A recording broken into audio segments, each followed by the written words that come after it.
There you go. Fucking hell. Mouse just... sorry, mouse. Mic just decides not to work. It's kind of a little bit of a problem when, well, streaming is a bit of an interactive experience, isn't it? It kind of needs talking. How's it going, guys? I see Spidey is here. You're making a first pyramid now. Oh, hang on. Did you post a link for those socks? I don't think I actually want them. Let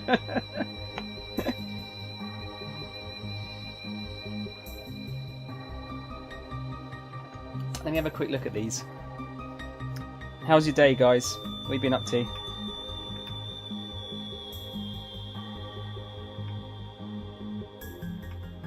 Oh my god! You can get them in the American Amazon. Man, those are pretty hideous, aren't they?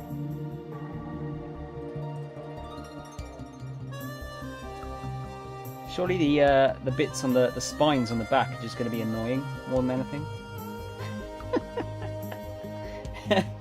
Don't deny it. I mean, you know, if someone bought them for me, I'd wear them. I'm always in need of some new socks. You can never, as boring as it sounds now, in my older age, I think actually getting socks is kind of exciting. Well, not exciting, but it's useful now. Yeah, if someone bought me like boxers and socks, I'd be happy because it's stuff that I don't want to buy but is necessary.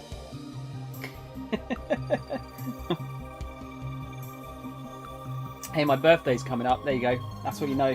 That's what you need to get me now. Just socks or boxers. I'm good.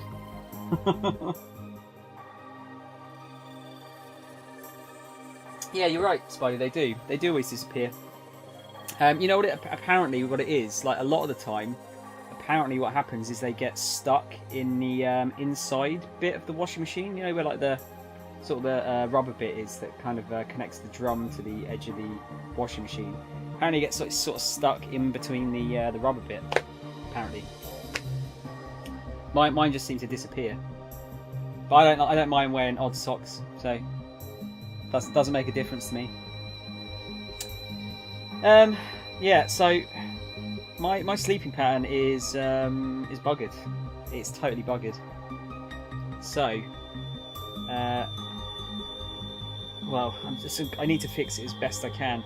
What I'm thinking, and this is, I haven't decided fully on this yet because I've been toying with the idea of obviously moving the stream later, because it seems like it's more active, like chat's more active. Last night's stream was one of the best streams I've had in terms of people chatting. I really enjoyed it.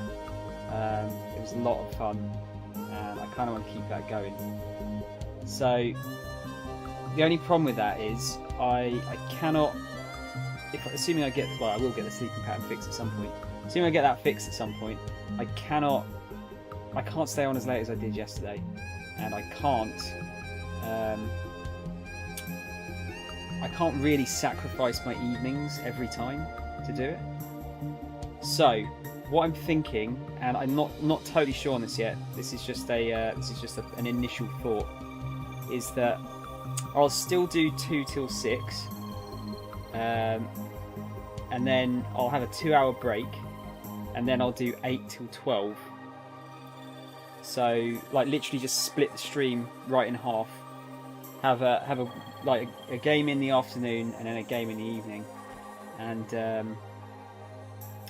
that way, if I do need to, well, not if I need to, but it is, yes, if I need to. If I need to go out during the evening, at least you're getting one stream out of me again.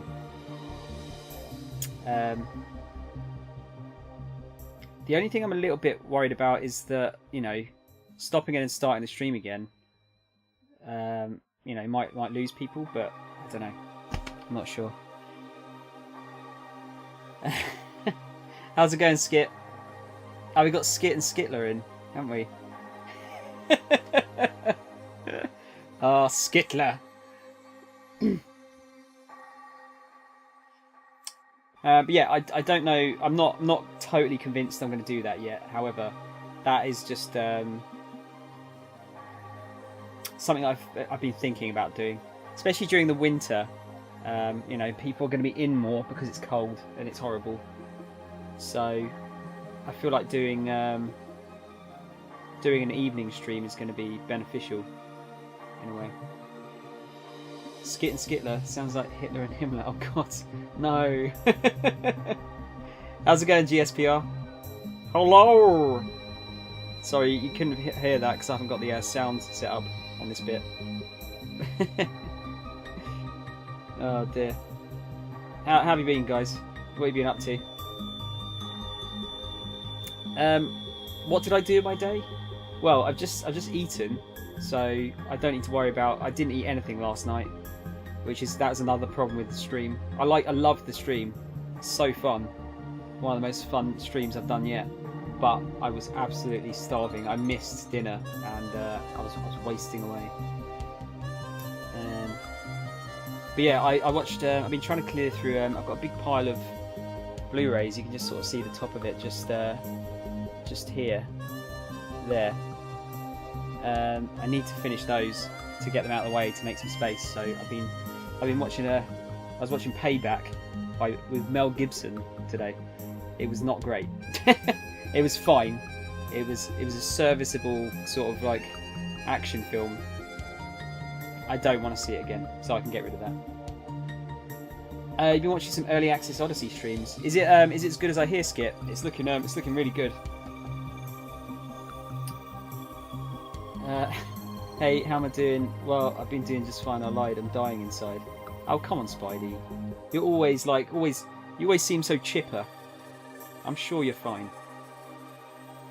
Dinner is overrated. Eat a sandwich, but I'd have to have a sandwich to eat, which I didn't have. Yeah, I've seen that the reviews have been very good for Odyssey, haven't they? Very good. Slight issue with tomorrow's stream as well. although I picked Fist of the North Star to come through instead of Forza, Forza's coming first. Yeah. So, what I'm thinking of doing is, so tonight I'm gonna do another chapter of Shibuya. Tomorrow I'll try and do, assuming I get up, I get back to normal sort of times. I'll do the last Shibuya stream during the afternoon, and then I'll do a bit of Forza in the evening. So I might have a few people that can play that. Oh, actually, wait, Skip, was it you that had Forza, or was it Marcelo? I can't remember now. Either way, yeah, I'll do a bit of Forza. Assuming it turns up tomorrow. It's been posted out today, but not sure if it's actually going to turn up tomorrow yet or not. Yeah, you've got Forza. Okay, yeah. So you might be able to sort something out. Might not do it tomorrow, just because I'll get through all the tutorial and all that sort of shit. Just get myself sorted a little bit. But I mean, the plan will be probably once Vista North Star comes through, which is going to be a little while now. Because even if I finish Shibuya tomorrow, I'm going to have to send it off on Wednesday. That'll take a day to get back, and then they'll send it out on Friday, so I might get it Saturday. Which is a massive pain in the arse, but hey, it'll be worth the wait because that game looks fun. So in the meantime, we might have to. Well, I've still got to do the last couple of bosses on Yakuza. That's probably another half a stream-ish. And then we still got Attack on Titan to play, so there's loads of stuff to play. Not going to run out anytime soon. I do need to put up a poll on the Discord later at some point. Maybe not today, but at some point this month. So you guys can vote on what gets played next. I might put up like a big list of stuff, and then you can just do multiple votes on what you could do. Like, say there's 10 games, you could like vote on 5, and then we'll just go for like the majority winners or something like that.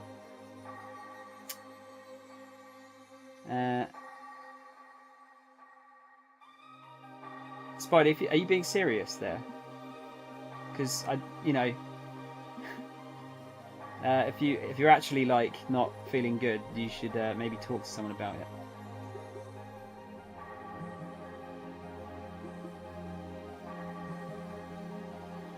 Beginning stuff probably takes an hour or so. Okay, yeah, that's cool. Yeah, because I don't know. Well, this is the problem, isn't it?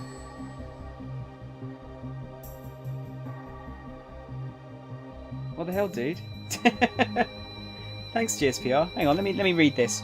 Hey, dude, just thought I'd donate some real cash.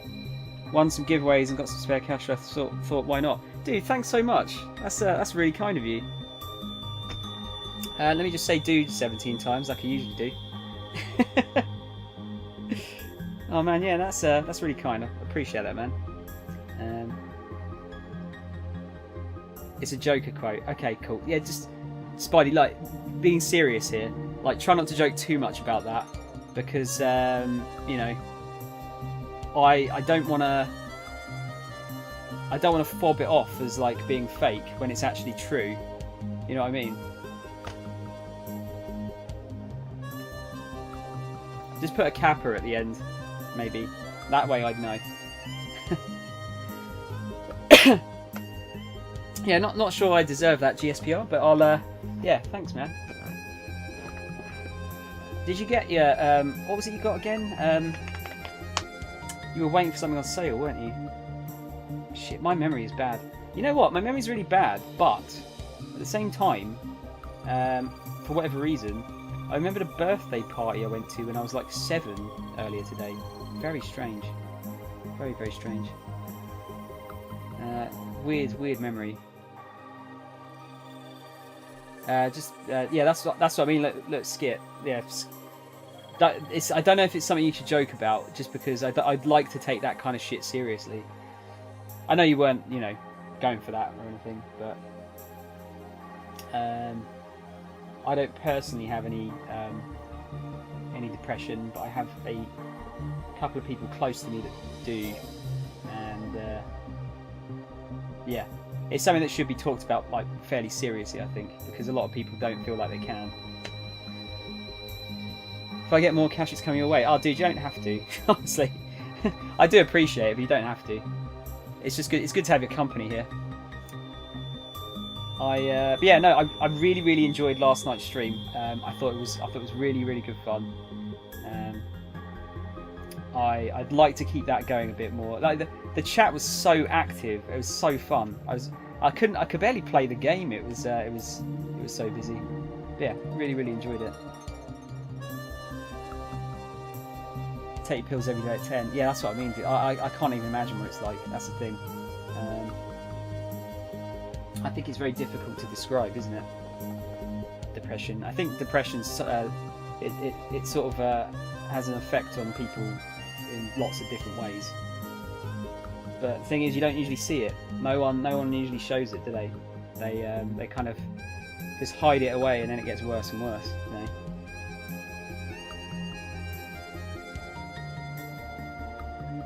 Oh, you're too kind, GSPR. Come on, you're making me blush. I don't know how you'll feel about this. Today we just got another chapter of Shibuya. So like I said, I need to get Shibuya done ideally by the end of tomorrow. There's another 2 in-game hours left to play, so I think I should be able to do that, and then I can send it off, and yeah, get that out of the way. I'm not bored of it. I just feel like I don't know if all of you guys are that interested in it. Just glad you found out after 35 plus years. But just did it take that long? Jesus.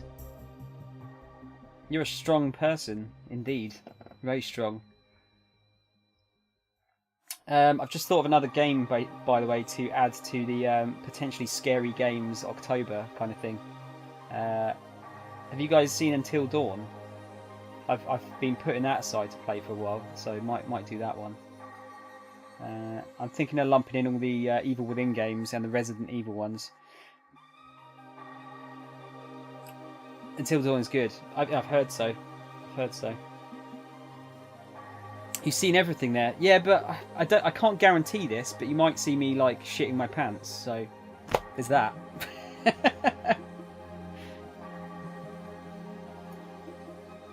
It's not bad, really.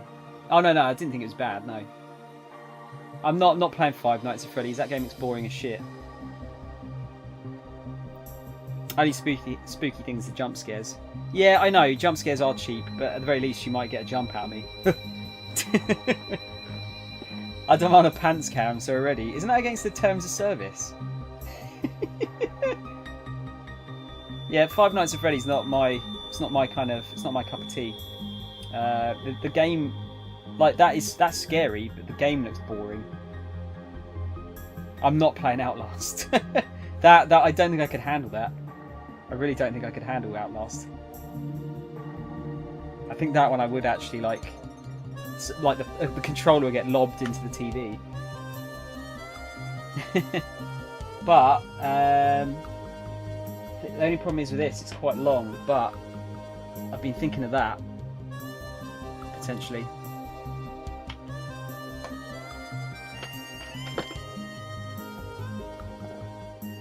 That's the only thing though, I've heard it's very long.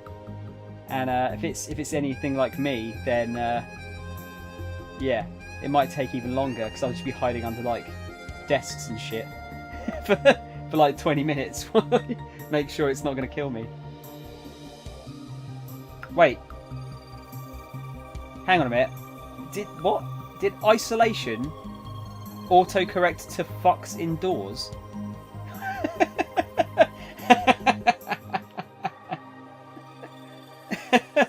What have you been typing, GSPR? What? Oh dear, that's quite funny. I like that.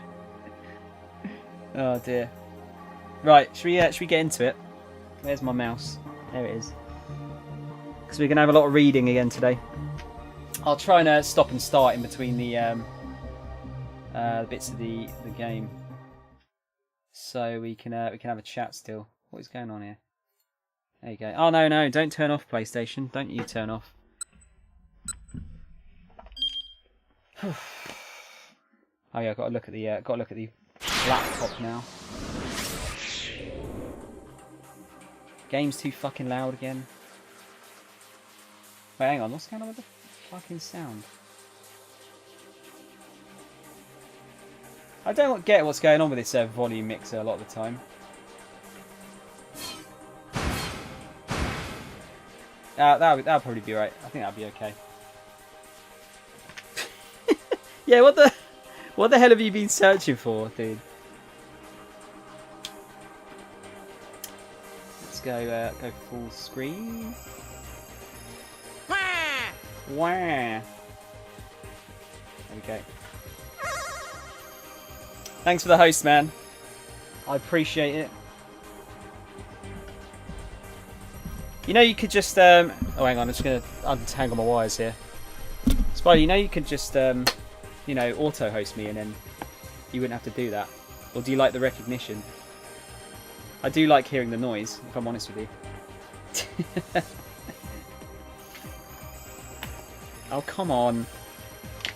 By the way, guys, if you ever get a cable like that, sorry, a headset, always get on with a braided cable. Honestly, they don't break very easily. So, I've had a few headsets with like, you know, like the plastic casing around the cables, and they always seem to get fucking destroyed. You like watching Sonic? So happy. Yeah, he's quite happy, isn't he? He's a happy chappy.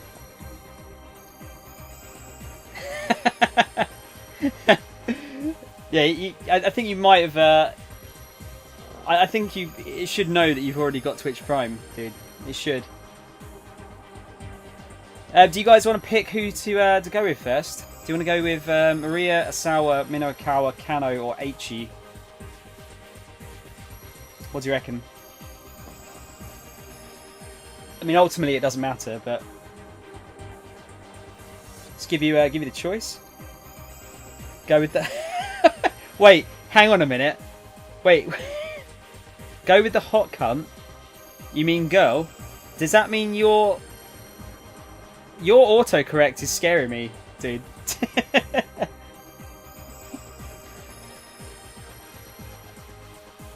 Let's go, Maria. Yeah, your autocorrect is worrying me slightly. I walked counter to the throng of people heading toward the scene of the explosion. The explosion happened in Shibuya Jinan 1 Chome, near the intersection of Koendori and Organ Hill. I'm not sure why we needed to know that, unless it becomes important later. That's if this is true. Sorry, that's if that is true. Well, you know, I think she's hot. I'm trying to. What is her T-shirt saying? At the bottom of it says UT head. UT head? Is it just like that? You know, like Japan has that thing where they just have random English words put on a T-shirt.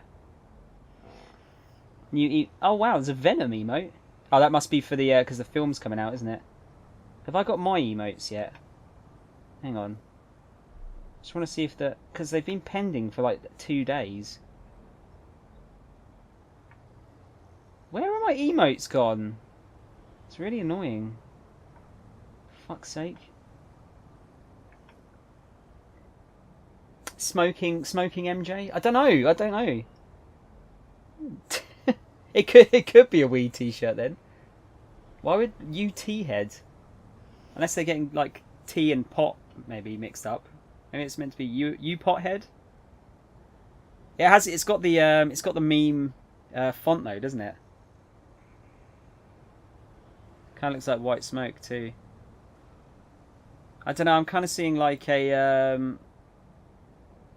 It kind of looks like a tree that's had the you know, the color adjusted. I don't know. Maybe we'll find out in the future. There's a gun pressed against my back, leaving me no choice but to continue marching forward. I don't have time for this right now. It's something I need to do. My frantic sense of urgency grows and grows. Kanan. The only clue I have is that name. The other hazy snippets that have surfaced in my memory provide no answers. Please, just tell me, I murmur. Do you know who I am? When the man with the cane doesn't answer, I stop in my tracks. I'm going to start shouting, I warn him. If you want to find out who you Surprise, motherfucker! Then do as I say. I thought that was Eternal for a minute. He usually comes into the stream with that. The barrel of the gun jabs more forcefully into my back. Once we find Hitomi Osawa, you'll remember, whether you like it or not. Guess I have no choice but to keep moving then. I'm legit thinking of making bets worth... Wait, what? Making bets worth $150 just to donate in games. Wait, what? What? What do you mean bets? Are your memories really that precious to you? The man mutters as we start to move again. I'm taken aback by the question. Well, yes. I mean, isn't that pretty normal? There's a bit of a pause before he replies, his voice sad and distant. You're not going to remember just the good times, you know. What do you mean? I mean that sad and painful memories are going to resurface too. I guess I hadn't really thought about that. But still, whatever kind of memories they are, they're all a part of me. I'm the person I am now because of the sorrow and pain too. I want to remember. I want to remember who I am. The gunman directs me dispassionately along a series of quiet side streets. Right here. I stop at his words. In front of us is an old multi-tenant office building. We ride the elevator to the 8th floor, then use the emergency exit to take the stairs up to the rooftop. Gambling in game? Oh, is it, is this like CSGO? Is this CSGO skins? Gotta be careful with that, dude. That's a bit risky, isn't it? I gotta start joining later so I can alert you of my arrival. But your alert is the where, Spidey, isn't it? Or the actual alert one. VGO new thing. I get them for free. I've not heard of this at all, dude. VGO? Is that the name of the site, is it?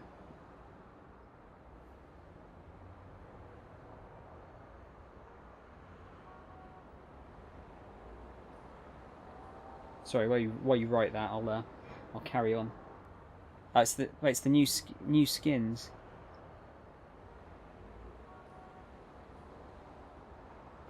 Oh, okay. I'll have to look into that, see what that's all about. Well, it's good and all, but it's not very alerting. Yeah, alert does work. I used to know some site owners. They make mad profit. They've got to be careful though, don't they, dude? Like some people got done in for those gambling sites, didn't they? But then again, I think they probably learnt their lesson from those people. Yeah, because there's I forget the guy's name. Was it Syndicate and some other guy, T Martin? Was it those guys? They got done for CS:GO, didn't they? Because they were essentially, they owned it but were pretending they didn't, and I think they were advertising it for kids as well, weren't they? That's it. That's the two.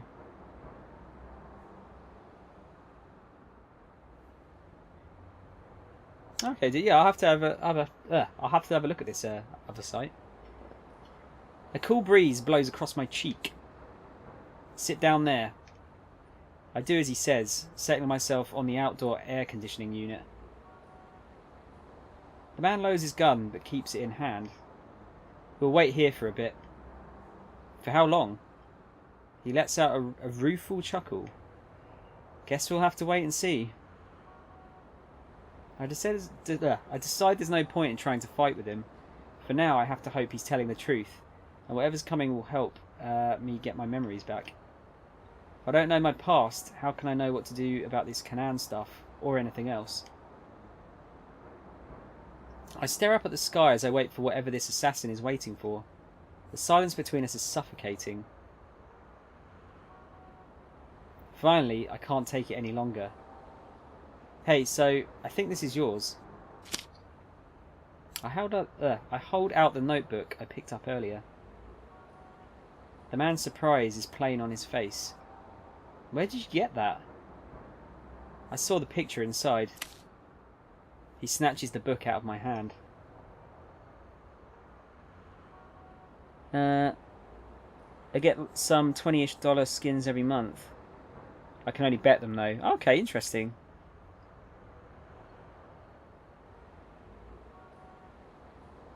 Wait, you're going to go and play Warframe now?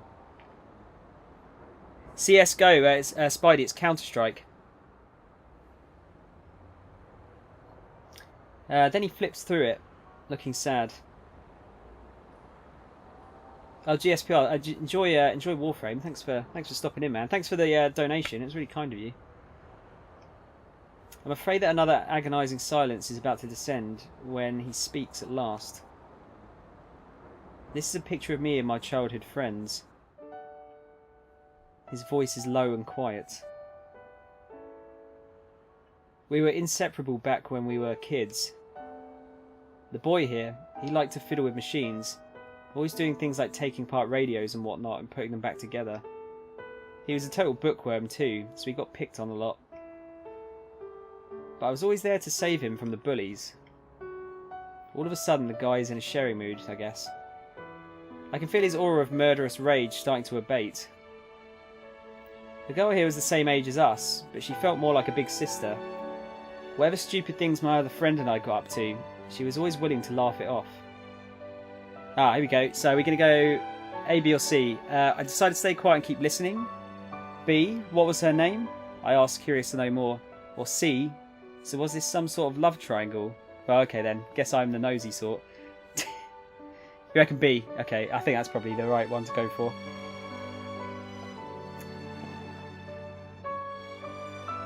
I tell you what, guys, if I ever do play Warframe, I'm gonna have to get your help on it to know what to pick. I'll have to ask you guys some advice. I won't be playing anytime soon, just to warn you. But you know, I'd like to give it a go at some point, just as a game I can like hop into at some point. Isn't much in the start. I suppose it's like endgame stuff is where it starts to get quite deep, isn't it? Just like any of those sort of games. Oh, really? Okay. Mids-ish. Okay. Yeah, I've heard so many good things about it. It's quite Twitch-based, isn't it? Like I heard it's almost designed more for a keyboard mouse sort of thing, isn't it? But you know, play it on the Xbox. It's not cross-platform, is it? My only tip for Warframe is pick Excalibur as your starter frame, one of the best frames in the game. Okay, I'll try and keep that in mind. 100% free, yeah, that's why I kind of like the idea of it. And it's all just, it's all cosmetic stuff if you want to pay, isn't it? Right, let's go for B. What was her name? I asked, curious to know more. Katone. We dated when we were in high school. Oh wow. But I get the impression from that picture that the other boy must have liked Katone too, right? The gunman's eyes widen. You're very astute. Call it a woman's intuition, I say proudly. Then I ask the obvious follow-up. So what happened to you two? I dumped her. The man carefully slips the notebook into the pocket inside his jacket. How come? I ask. I felt it was for the best. He lets out a little chuckle, then stands up and brushes the dust off his pants. He looks strangely lonely. Are you meant to know who this guy is? Wow, that's a quick keep out right there. Destiny 2, free and better. What you mean? It's better. It's free and it's better than Destiny 2. So I'd still kind of like to play Destiny 2 at some point. Although I need to do Destiny 1 first. Well, I don't need to, but you know, kind of want to. Destiny is a scam. I feel like it's not even their fault, dude. I feel like it's some of the higher ups, shall we say. I do wonder if like Bungie ever wonder like, oh shit, should we have just stayed at Microsoft and just kept making Halo games? Probably would have been better. Yeah, that's the thing. Like, I don't mind. Well, that's a bit. I don't agree with this totally. I don't mind add-ons for like full price games as long as they're made after the fact and they're good. I really don't agree with microtransactions in full price games. Not really. If anything, you should be adding stuff in like for free. Bungie wanted to play solo but couldn't. Had to make a deal with the devil. Yeah, it sucks, doesn't it, Skip? It does suck. And they're stuck. They're stuck doing Destiny for. Well, it's meant to be 10 years, wasn't it? When did Destiny come out? Was it 2014? So until 2024. Yeah, Warframe's DLC is free too, and that's the thing. It's done really well off of it as well, hasn't it? 10-year plan, yeah, that's it. We're just going to go counterclockwise this time, so we'll go for H-E. See what's going on. H-E could hear ambulance and police sirens wailing on the main road. He looked down at Hitomi, slumped on a park bench beside him. "You sure you're not hurt?" he asked quietly, offering her a bottle of water. "I'm okay." Hitomi took a sip from the bottle. "Thanks. I think I've managed to calm down some." Some of the colour had finally returned to her face. "So, H.E. began hesitantly. "Inside that minivan."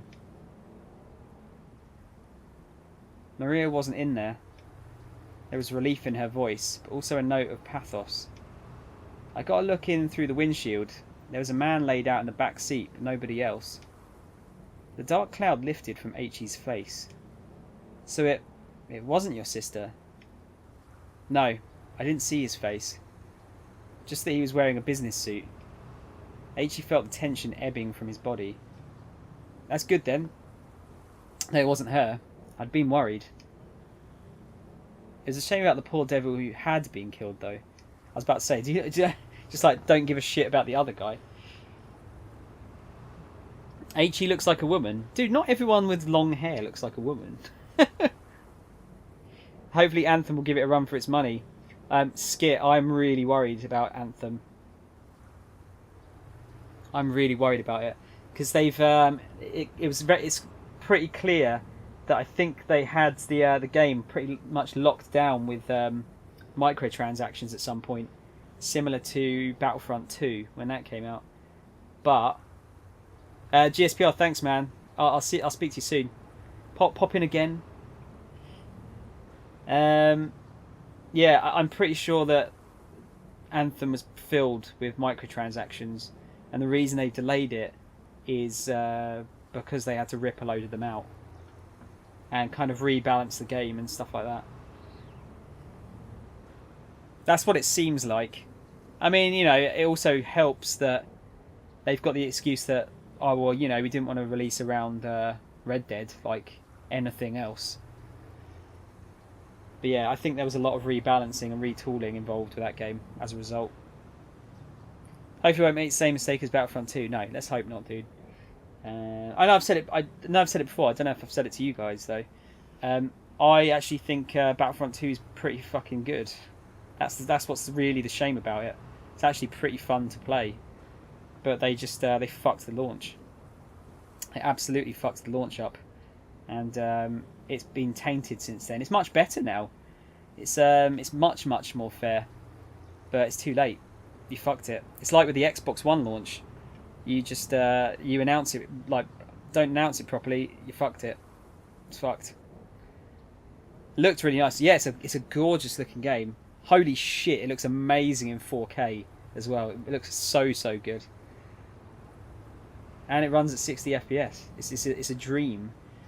But yeah, it's just the higher ups that just fuck these games over.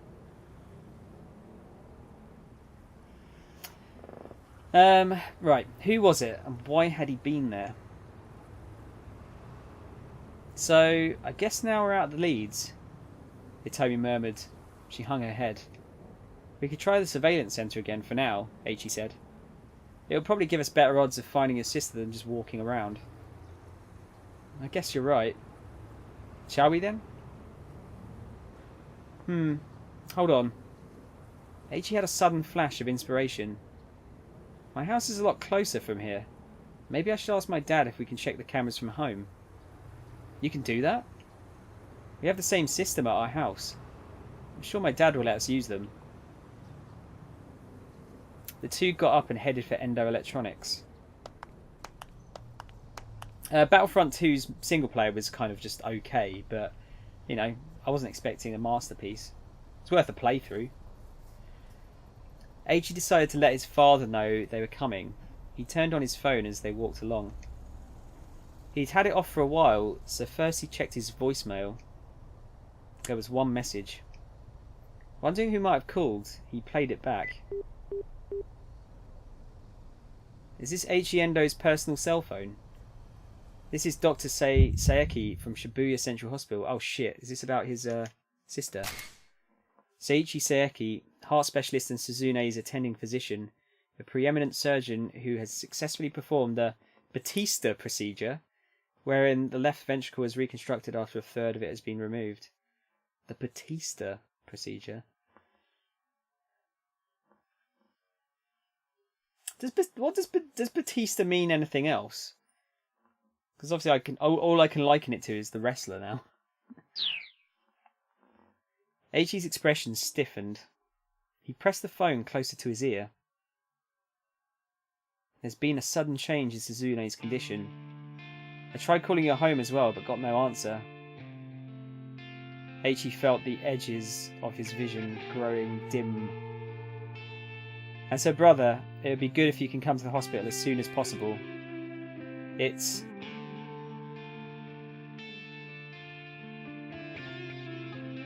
Eiichi? Itami's voice was full of concern. Sorry, I just got to make a call here. Fingers trembling, Eiichi dialed his house.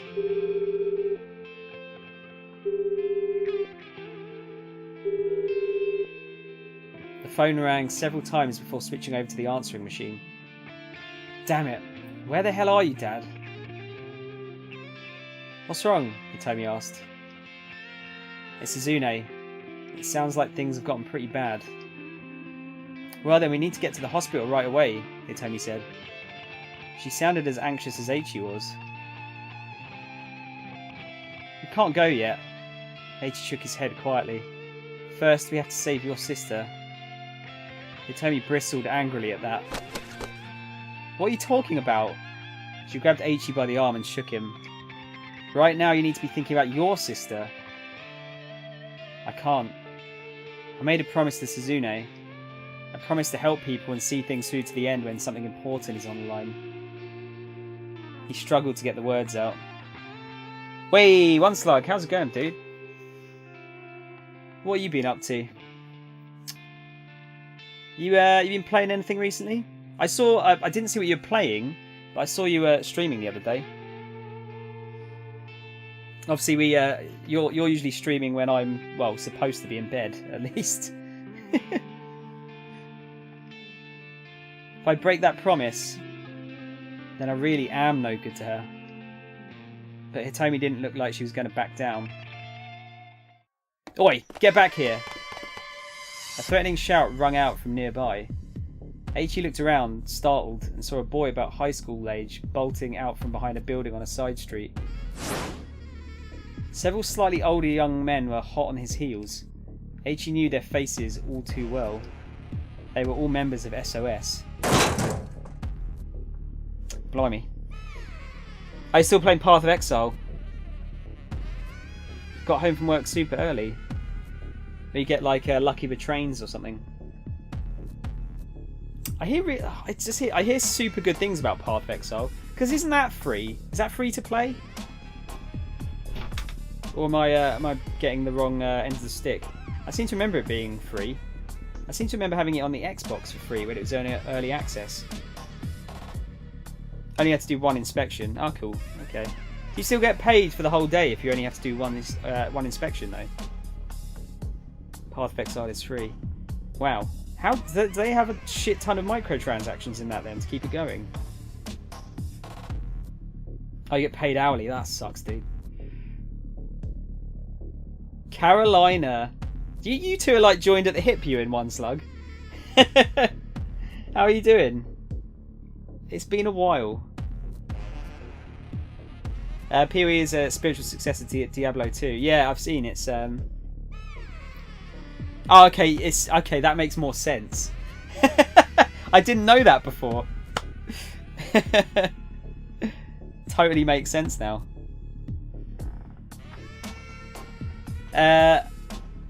So what I'm trying to do is I'll try and read a bit of like the game and then I'll get back to the chat. So I'm not ignoring you, don't worry.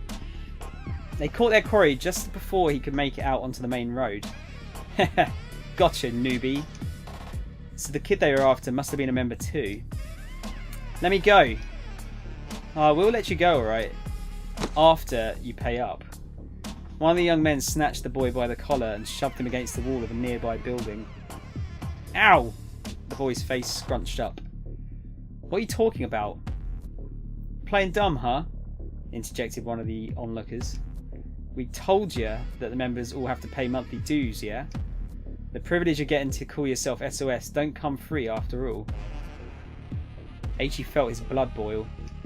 SOS was trying to pull a shakedown on this new kid under the guise of calling it dues. Shakedown, slang for extortion, a full-fledged crime. Naturally, the direct shakedown, give me all your money, punk, is quite unpleasant, but more roundabout ways of being shaken down can still leave a bad taste in one's mouth.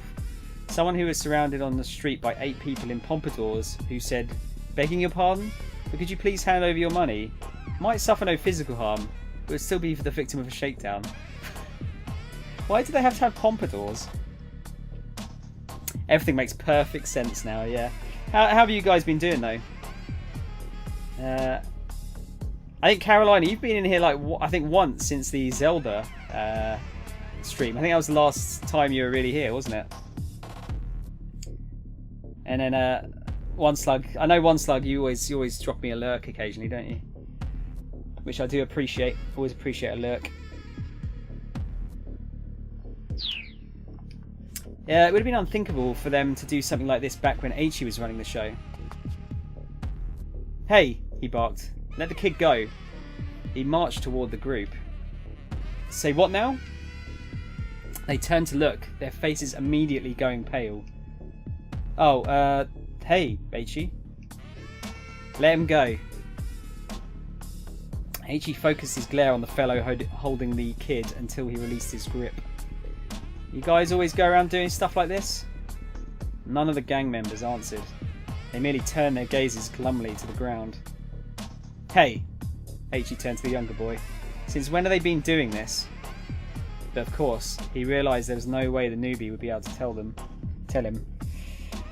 No, I'm usually in school when you stream early. Yeah, Caroline, I was saying this earlier. I'm thinking of doing an early stream and then a late night stream, just so I can see some of like you guys in the US and whatnot. I miss you lot. Try and lurk all the time, yo. Yeah, I try and whenever I see you on, dude, I always try and drop a lurk. Every little helps, doesn't it? How's it going, Nightmare? Good to see you again, dude. Is that I was gonna say it's a Gengar, isn't it? I'm not up on my Pokemon names. I knew it was a Pokemon. What's up, dude? Never mind. You can go. H.E. gestured toward the main road. The boy was quick to run off. H.E. waited until the boy was gone before turning back to the others. Does Susumu know you're going around collecting dues like this? He asked. Man, we don't got to tell you that, one of them muttered. Not since you deserted. What did you just say? H.E. leaned in close, getting right in the guy's face. He was met with a defiant sneer. This ain't the old SOS anymore. Not the old SOS. H.E. thought back to the other gang member he'd run into earlier, with the malicious gleam in his eyes. That guy. Pretty sure he said his name was Kiryu. Back when H.E. had been with SOS, he'd never let a guy like that get away with acting all high and mighty. Suddenly, Aichi heard a voice from behind him. Well, well, if it ain't our legendary founder. Speak of the devil, I guess. Sounds like a good idea. It doesn't even have to be every day. It can be some days that you do the split stream. Yeah, I've got a lot of ideas that are bouncing around in this noggin up here. That I'm thinking of doing. Pokemon is life, bro. Is it? I do like Pokemon. I've just never really properly got into one. Yeah, there's all sorts of things I'm sort of toying with doing. It's just like themed days. Like I want to do a community evening. I think I'm going to get 2 games on the go at once. This will probably be one of the last games I just do one massive playthrough of. In the future, I'll try and do like a 3 or 4 hour stream, have a bit of a break, then another 3 or 4 hour stream with a different game, just to kind of mix things up a little bit. Thinking of doing like a retro evening or a day, and play some old games. Still looking at doing a podcast, just talking about game news and whatnot. All sorts of things. Main problem with the podcast and the community stuff is that I kind of need like to build the community up before I do that. Especially like podcasts, I don't want to do the podcast by myself. I want to be able to talk to someone else. Get some opinions from some other people. Superman 64, no. I don't think I could do that. Saying that, I suppose that game might be like doable on a controller that isn't the bloody N64 controller. I'm really not a fan of that controller. I'm really not. An instant later, he took a hard blow to the side of the head. I was just out looking for some small fry, but looks like I landed me a big one. Aichi's head swam, his vision fading in and out. Before he had a chance to recover, something smashed into his knee. Oh wow, this is actually a bad end. He lay crumpled on the ground, unable to retaliate as kicks and punches rained down on him. Even after Aichi could no longer move, the beating didn't stop. His ruptured eardrums could barely make out the sound of Hitomi screaming. Wow, we're really getting into the nasty endings now, aren't we? Hitomi, run. With his final plea silenced before it reached his lips, Aichi felt his consciousness battered away. Wow, that's like he's actually been killed there, right? By the looks of it. This game's so graphics. Everyone loves the graphics of this game. Kiryu turned out of nowhere and gave Aichi a beatdown with a piece of timber. But just before he attacked Aichi, Kiryu had run into someone else. That person said something that changed what Kiryu did. The individual in question needs to say something different to ensure Kiryu doesn't go to Dogenzaka while Aichi and Hitomi are there. Oh, graphic. Okay. I mean, the game's it's actually only a 16, which actually I don't know what that would be in. You know, wouldn't be a T for teen, would it? I can't remember how the breakdown is for your age rating system over there. Would it be M for mature? It's probably ketchup. Yeah, whoops, just dropped some of my ketchup. So yeah, now that basically you get to bad ends, just for you guys that haven't seen this yet, you get bad ends, and what you have to do now is we have to pick a different character and try to get to a point where we meet that guy and stop him from going down that alleyway. And then Aichi's story will be able to continue, and he won't be killed.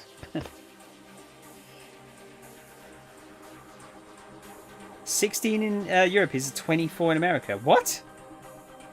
Well, age rating wise? How?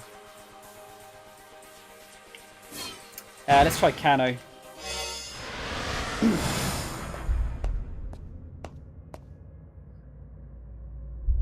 Arriving back at the Shibuya precinct, Kano hurried to the interrogation room. With the investigation currently on hold, he knew that taking any official action would be tricky.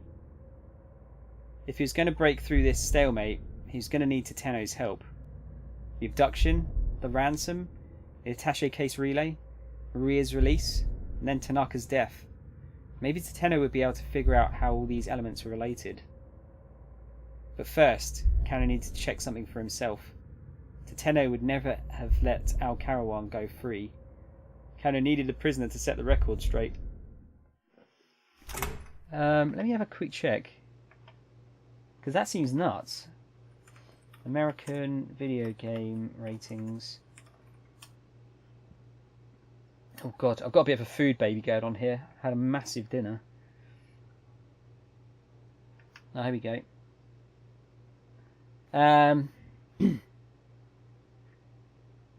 Yeah, you've got early childhood, which is EC. You've got E for everyone. E10 plus. Teen. I wonder what teen goes up to. I guess it's 13, is it? Mature is 17 plus. Adults only is 18 plus. Wow, you don't get a lot of 18 rated games over there, do you? I never see the AO rating being used a lot. Not very often, anyway. Al Karawan sat in the precinct interrogation room, looking brazen and cocksure. Cock. One glance at his face, and Kano was reminded of what happened to Sasayama. Fresh anger smouldered at the edge of his mind. There were two detectives already in the room. One slug. What are you talking about here? Are we talking about the same thing? You're trolling me, aren't you? What are you talking about? It seems he wasn't made privy to the details, one of them told Kano. Sounds like they were following orders, carrying that attaché case around, the other added. Kano sat down across from Al Karawan.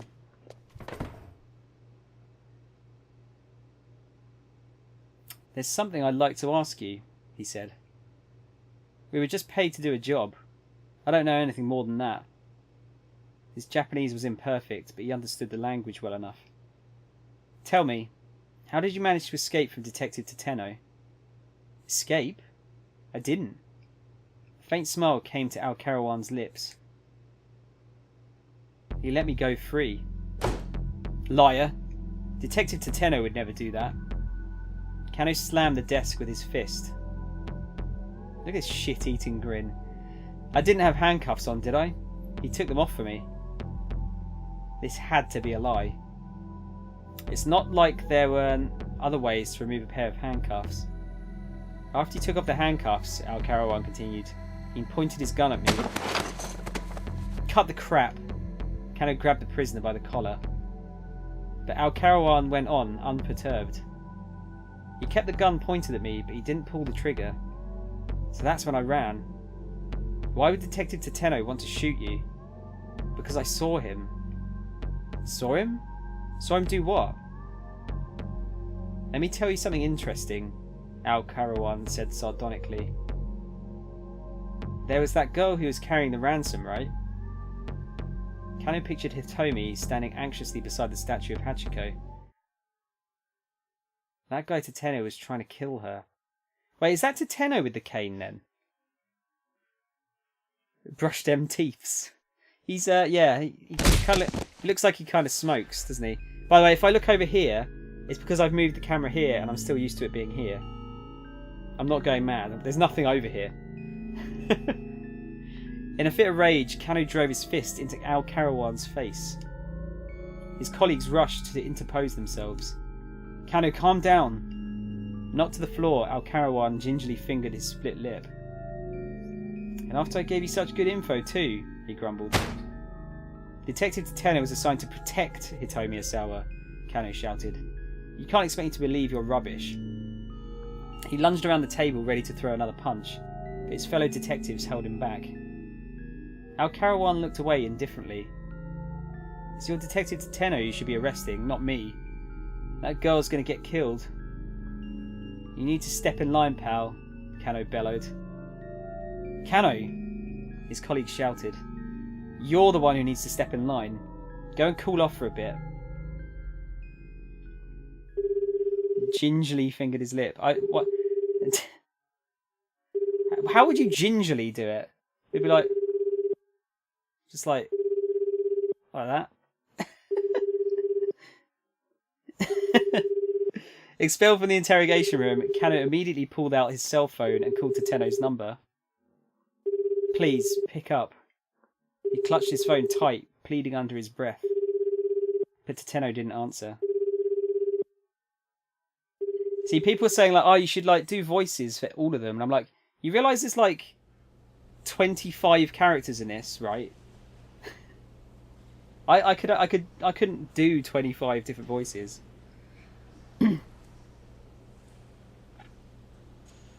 Yeah, exactly. That's what I mean. If you had like a couple of you, like, you know, 3 or 4 of you could probably like pick a couple of characters to do, and then just come up with some voices. But yeah, not that many.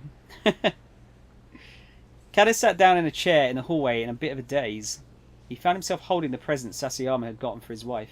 So that guy that was in the interrogation stabbed his partner in the last part that I did, and yeah, this present was given to him because he doesn't expect to live, and it's his wife's birthday today. I have to do something. I just don't know what I'm supposed to do. His restlessness gnawed at him like a rabid animal. Hey, Kano. He looked up to see Kuze standing beside him, his expression grave. I have an update on Sasayama, the director began. Kano swallowed the lump in his throat. It seems the knife went in deep enough to do some organ damage. He's in critical condition. I see. Kano bit his lip hard. His handkerchief, red with Sasayama's blood, clung to the wrapping paper of Sasayama's present. Kano peeled it away carefully so as not to tear the paper underneath. What's that? Asked Kuze. Sasayama had me hold on to this for him. It's a present for his wife. Ah, I see. I'm sorry, Director Kuze, for ignoring your orders. Kano's eyes remained fixed on the gift as he spoke. When you get down to it, none of this would have happened if it weren't for me. Some kind of punishment was surely headed his way for acting alone as he had. He probably wasn't getting out of this one with a simple written apology. When public servants are negligent in their duties or violate regulations, they can be punished with a warning, a formal reprimand, reduction in pay, suspension, or dismissal. In a case of a warning, in addition to the remonstration from a direct supervisor, the individual must also submit a formal letter explaining the relevant details and assuring that it won't happen again.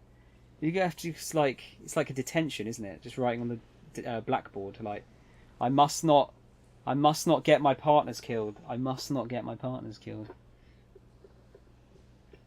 Am I liking this visual knowledge? Yeah, no, I'm liking the visual novel, dude. No, it's fine. It's autocorrect. I'll blame autocorrect.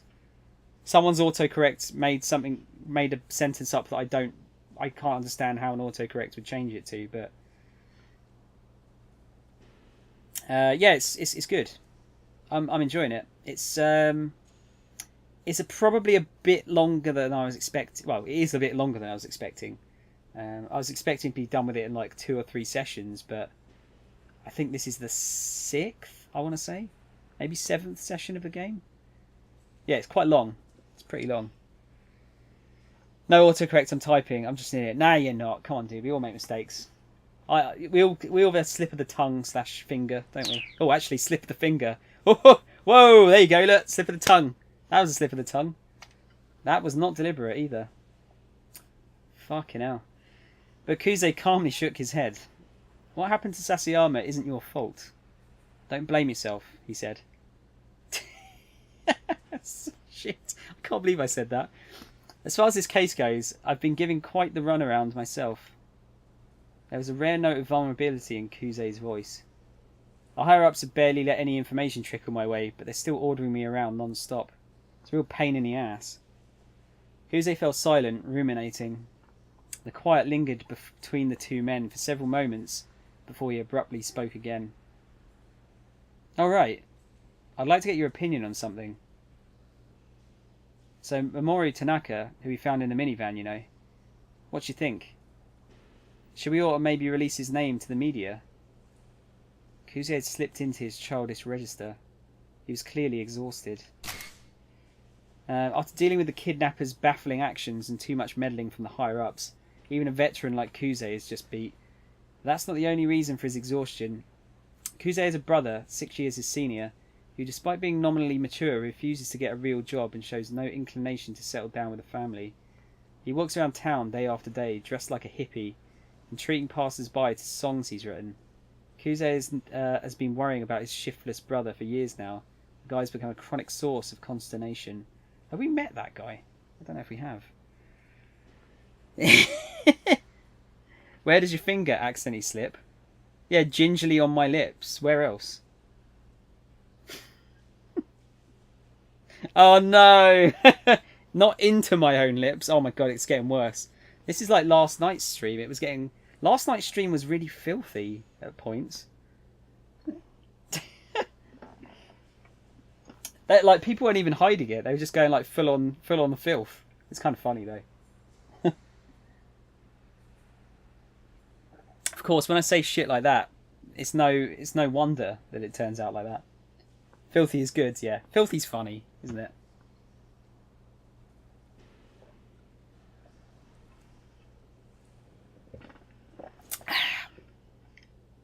Cannon was thrown by the question.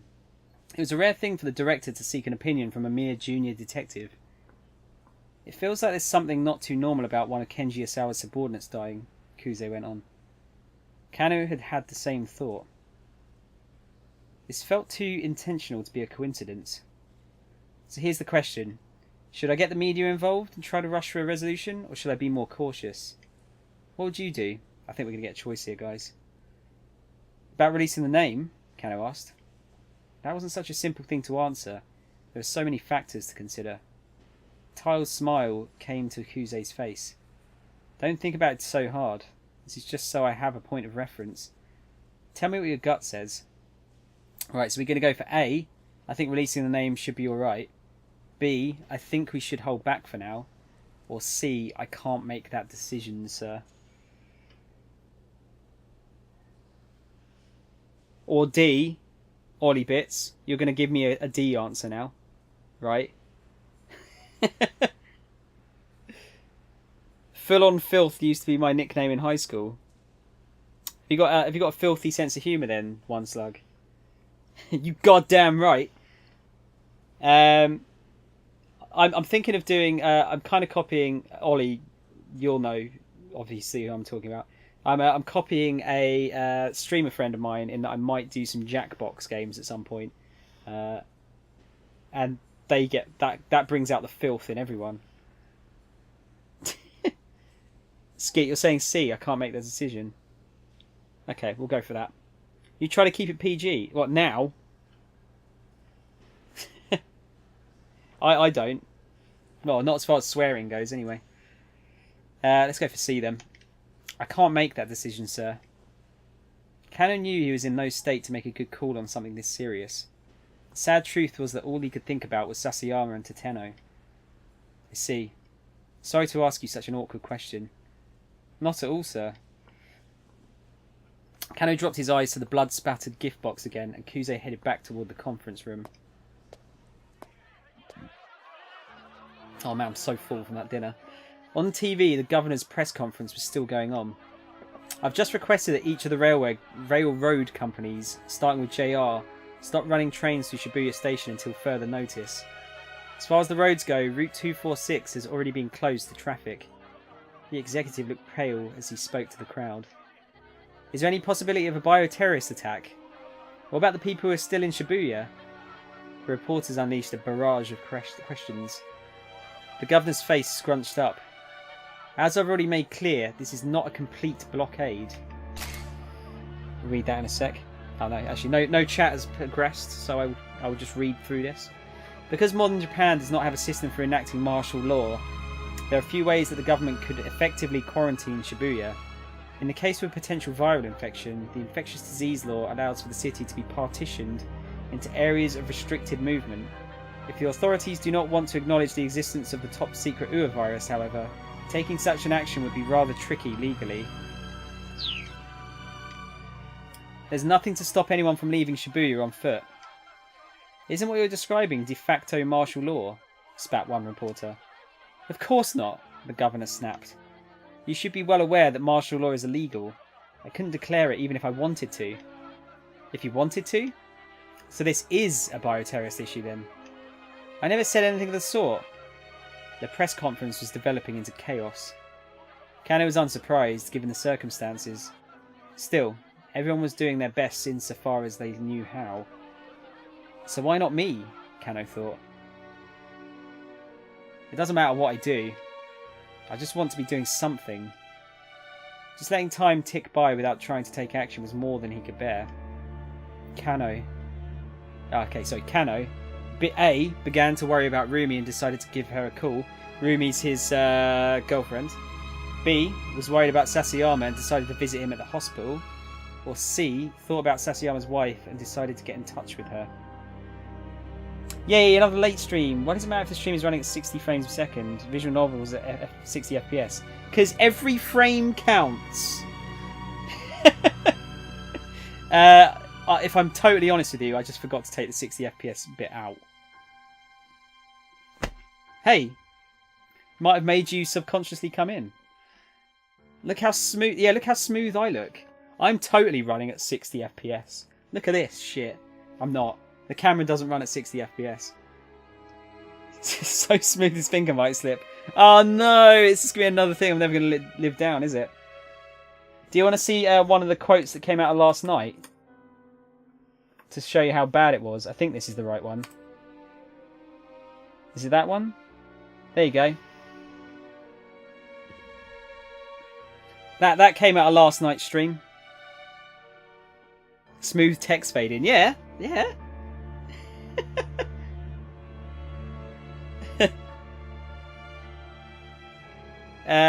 Yeah, like the emphasis on the fucking, yeah. I fucking love chicken, but I don't love fucking chicken. I need to go back through those quotes at some point. What do you think, guys? Who should we visit or call?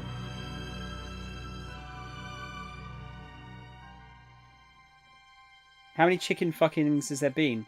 I think it came up with... for some reason, someone in the chat said, like, oh, you know, they'll come out with a chicken fucking simulator game soon enough. And it just sort of evolved from that somehow. At least 20. Where? How bored would you have to be to do that? Well, bored or, you know, if you'd had a bit of a drought, how long would the drought have to have been before you'd resort to a chicken? You think A? We'll give A a go then, Skip. Kano began to worry about Rumi and decided to give her a call. I feel like these choices are going to get much more difficult now. The phone rang several times before it went to voicemail. The fact that she hadn't picked up made Kano all the more anxious.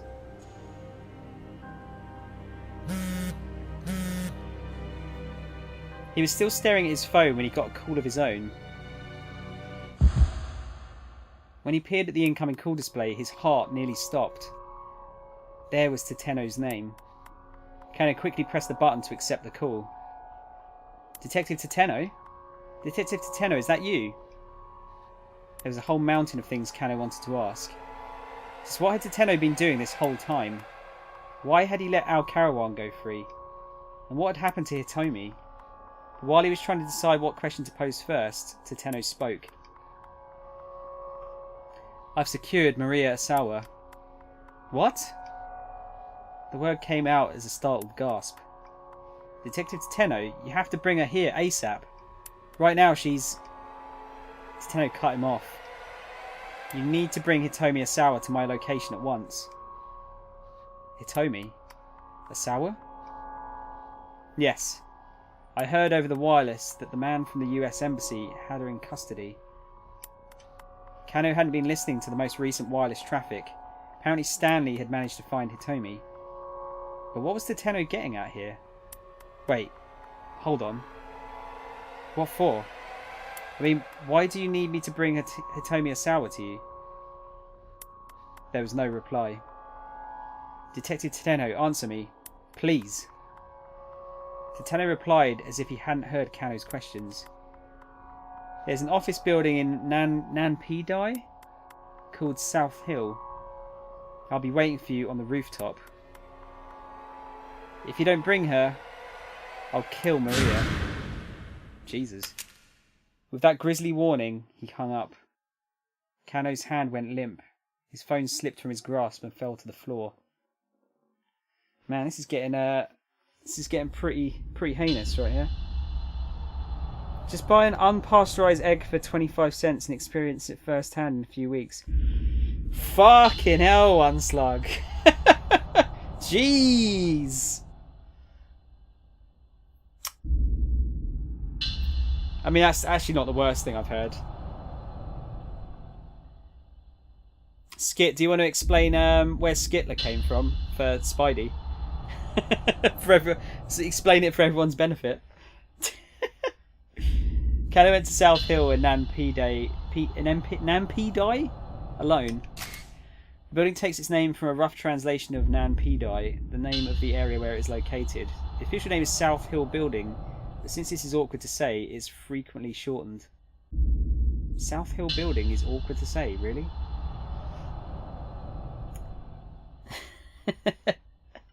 Ah, Skitler. He hadn't brought Hitomi as Tateno had demanded, nor had he reported the situation to Kuze. First, he wanted to meet with Tateno and find out what was going on. He took the elevator to the 8th floor. After that, he had to take these stairs to the rooftop. As he made his way up the stairs, he tried to imagine what Tateno might want with Hitomi. He hadn't noticed anything suspicious about the senior detective in the lead up to the stakeout at the Scramble. Tateno had seemed like the same man Kano had always revered. So why was he doing this? Kano couldn't think of a reason. Reaching the top of the staircase, he at last stepped out onto the open roof.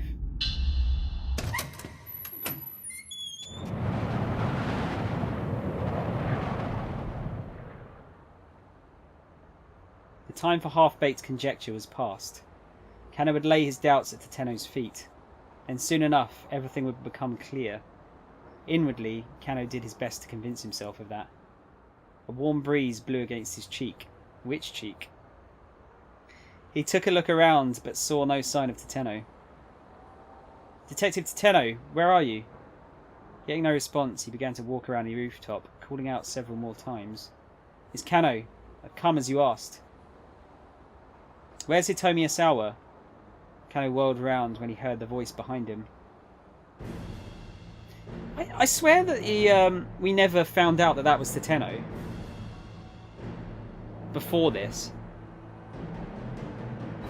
Something on the lines of Spider-Man only likes purple Skittles, and then being called a Skittles racist, and that evolved to him being Hitler of Skittles, Skitler. Yeah. Oh dear.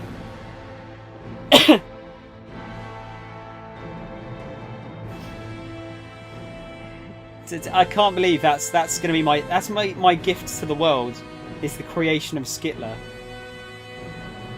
Tateno stepped into view from behind a water tank. He led with him a young woman bound and blindfolded. Why didn't you bring her? He growled. Kano stared in shock. Detective Tateno, why are you doing this? Is that really Maria?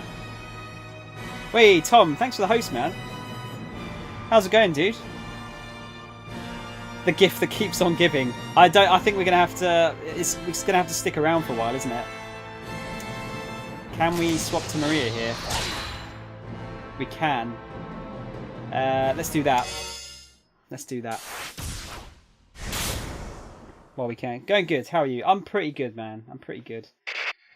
Just trialing some late night streams just to see how different they are. So far, I'm quite liking the late night ones. They seem a bit more active. There's more people are about, I suppose. So yeah, I'm really enjoying it. I think I'll be doing more of these. What are you? I should. You know what? I keep forgetting to do this as usual. Let's give some shout outs, shall we? What was there you go. Look. One slug was doing Path of Exile. What was what have you been doing, Tom? Oh, you've been playing Overwatch, okay. Do you just play Overwatch, Tom? Rip my sleep. Yeah, that's the problem, isn't it? That is the problem. Does anyone else want to shout out? I forget who streams and who doesn't. Overwatch nerds. Hey Nightmare, do you stream? Let's have a look. Oh yeah, Dragon Quest. Okay, yeah, there you go. There's a couple of people you should follow. Just follow each other. That's fine, man. No worries. They're you're all decent chaps. So I feel like, you know, we could all make friends with each other. I've just got to try and remember who streams and who doesn't. I hear a faint voice and realise that the man is listening to a wireless radio.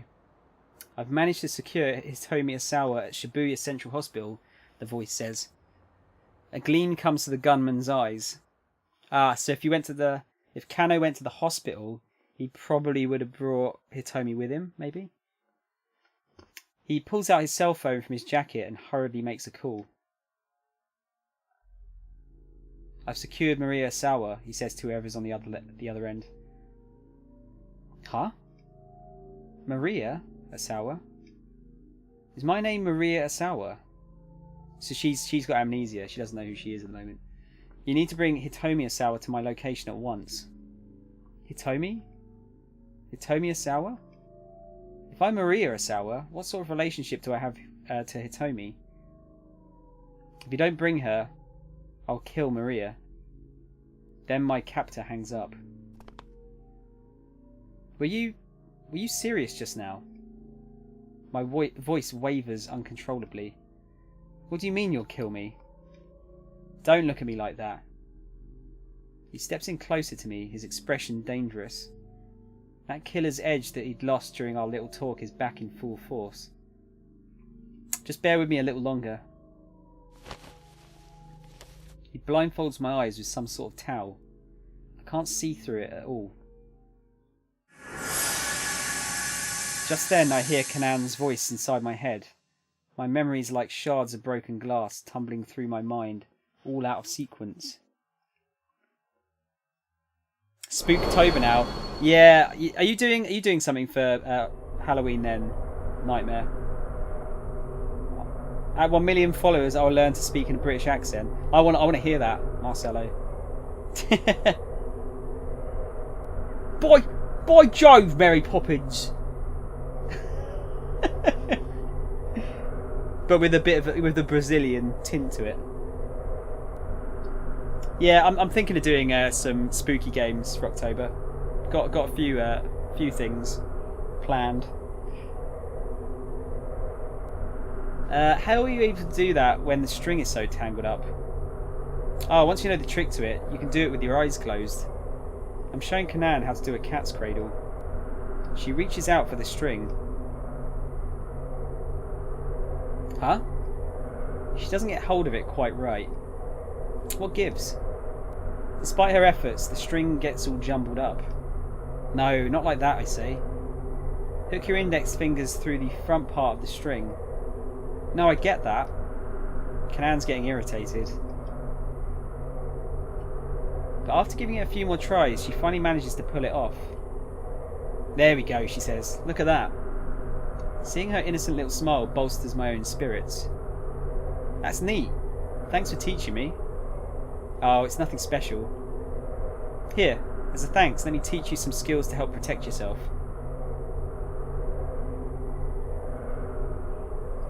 Abruptly, my memory jumps forward a bit. Too scared to do spooky games. Bioshock is spooky enough. Bioshock 1 and 2 are really, really creepy. A lot of jump scares in it. Yeah, what's a non-spooky, super spooky game? Surely that's just a non-spooky game.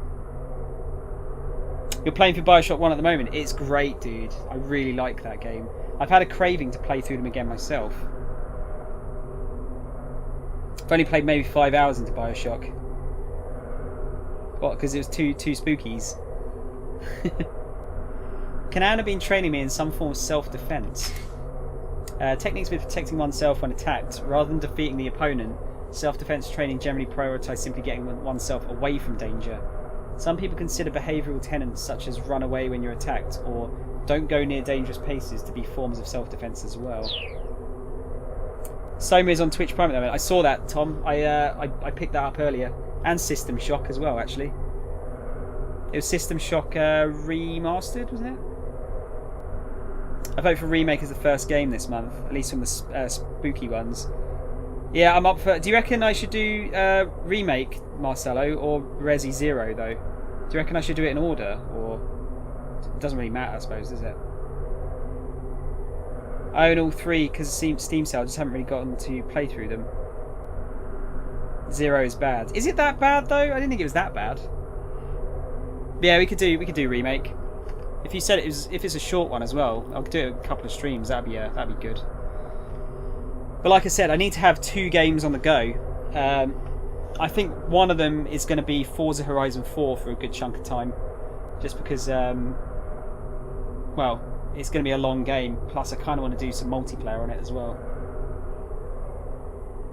I dropped it. Nowhere near as enjoyable as Remake. With that sort of mentality, though, surely I should do that one first and then play the better one second. Save the best till last. Don't overthink it, she says. People will either try to punch you, kick you, or grab you.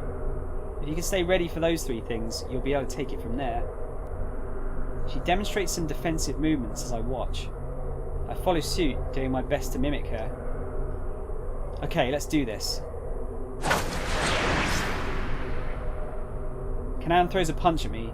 I dodge, grab her by the wrist, and give her arm a hard twist. Incredibly, she goes whirling through the air. She lands nimbly on her feet, a little grin coming to her face. Nicely done, she says. I stare down at my own hand. Did I really just do that? Once you repeat the movements enough, your body will treat them like second nature. I do as she says, trying to repeat the movements over and over. At first it feels like a silly gimmick, but eventually I can feel the motions growing smoother. There you go. People like those thugs we met before won't get the drop on you again. Holy shit, I've almost been on for like 2 hours already. Thugs? Now my memory zips further back into the past. Well, I don't know, you don't need to play them in order. Zero only came after the GC remake. Yeah, I know. Well, you know, I'll put them up for like vote, and we'll see what people vote for, I suppose. I'm thinking of putting like maybe 10 games on the list, and then just go through that order for October. But first, I need to finish this, and we need to finish off Yakuza and Attack on Titan, like in the off streams. But yeah, we'll figure something out. I was wandering the streets trying to get back to my hotel, but I'd gotten lost. By the time I realised I'd wandered into some dodgy back streets, I was already surrounded by people giving me threatening looks. They must have been thugs looking for tourists to rob. If they had caught me, I'm not sure I would have made it out alive. But they hadn't. Kanan had seen to that. Thank you so much for what you did for me. I didn't want there to be a scene here, Kanan says bluntly as she surveys the aftermath of the thugs' attack. That's all. I'd happened to be right underneath her apartment window when I was nearly abducted. Bit by bit, my memories of Kanan are starting to resurface. Just a little more. Just a little more and I'll have myself back. I'm sure of it. Detective Tateno, where are you? A man's voice suddenly snaps me back into the moment. It's Kano. I've come as you asked. The gunman grabs me by the arm and yanks me to my feet. Where's Hitomi Asawa? He snarls. Why didn't you bring her? Detective Tateno, why are you doing this? Is that really Maria? My captor removes my blindfold. The first thing I see is the sky overhead. It's so bright that I have to lower my eyes, and then I spot someone in the distance. It's a man. There's a man standing on the edge of the roof of the building across the way. Ah! Momentarily forgetting my own situation, I cry out. Huh? The young man in front of me turns in surprise to see where I'm pointing. What the fuck? The man across the way is staring into the streets below, looking like he might jump at any moment. Detective Tateno, I'll be right back. We can finish this after. This is another one of the main characters. The young man takes off, disappearing down the stairwell. My heart pounds nervously in my chest as I gaze across at the other building. Then my captor, Tateno, as the other guy called him, grabs my arm. Let's go. Huh? Are we heading over there too? No, we're going somewhere else. I don't know where yet. Tateno's got his gun trained on me again. So I'm just going to turn my fan on. It's getting quite warm in here. Oh shit. Just need to drop my pad.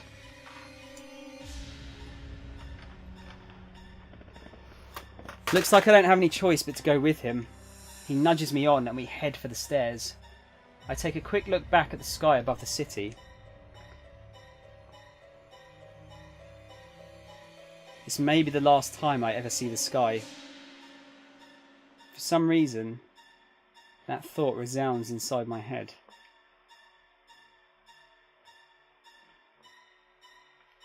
That's a bad end. Wow, okay. Taken by the man with the cane. So Maria has the virus inside her, but it's not materialised yet. But she's essentially going to cause an outbreak if they don't get to her in time with a antivirus. That's where all the drama's coming from. We're not quite sure why Tateno Tateno wants to kill Hitomi. Hitomi has the antivirus in her. That's why I think he wants to kill her. So no one can take advantage of the antivirus and sell it, and, you know, that kind of stuff. As soon as her blindfold was taken off, Maria spotted Minorikawa atop the building across the way. Kano rushed over there to stop what he thought was a potential suicide, and Tateno used the opportunity to abscond with his captive. Definitely a case of Minorikawa being in the wrong place at the wrong time. Right, so if we shift over to Minorikawa, and we'll make sure that he doesn't go to the roof, I guess, for whatever reason. Maybe he's looking for someone.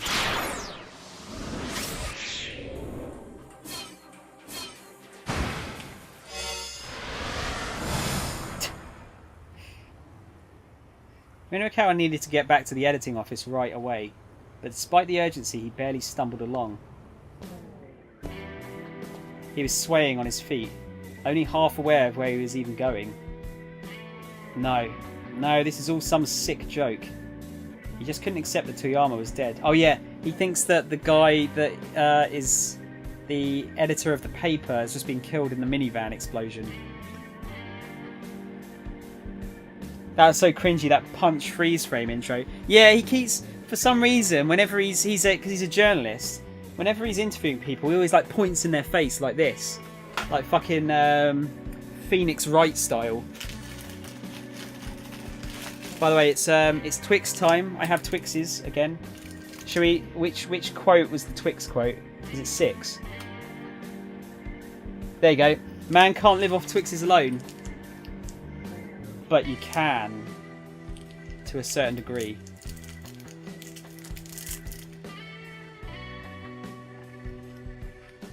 Do you guys have Twix?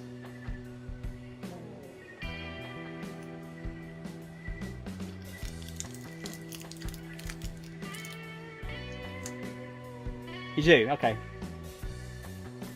I wasn't sure if it was one of those like sort of chocolate biscuits you only get in one country. Never tried, never wanted to. Dude, what's not to like? It's basically, is it toffee or caramel? Would it be? It's chocolate with caramel and biscuit. Hang on.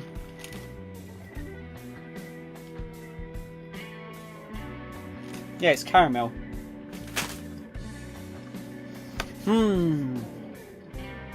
Love me some chocolate.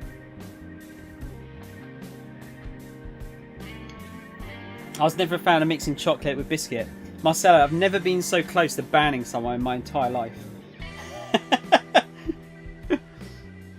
No, that's fair enough. Yeah, Kit Kats are amazing. I love Kit Kats. You know what though? I don't know if I'm just imagining things. Like, I don't know if my sense of taste is just dulled over time. But I reckon Kit Kats tasted better when I was younger. Probably because they had more E numbers in them. Marcella, that's a fair point. That's a fair point. Well, it's not like I don't like pizza. I just don't like cheese. But you know, it's kind of an important part of pizza, isn't it? Hey, C, how's it going? I'm doing another late night stream. How did your stream end last night? Did it go well? Oh, hang on.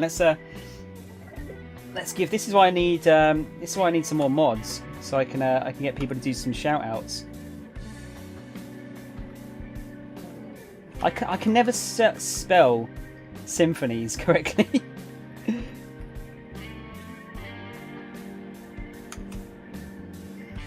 There you go. Give C a follow as well. She's a cool streamer.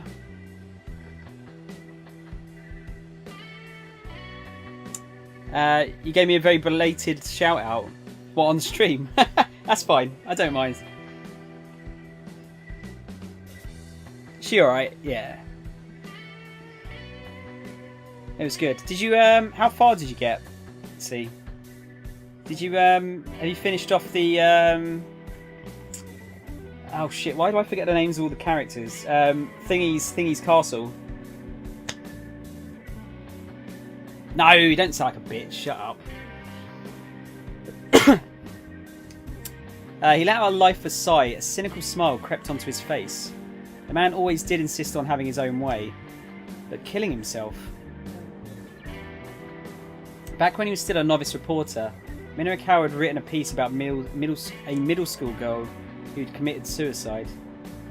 By the way, guys, I've got a slight issue with my TV. There's like, it seems like there's some light bleed at the bottom, like right where in front of where the camera is. There's like two sort of like shafts of light bleed. Where, well, I don't know if you call it light bleeds, but it's like two small shadows on the screen. It's really fucking pissing me off. And I don't know if I should get the TV sent back or not, because I've got quite a long warranty on it, I think. But that would mean I wouldn't be able to stream for a while. But I want to get it sorted before the, you know, the warranty runs out. You finished the palace. Sweet. A true blind stream, yeah. It's not the lighting, dude, no, because it shows up when there's no light as well.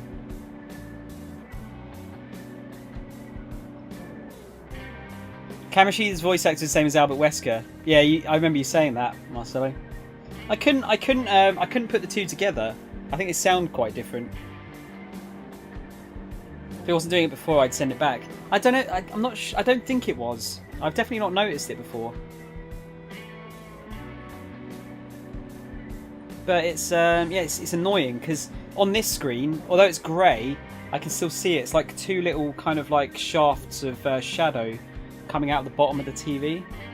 Like fairly light. They're not like too intrusive, but it's annoying enough for me that I can see it. Light bleeding is a real issue in screens. Backlight is probably out. Shit. It's really annoying. It's such a nice TV as well. I might have a look into it, see how quickly they can do it.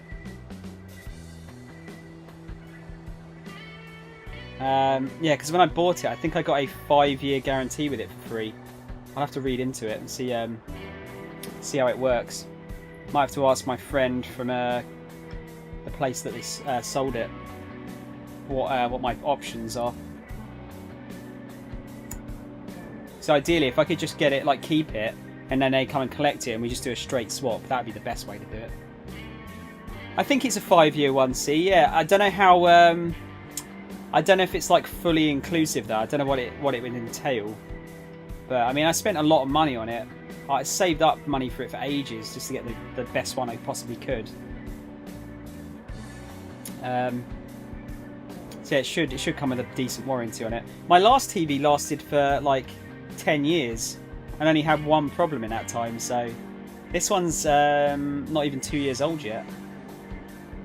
Actually, is it even? Yeah, no, yes. Yes, it'll be 2 years old in like February, I think. It's not like they smashed it, so they should replace it. Yeah, exactly. That's my point. It's really, I can really see it. Even though it's quite faint, I can just see it in the bottom of my point of view. It's really not. It's the worst on white screens. Obviously, shows up really badly.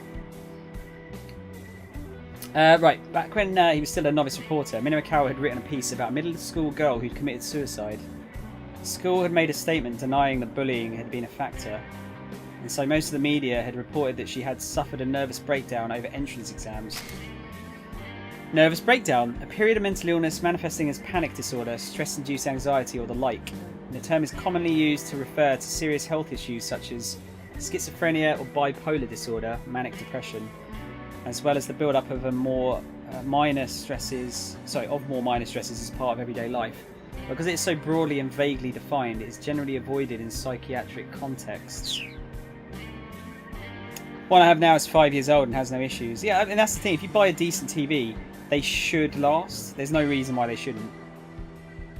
If you're buying a bloody a phony instead of like a Sony, for example, that's not going to last. If you buy a supermarket TV, they're probably not going to last as long. But something about the case kept nagging at him.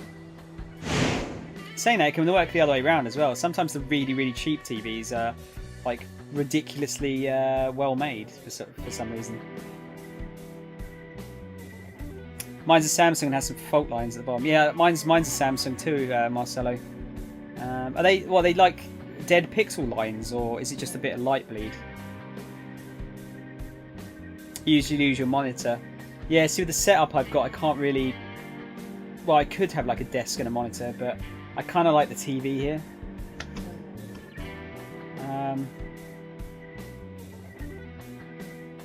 Yeah, I mean, I could... That would solve, because I've always wanted to have like a big second screen up here to have chat on, rather than a little laptop, but I kind of like having the big TV. Had her death really been a suicide? The more people he interviewed about the incident, the more his doubts grew. The city news editor, however, would not allow him to conduct a follow-up investigation, and the reason why was simple. This was the sort of thing that happened every day. They couldn't waste time on a case that was already on the books. It was more important for a reporter to find news stories than to squander time engrossed in a case that was old news. Minoru understood the editor's decision well enough, but that didn't mean he had to like it. He'd been sulking up on the roof slowly, nursing a cigarette, when the paper's local news copy editor, Toyama, happened to drop by. At a newspaper, an employee who evaluates the quality and suitability of reporters' copy and coverage, effectively the boss of a group of reporters. However, the copy editor typically works under a section editor who has the final say about what makes the page. A middle management position caught between upstart reporters and an angry section chief. That doesn't sound like a good place to be, does it?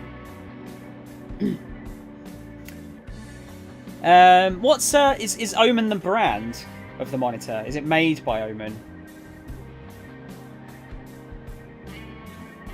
But yeah, second like I love the idea of like a 2 monitor or like 3 monitor setup. I think it's really kind of cool. Oh, it's made by HP, okay. They just wanted to do away with the Hewlett Packard thing because it's not as cool, I suppose. Omen sounds way cooler. Did they say no to the follow-up interviews? Toyama asked. About that girl's suicide. The name of the girl who killed herself was Chiharu Fuyatsuki. After reading her diary, Minoru became convinced it wasn't an ordinary suicide. 6 years from now, Minoru will run into a certain teacher and the investigation into the student's death will be reopened. But that's another story for another time. Is that a sequel game then, maybe? Hey, how's it going, Shadow? Sheepishly enters chat.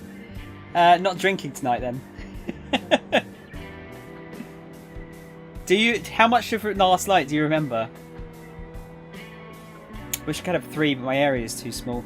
Nightmare. I was see what if I was to do it. I'd want two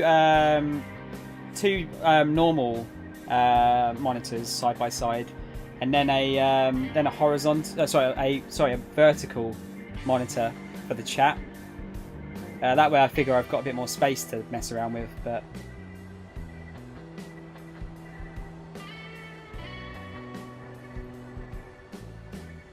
then again, you could fit all of chat on the second monitor. So no, good lord, I need to watch some VODs. Then I shall remember it all. But I remember enough to know that I'm an idiot. It was fun last night. I enjoyed it. It was funny. Do you remember the chicken quote? At least.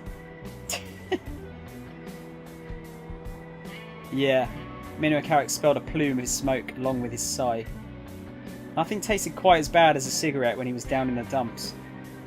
So what are you going to do? I'm not going to do anything, Minoru said. Editor told me no. Oh, editor said not to. You sound like a child.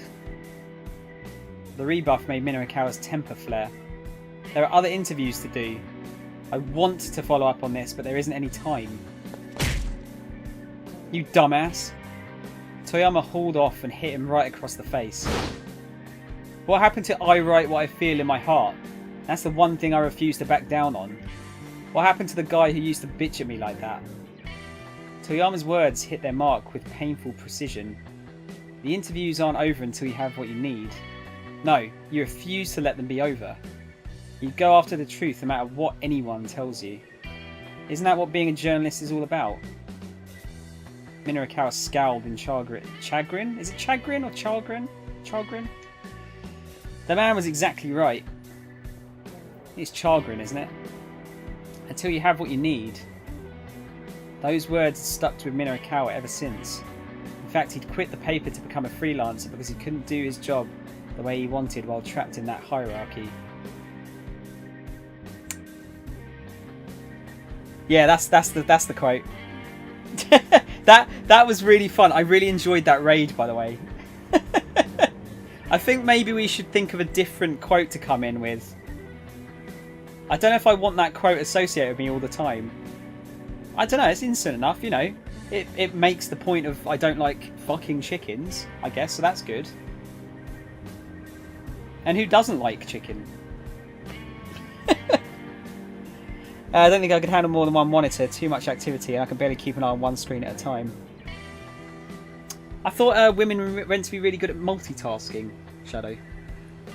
So I know that's like... there was a report that came out recently, apparently, wasn't there, that like neither gender is any better at multitasking than the other. It's just like it's just another stereotype, isn't it? I was dying. I was like, are you guys trolling me? I just think, you know, it's kind of a fun way to announce a raid, isn't it? Just to come in with some like inane comments. I told them not to spam it quite as much as they did, but then I spammed it too much as well because I kind of got excited. So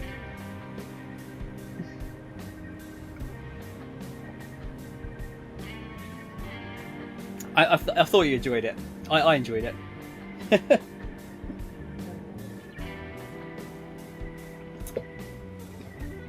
Now he wondered, what if Toyama hadn't killed himself, but had instead been the victim of a terrorist attack? But after considering the idea for a moment, he thought bitterly, so what? The reasons and the details hardly mattered at this point. What mattered was that Toyama was dead. He's not, by the way, just in case you've just come in. Minoru sat down listlessly and stared up at the sky. The blank swath of blue made him feel all the more worn out. Just what had all of the days running around been for? He felt so empty, so hollowed out by loss. All his motivation had drained away. He had no idea what he should do next. Hey, Minoru Minoru, what should you do? He tried to listen to his inner voice. Right, we're going to go for A, you've forgotten your passion, you need to get back up. Or B, stand up, right now you just need to forge ahead. I kind of get the feeling that either of these are going to be pretty good, regardless.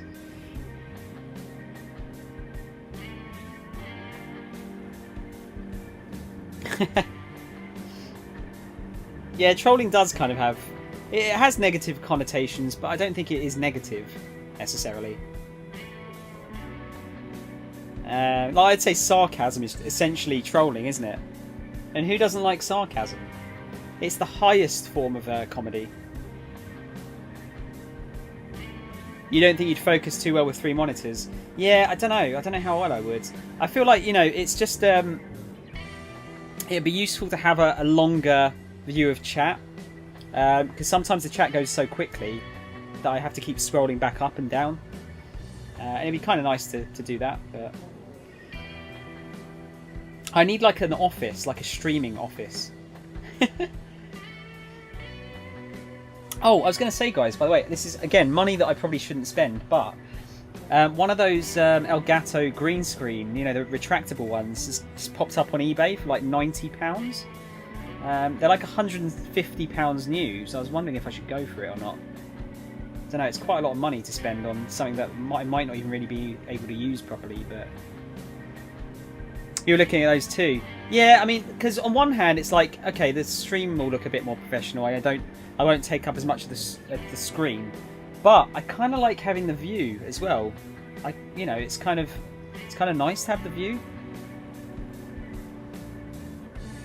Good trolling and bad trolling, yeah, there is, yeah. I wanted a vertical monitor, but didn't like it with 2 monitors. Not for right now, but for later. Yeah, I don't know. I'm not sure what to do. Because I don't know how often these things turn up, you know. And yeah, I kind of like the background. It's you know, it's a talking point, isn't it? That's kind of what I'm thinking. It's almost good as a talking point.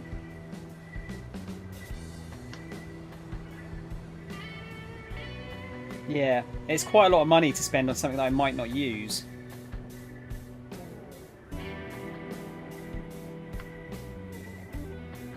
I'll have to keep an eye out for it. It's got an offer on it. Thing is, it's £90 to buy, but it's £20 postage because it's pretty massive apparently. I think it's meant to be like, you know, like this big, this wide. It's quite heavy, I believe. Yeah. Could ask for it for a birthday present maybe. I don't really have anything else that I'm after.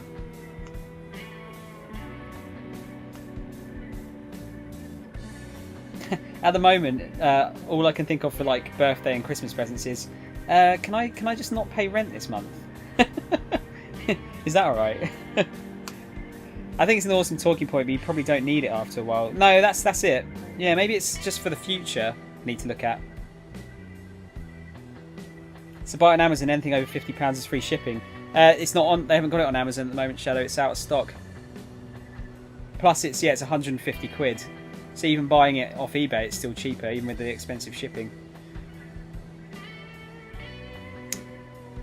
Well, it was out of stock on UK Amazon. Not I don't know about US Amazon. US Amazon probably still has it, I would have thought. I'm gonna go. What do you reckon, guys? A or B? I don't think it'll matter, but I'll let you guys pick. I know some of you don't like picking, but they looked pretty handy though, because it's got like a thing that kind of like props the screen up as well, so you don't need to hang it off of anything. It just props up at itself out of a base. Go for B. Okay, let's go for B. Stand up. Right now, you just need to forge ahead. Yeah, that was his only option really. He couldn't just let things end like this. And he still didn't have what he needed for his articles, so Minorikawa took a deep breath, readying to get back on his feet. Before he could, however, a young man stumbled across his path, taking a nasty fall on the pavement. Ow! Oh damn, that hurts. The youngster scrambled back to his feet and turned to Minorikawa with a snarl. What are you looking at, pal? So this is the guy that, I don't know if you guys were here earlier. This guy killed Aichi, basically, with this piece of timber. The young man clutched a piece of timber like a club. There was a nasty gleam in his eyes. I'm not looking at anything, Minorikawa sighed. I just happened to be looking in your direction. Shut your yap. Apologise, bitch. Now. The punk raised his cudgel. What for? You tripped me, man. Ain't you going to apologise for that? The kid had stumbled all on his own, but was probably too embarrassed to admit it. Guess he's got to vent his anger at someone. Listen, kid, Minorikawa said. It's not my fault you're such a klutz. Klutz? You know, like the pedal in a car that's got a manual transmission. Oh, that's a clutch. Okay, so then like lumps of earth or clay. Those are clods, you say? Right, so then we're talking about a sort of social get-together for coffee and conversation. Huh. Ah, right, that's a clatch. Clatch? I've never even heard of that. Is it really when you... Is it when you try to fix something using stuff that isn't really meant for the purpose? That's a kludge. Okay. I hadn't heard of kludge or clash. I more meant you wouldn't need your background as a talking point after a while when we all genuinely enjoy being here. I'm for the green skin if you're for it. Yeah, sorry, see, that's what I meant. Like, once the community's... well, hopefully the community's a bit more established. And we've kind of got regular people in here kind of chatting all the time. It'll be less of a thing, isn't it? Then I probably wouldn't need it. Well, I did purchase a game PC off of Amazon, and I only received a PC with the ass of a $200 laptop. So Amazon's not always to be trusted. Still better than eBay thus far, though. Shut up. I've never had any problems with eBay. I've had actually. That's a lie. I think in the I want to say I've used it for about 10 years. 10 years that I've used it. I've had one time that I got scammed, but even then I got half my money back. So it wasn't all that bad. And you know, I sell a lot of stuff on eBay. That's kind of how I'm keeping myself going at the moment. And yeah, never had any problems with people claiming stuff has been missing or anything like that. I bought Persona 5 on eBay and saved like $20 on it. Yeah, I think it's good, isn't it? Because waiting for the stores, like if one of them does a sale, they'll all do a sale on it because they get permission to do sales on games from the like publishers or you know the guys that sell them the games in the first place. But otherwise, you're kind of at the mercy, aren't you? Whereas obviously second-hand, you can sometimes pick up a bargain. This word quibbling is really reaching. This is the thing. Some of these are really serious and actually give you like some good information, and some of them are kind of stupid and dumb, like this one, which I kind of like. The hell you just say to me? You got a death wish, pal. With a murderous glare, the punk advanced on him, brandishing his weapon. Hey, Minorikawa said. So are we going to go for A? Is it fun hitting people with that thing? B? Alright, I'm sorry. Or C? Bring it on. I'm going to discount B, because if we say B, then HE is still going to get killed. So we need to hold him up here. So we're going to go for A or C here. I get most of my cheap game stuff from the lady down the street. She has a garage. Garage. I say garage. Garage sale at least once a month. Every time she kicks out her druggy boyfriend's son, whoever he is, she sells her for what game stuff he has left. That's quite beneficial for you. That's Schadenfreude, isn't it? Essentially. This game kills me with all the dumb shit in it in general, but it seems like a good story. It's literally the same as Yakuza in that it's got a very serious main story, but some of the side stuff that happens is daft as fuck. It really is. I'm a horrible person. No, you know. It's only going to go to someone else. You might as well benefit from it. I'm going to go for A. Is it fun hitting people with that thing? The corner of the punk's mouth curled up. Oh yeah, real fun. Only a dumbass beats people with their bare hands. You just wind up hurting your fists. If you're going to enjoy some violence, you got to have yourself a weapon. Aha, I see. In that case, maybe give it a rest with that stick, yeah? Huh? What for? The punk scowled in irritation. Don't get me wrong, Minorikawa said. I'm just saying that there have to be better weapons than that. Something that could take a man down in a single blow. kid stopped to consider Minorikawa's words for a moment. I get ya. Yeah, you might be right about that. And I think I have just the thing. May as well go with my usual. He tossed away the piece of wood on the side of the road. Don't you go anywhere till I get back. Got it? Yeah, sure thing. Minorikawa watched as the punk headed back the way he'd come. Man, he murmured, what a dumbass. Looking around, he spotted a taxi parked close by. It was Kimizuka. Kimizuka's a fucking hero. He's like a decent taxi driver. When do you come across those? Only thing is I need to be careful about what I get. I once bought a copy of Far Cry Primal there and got a bonus dirty heroin needle as well. Oh, gross. That's bad. That is bad. That reminds me of a story when I worked for Game Station though. I'll try and keep it as short as possible. Basically, obviously being a game shop, you trade in consoles. I'll have to save some of these other stories for another time. But one time, a guy traded in his 360 and inside the disc tray was some granny porn on DVD. I can't really make it a long story, that's kind of it. So yeah, it had granny porn inside the disc drive. Now, this was at a point where the... I don't think the DVD played, luckily. But he was there as we were testing it. And I wasn't dealing with him, but I remember saying, like, that the guy that was dealing with him went, I think this is yours, sir. And oh my god. Granny porn, Marcelo. Granny porno. No, I don't think he was trolling. He went fucking bright red when we gave it back to him. Yeah. Yeah. Also, you remember you could do some custom backgrounds on the 360? Yeah, there was some porno backgrounds in our time as well. Another game station got done because they traded in a game. It wasn't us, by the way. They traded in a game and didn't check the inside of the sleeve. I mean, you know, you kind of don't think to do that, do you, really?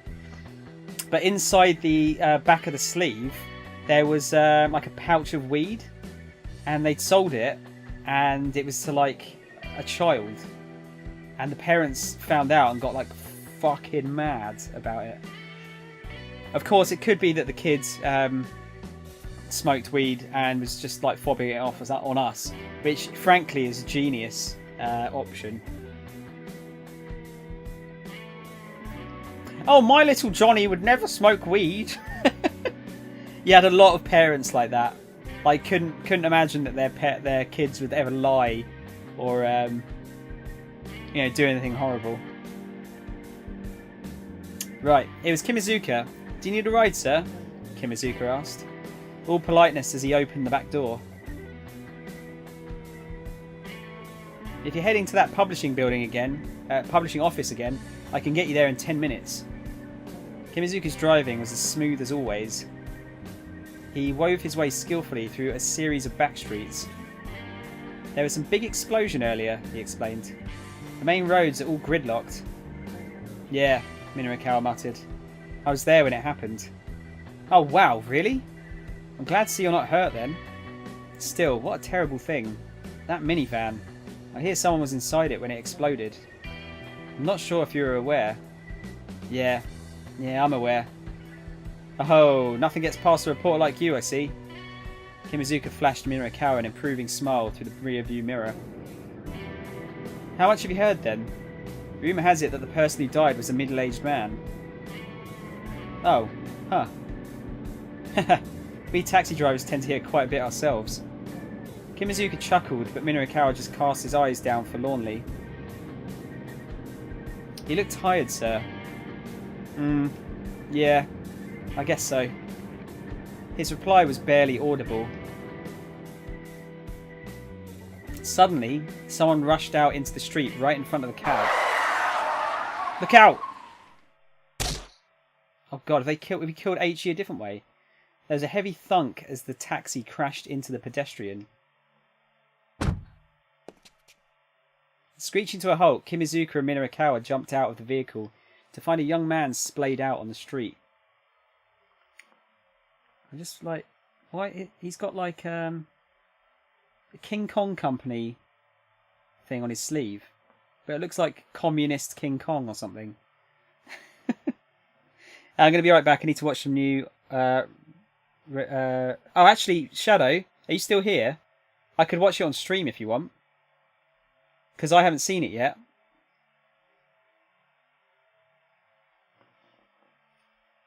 Should we watch it? Because I haven't watched it yet. I forgot about that. Let's have a butcher's.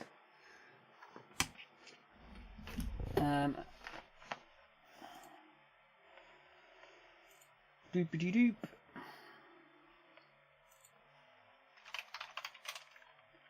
Should be hopefully on game trailers. Didn't want to interrupt your game. I don't mind. This is I'm interested in seeing this. If it's like it's random YouTube videos that I don't know what they are. That's kind of what I don't like doing middle of the stream. Here we go. I'll just let it load up a little bit because it tends to stutter a bit when it's first going. I'm not exactly sure why. But I've been dying to do it when my roommate is up on my ass whinging about her shit boyfriend. Wait, what?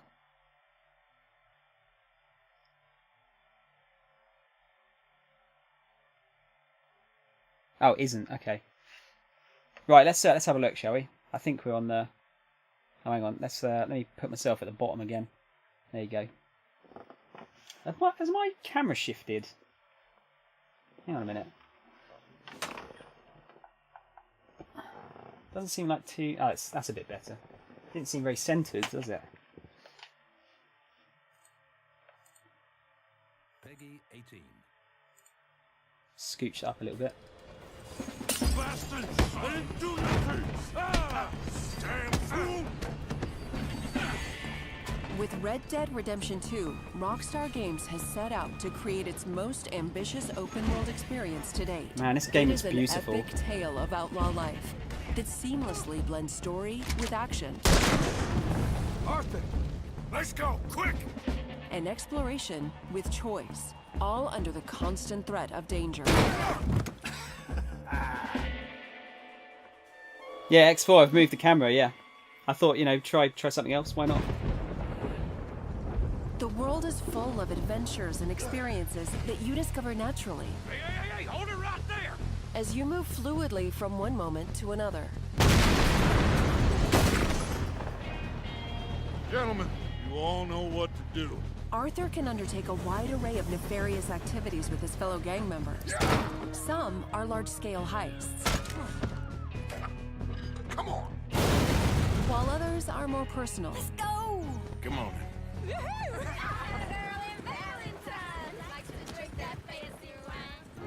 You can rob a train, passerby, or a coach. Anyone inside there? Hold up a store, burgle a house, or go loan sharking. Here for money. Where is it? Or you can simply go off and explore alone. If you're Hang on a minute. Wow.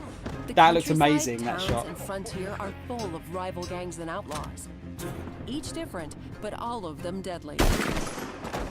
How's that score you stole off us? Which one? In this rapidly civilizing world, lawmen are cunning. Whether tracking known outlaws or investigating a crime scene. Mother have mercy. Now, I'm not a fellow to pass a quick judgment, but I know you don't hire a saint to catch a sinner. Get a price on your head and bounty hunters will track you down.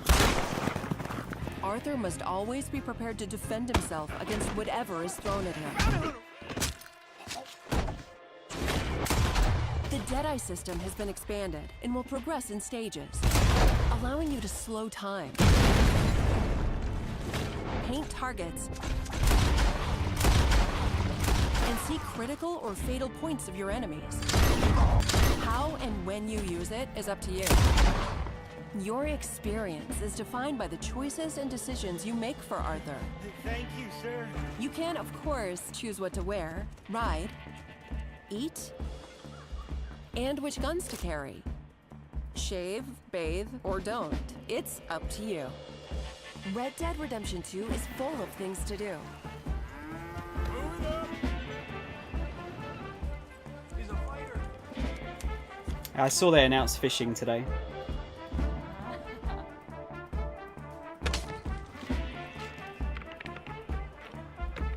Fuck the gambling though, I can't do the gambling. There are countless secrets to uncover and people to meet.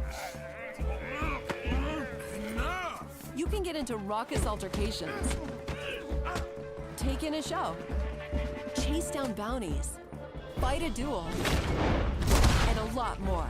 Be careful out there. This is nasty country. Your behavior has consequences, and people will remember you and your actions. Son of a bitch.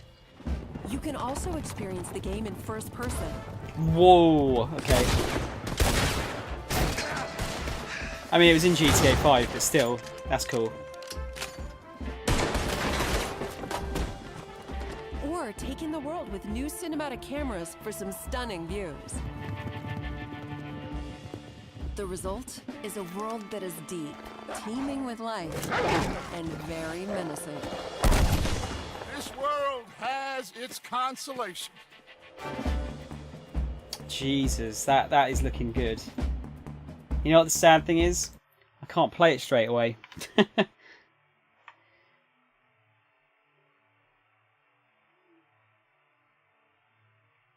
What we got here?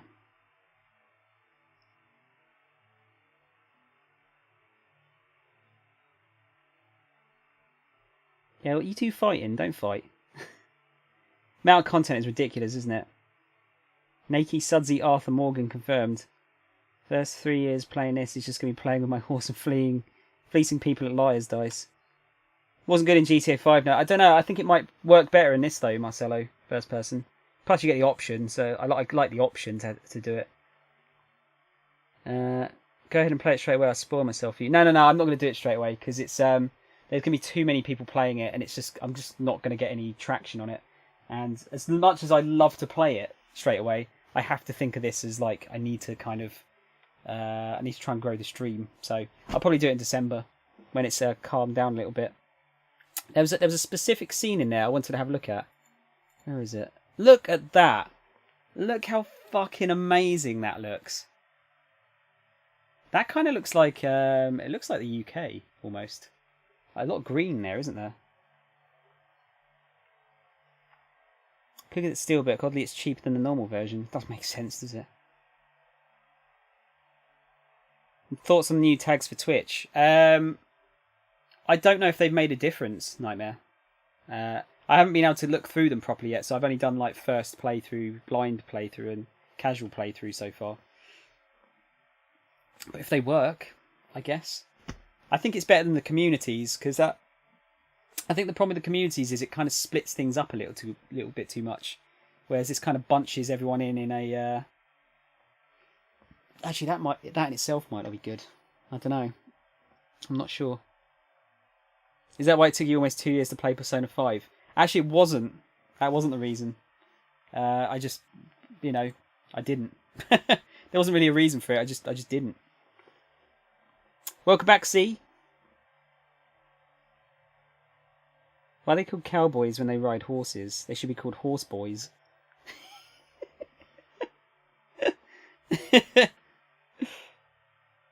Some cowboys ride bulls. Oh, I didn't know that. Bull boys, yeah. Christmas gift streams. I'm not sure if I'm going to do I probably won't do a Christmas Day stream, but I will do some streams around Christmas, definitely. I always kind of like to take Christmas Day off and spend it with my family, because we're usually down. We're usually watching like Home Alone and films like that. Is the sound still going? Hang on. Screeching to halt. Kimazuka and Minorikawa jumped out of the vehicle. I can't see what that says because of the thing. Hang on. Fuck off, Tom. Jumped out of the vehicle to find a young man splayed out on the street. Hey, the driver called. You alright? Okay, there is sound. Good. Everybody send Tom Christmas gifts and have him unbox them. That, you know what, that'd be fun, but, you know, you don't have to send me gifts or anything. I was thinking of, you know, eventually it might be cool to, like, open a PO box if people did want to send stuff. But I've seen a few PO boxes get, like, totally out of control. Like, generosity-wise, people go, like, a bit overboard. And I feel like I'd feel really guilty if someone sent me like something really big and expensive. Have to try and do something for Christmas though. Well, Christmas, like I said, I'll probably do a 24-hour stream around Christmas.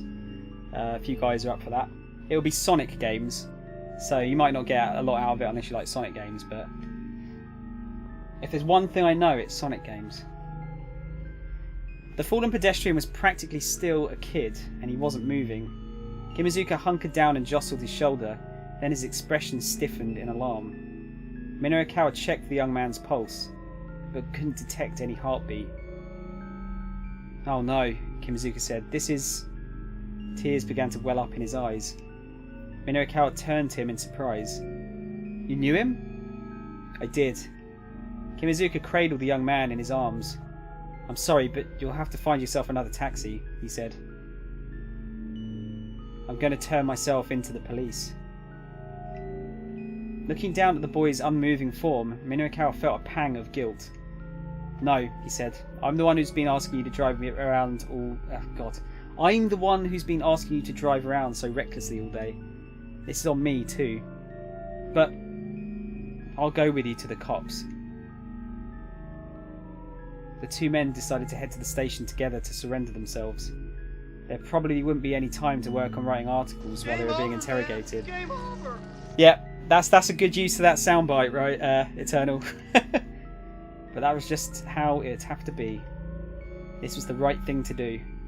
Minoru just had to keep telling himself that, knowing that it was the truth.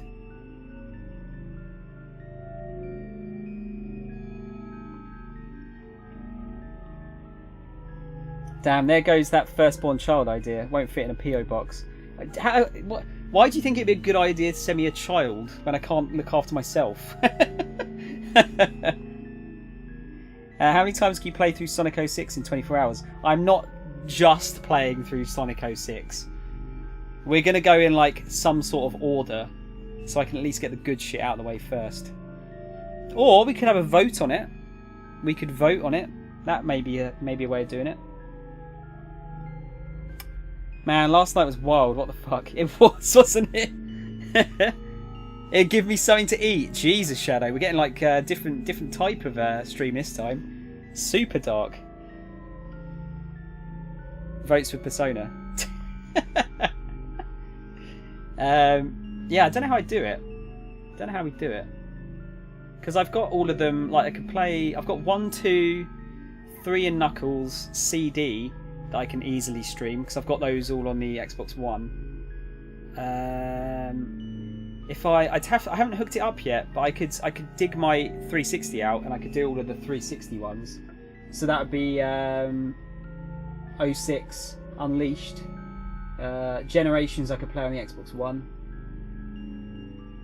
I could do wow. You know what I could do? I could do Sonic Boom, the Wii U one, which is meant to be worse than Sonic 06. You could do that. I've not played that.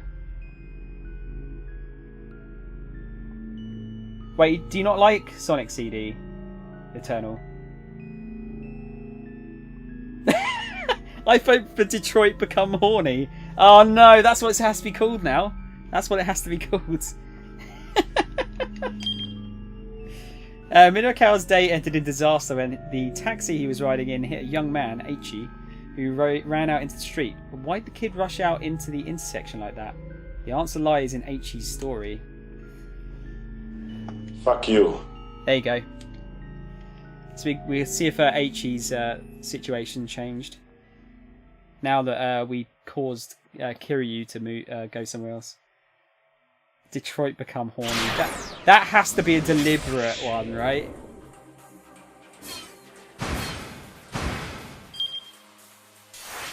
Yep, okay, his bad end is gone. See, I would put the sound bites in there with no delay, but I feel like they're going to get like absolutely abused if I don't. Right, let's see. Any of the streams I've seen that game always devolves into talk about Android peen in the chat. Where's the Android dicks in Detroit? They would be abused. I would make sure they would. Oh god! If I could put it on a lower timer, I would. But 1 minute is the lowest you can do it. Apart from 0, obviously. Put in a 3-second cooldown. I don't think you can. I think it has to. I think a minute is the shortest you can do. I do want to play Detroit, not for Android penis, but I need to do Beyond Two Souls. Is it Beyond Two Souls? I can't remember now. I've got it on the PlayStation, but I don't have it on the PS3, but I don't have it on the PS4.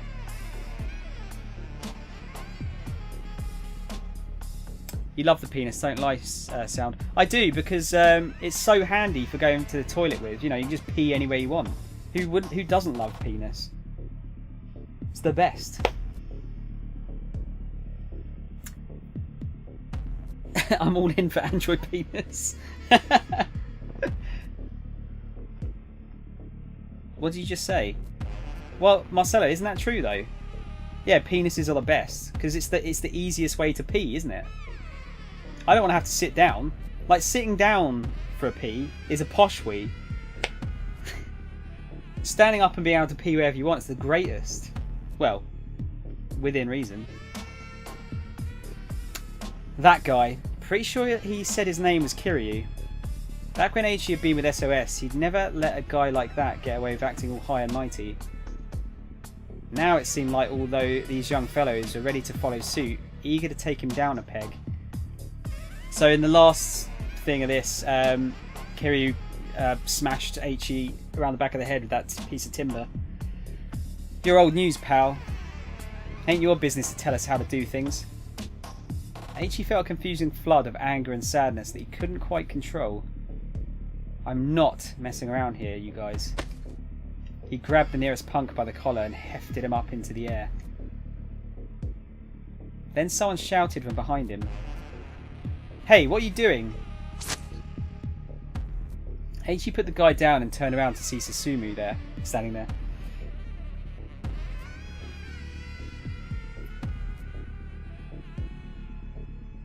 How many do you have so far? What peas? Marcel, you might find this difficult to fathom, but I haven't counted every pea I've ever taken. I don't keep like a tally on the wall or anything.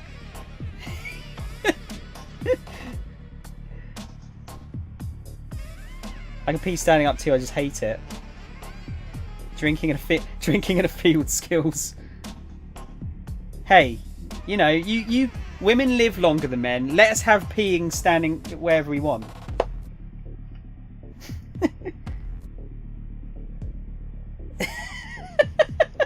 Wait, get it together. What do you mean? What, you mean the chat? You want me to make sure that people stop, like, talking about, like, peeing?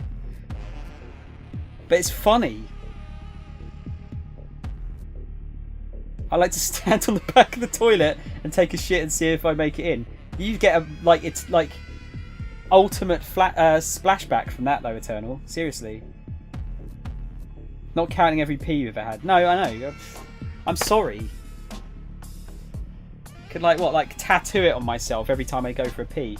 I'd be covered in tattoos in like a week. I was messing with you, Marcelo. I'm just trying to keep the thing flowing.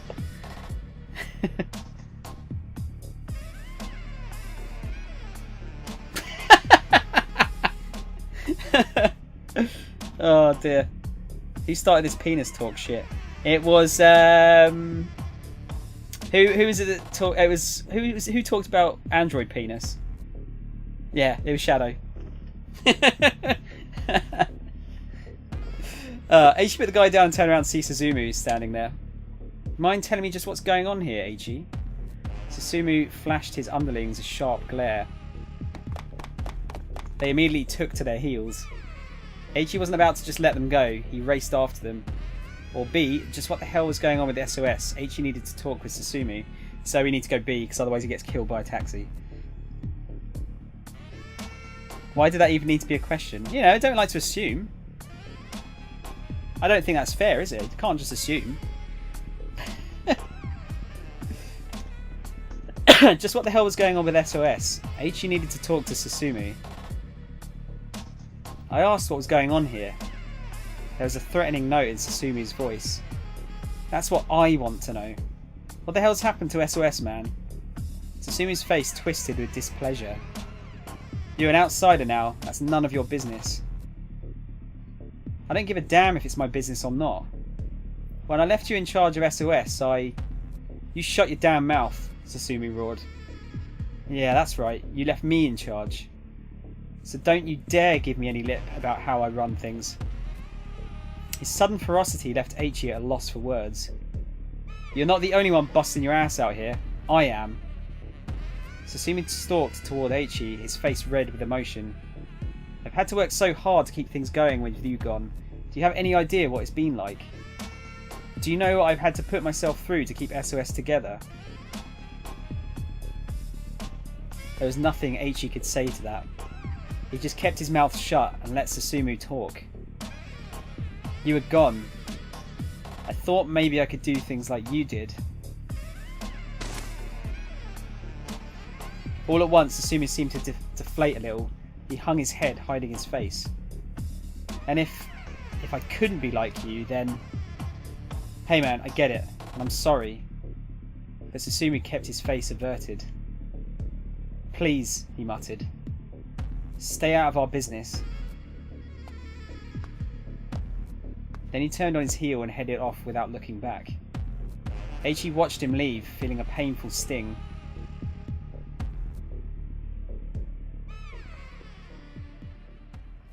Oh my god.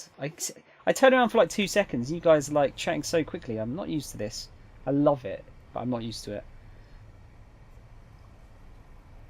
I was like, it was sound or shadow? Probably shadow. It was not me. I just escalated the situation. What if sound is actually an android that has a penis?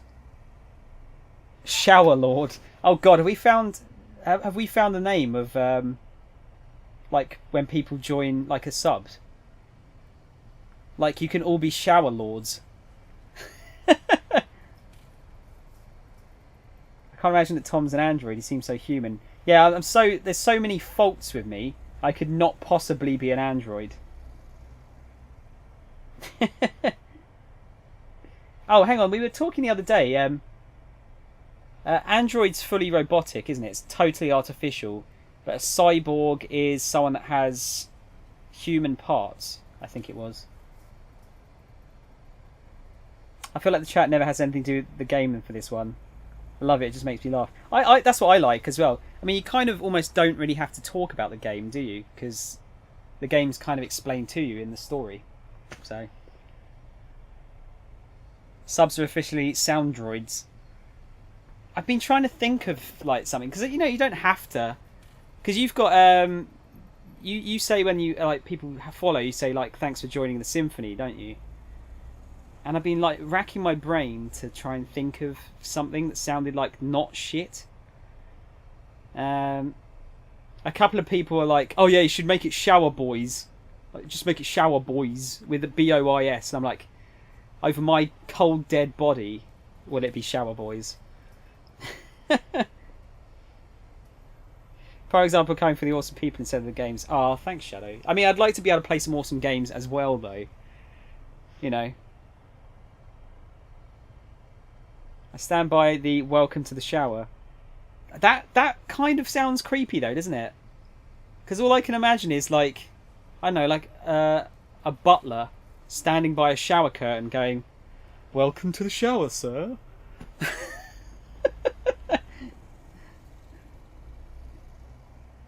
Welcome to the shower room sounds a little like a porn beginning.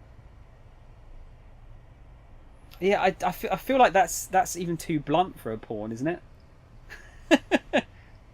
Speaking of sub, you people need to start using your Twitch Primes to this dude, and that's the only time I'll ever talk about Twitch Prime. If you're going to use it on Sound Show, is more worthy than anyone. Thanks, Eternal. You shield for me. Thank you for shilling for me. I don't like shilling myself. I feel like it's you know, always feel guilty doing it. So thank you, Eternal. Did you say shower? Well, technically I did because it's in my name, Phantom. How's it going, Phantom? I'm doing a late stream for once, so you might actually be able to stick around and chat for a little bit. The chat is a bit dirty, though. I do warn you. You're already in the shower. Oh God. That's the only fucking time. Don't ask for it again. I didn't ask for it. You just said it. I didn't have to ask for it. Don't shout at me. I've got a delicate disposition. You'll make me cry. Okay, right. You worried about Phantom's innocence after that Jackbox game the other night? Yeah, but I kind of feel like I feel like Phantom's like secretly filthy.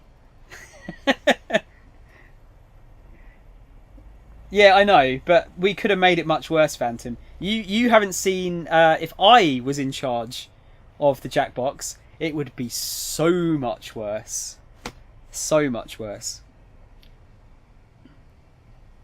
I mean, Shadow's already been talking about sending me her firstborn child in the post for me to eat. So we're going to get some like dark humour in there as well. Excuse me, I'm an angel. I don't doubt that. You are an angel, Phantom. I'm so upset that I missed that event. Phantom's done it once. I think he's done it again. Didn't you do it over the weekend, Phantom? I think. Jackbox stream time. I really want to do it. You know what? I'm really annoyed. I missed the Jackbox Humble Bundle. They had most of them in there. I should have bought it. But I was like, oh yeah, I'll do it later. And then I forgot. And by the time I remembered, I was like a day too late. It was really annoying.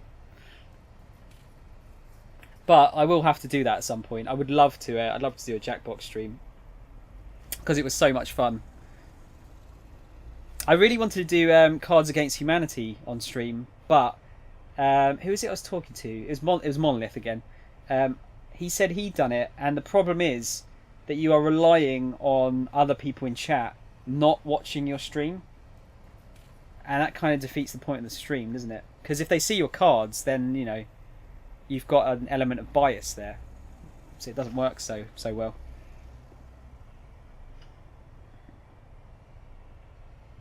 Are you streaming tonight? Oh, hang on a minute.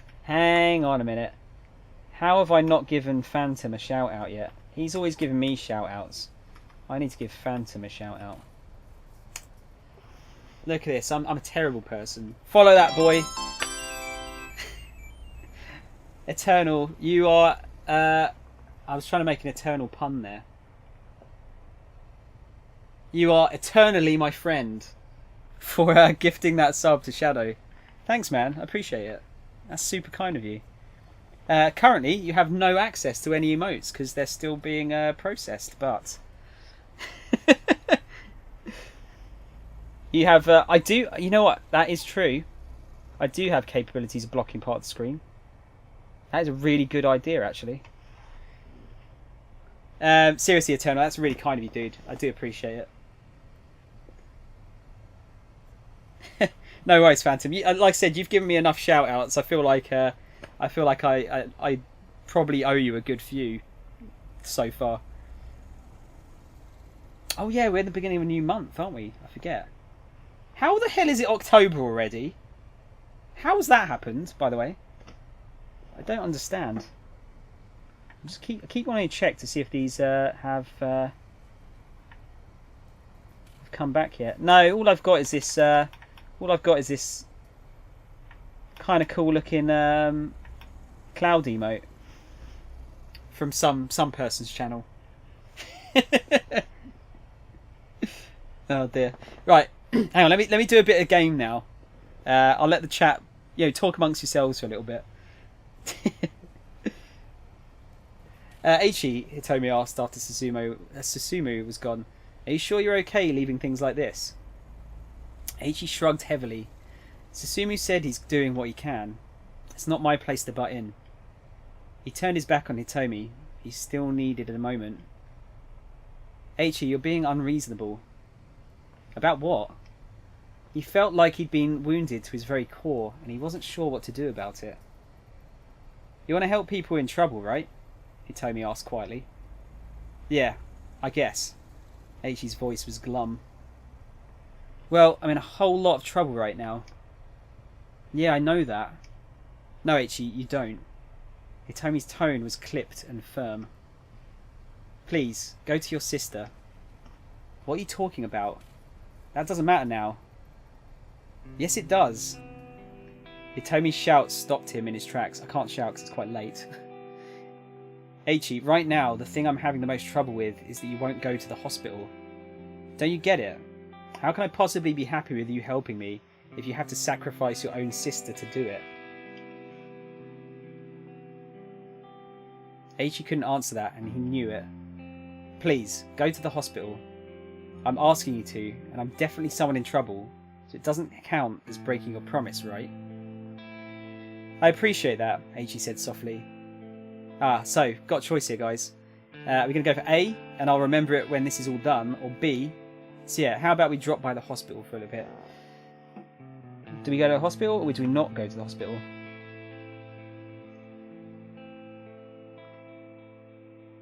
Assassin's Creed... Odyssey is infested with microtransactions. Feels bad. That's not good.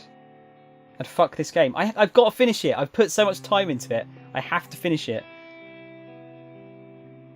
Phantom, you really should play some scary games, dude.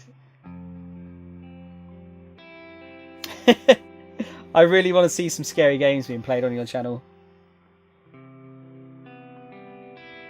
Oh, where's the guy with the best looking guy here emote? He's not here, dude. That's Beast dude.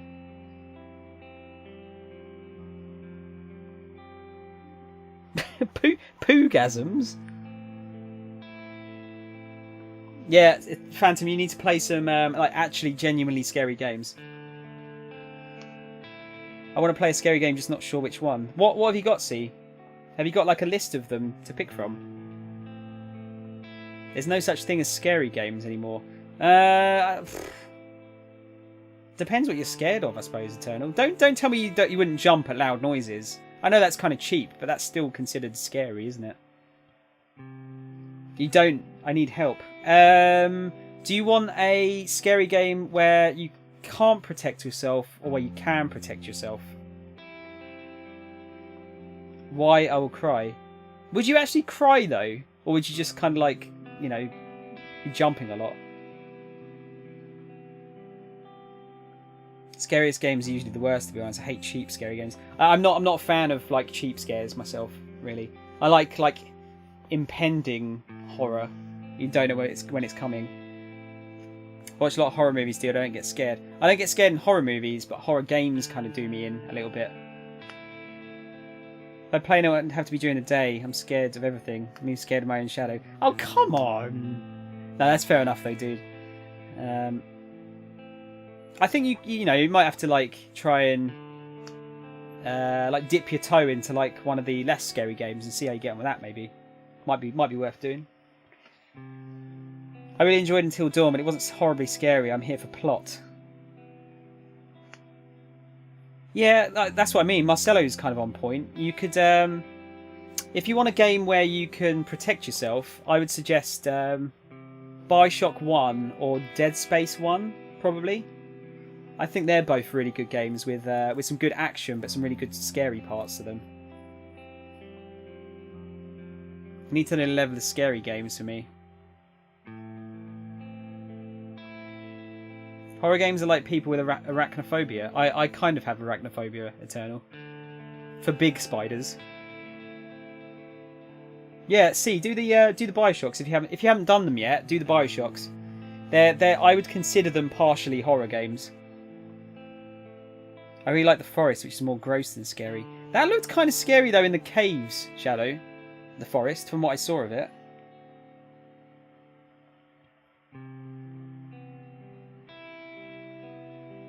I got scared from Final Fantasy IX when the bird pops out of the wall. I don't even remember that part. I'm trying to think of like a bit of a tamer horror game. I mean, you know, I'm not trying to force you or anything, Phantom. You know, if you don't want to play them, don't play them. It's just if you had to pick one, might be worth looking into something maybe. Or creepy, you know, just something creepy maybe. Amnesia is horrible. Because Amnesia, you can't protect yourself. You just have to hide if the monster finds you. It can get a bit spooky, but it's nothing compared to Evil Within 2 for me. Really? Is Evil Within 2 scarier? I've got those here to play. Have I got the first one here? Yeah. I've got the first one to play, and I bought the second one cheap just before I left work at Game. Well, before I lost my job, I should say. Last of Us. I mean, actually, you know what? Last of Us is pretty freaky at points. Like when you're in the dark and you've got the is it clickers? They call clickers, weren't they? And you've got those like hovering around. That was horrible.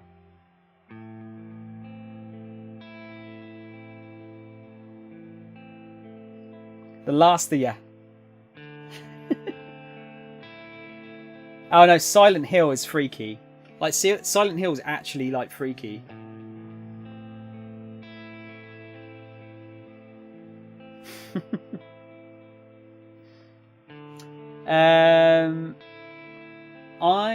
I'm gonna make a say here, and we'll go for B here. I want to go to the hospital.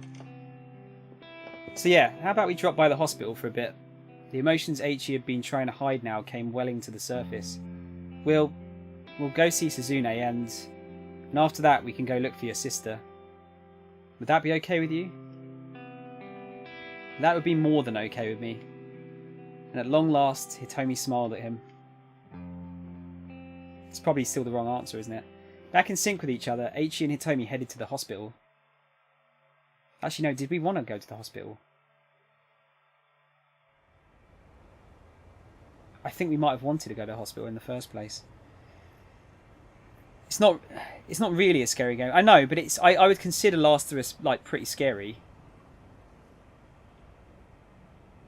Or at least tense.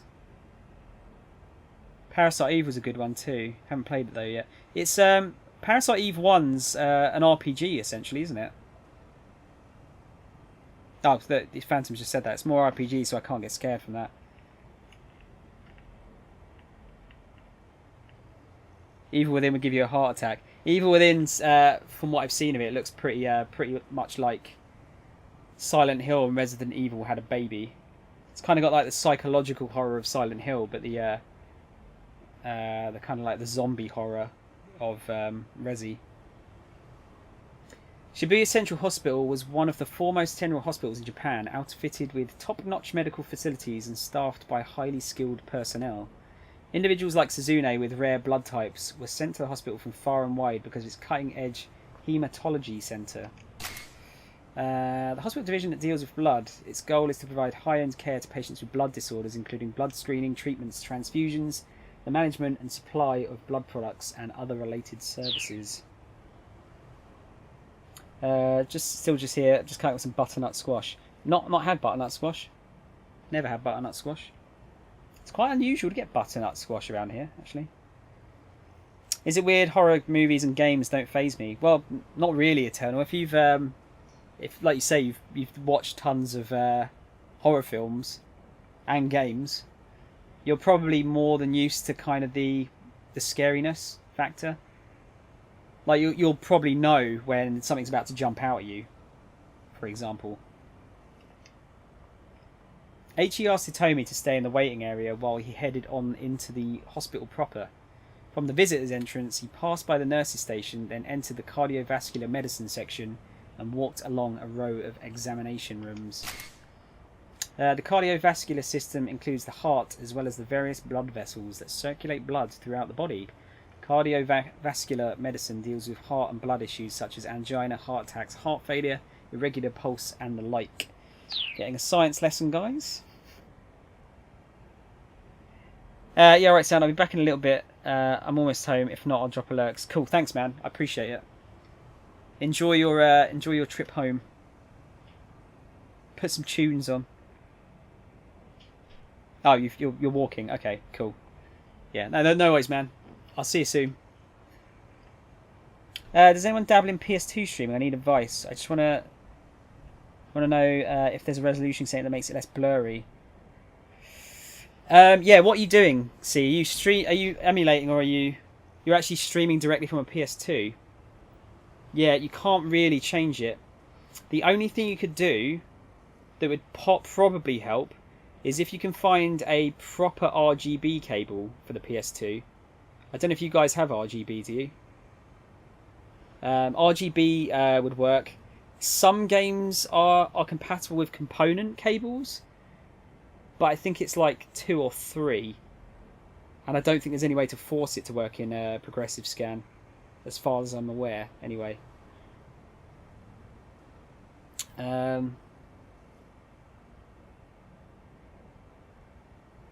you doing it? Are you doing it full screen, or are you doing it like square? It's not wide, because most of the great games aren't widescreen, are they? Are you doing it by 4:3 or 16:9? PS2 supports component. Oh, actually, it didn't over here then. Like there was only 2 or 3 games that supported it officially over here, I think. Yeah, maybe a component cable might be worth looking into, but then you'd have to get another converter. You'd have to get component to HDMI converter, I suppose, and then that into the capture card. I mean, ideally, like to get the absolute best, I think you'd have to use like a, you'd want to use like a Frame Meister or something, but they're really expensive. Because you can give the games like scan lines and all sorts of stuff, and that can tidy stuff up a little bit too.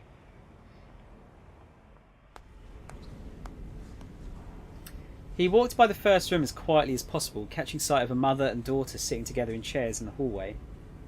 The mother was crying softly. "Oh, Takuya, he's only 15, she murmured under her breath. What game are you looking at playing, by the way, see?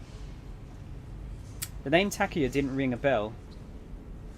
It was the only 15 that got a reaction out of Eiichi.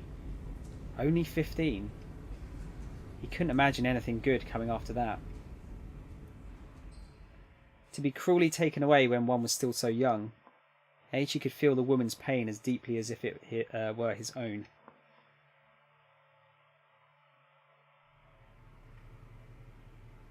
When he reached Suzune's room, Dr. Saeki, the attending physician, explained her condition. The doctor did his best to keep his explanation simple, but Eiichi was too worked up to process much of what was said. He did manage to wrap his head around a few things. At around 10 o'clock that morning, Suzune had had a seizure. For a while it had been touch and go, but finally her condition had stabilised. However, since she hadn't regained consciousness yet, she wasn't allowed any visitors. That was the gist, as far as Eiichi could tell. "What's your father doing today?" "He still hasn't come by," Dr. Saeki said. Eiichi wasn't sure what to tell him. It was certainly odd. There was no way his father wouldn't have rushed right to the hospital if he'd heard Suzune had taken a turn for the worse. "I'll give you a call once she's woken up. For now, you can head on home for the day." "Alright. Please keep a close eye on her, Doctor." Somberly, Eiichi went to find Hitomi in the waiting area. She's going to have disappeared, isn't she? Maybe. Are you going to play Harry Potter? Okay. Idea for money making. Since there are actual Fortnite coaches out there, why not charge for streaming advice? It's clearly something you know your shit about. Of course, maybe I'm being a jerk. I don't...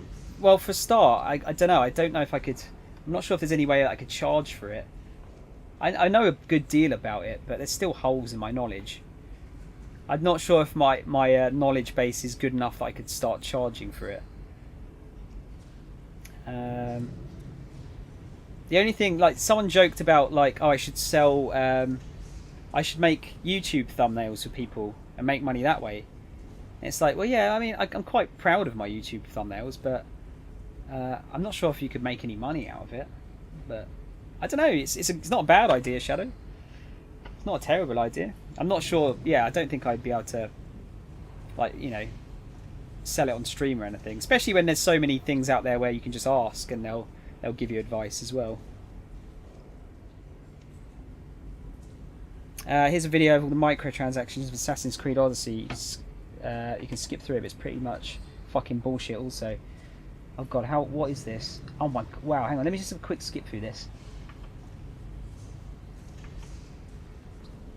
Oh, is it like costumes and shit? Pegasus pack.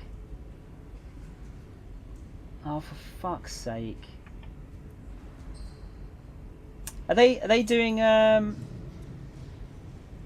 season pass for this Eternal? I bet they must be, aren't they? It's Ubisoft. They always do a season pass. Fucking hell, that is a lot of stuff.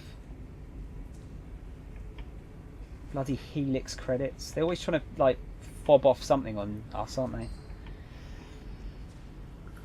I feel like people wouldn't pay for advice, but who knows? You could do tutorial videos. I mean, that's probably... I'd say that's a better idea. Like doing a tutorial video on YouTube, maybe.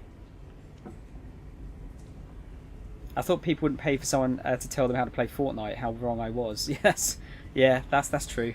That's kind of weird, isn't it? I think that in itself is pretty weird. Oh no problem, C. No problem. It's yeah, it's a bit fiddly. I mean, your main problem is the AV cable is by far the worst connection you can have for the PS2, so it will look shitter because of that. So yeah, you either need to get an RGB adapter or a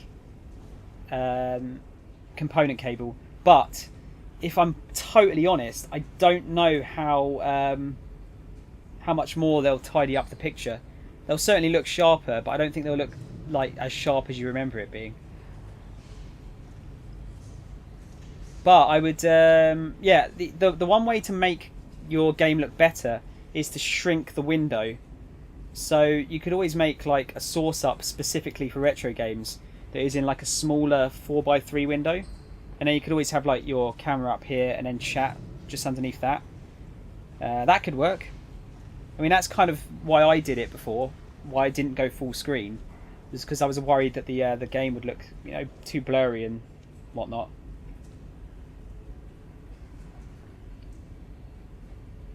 Or emulating, yeah. If you've got the game, you're legally allowed to emulate it because you're allowed to dump your own ROMs if you own a game. So that's definitely I don't know. Marcelo's the expert there. He knows how to emulate PS2. I've not tried to emulate PS2 before. Right. Outpatient reception had closed for the day, leaving the hospital quiet. His footsteps echoed softly in the corridors. Then, as he walked along, a peculiar sound drew his attention. It had come from over by the base of a nearby stairwell. Aichi took a peek around the corner. Is it Kanan? It's Kanan and Stanley. The sight that greeted him nearly made him gasp out aloud. In the dim light up ahead, he saw Kanan, and she had some white guy pressed against the wall, a knife to his throat. Aichi quickly yanked his head back out of view. Could it be? Was this the man Kanan said she was after? Aichi had to resist the urge to go charging out there. Some amateur heading in half-cocked might well be more of a liability to Kanan than any sort of help. He heard her mutter something to the man in English. We know nothing about Alphard's background. Nationality, sex, age. Aichi could just barely make out the words, but since it was all in English, he had no idea what they meant. But we do know that whoever they are, they have connections to Langley. Langley, slang for the US Central Intelligence Agency, CIA, headquartered in Langley, Virginia. Virginia? Similar to referring to the Japanese government as Nagatacho, the CIA has other nicknames including the Company, the Agency, the Second Government, the Invisible Government, and the Coup Makers. The way to make the game better for C is to minimise the game screen as much as possible, make a cam as big as possible. Yeah, exactly. That will, like, that you... I don't know if Shadow is making the joke of, you know, have a tiny gameplay window and then a massive camera. But, actually, yeah, shrinking the game window down a bit will improve how good it looks. So that might be worth a go. I can always help you out with that if you want, by the way, Shadow, C. I can give you some sort of pointers on it. Aichi peeked out again, very cautiously in time to see the man raise an eyebrow at Kanan's words. Interesting. That doesn't mean you need to threaten me at knife point, though. He flashed her a thin smile. It does, actually. Because I happen to know that you're a CIA agent. Technically known as officers, the CIA refers to its own spies as agents. Someone in charge of directing agents is called a case officer. Case officers are stationed at embassies across the world in the public guise of diplomats, soldiers, and the like. No sooner were Kanan's words out than the man grabbed her arm and tried to hurl her against the wall. Just before her head connected, though, she jackknifed her upper body forward and planted both feet against the wall and kicked off with tremendous force. She used her momentum to launch herself forward, regaining her position with her knife against the man's throat. But during his brief opening, the man had managed to draw a gun from inside his jacket. Now the barrel was pressed right against Kanan's heart.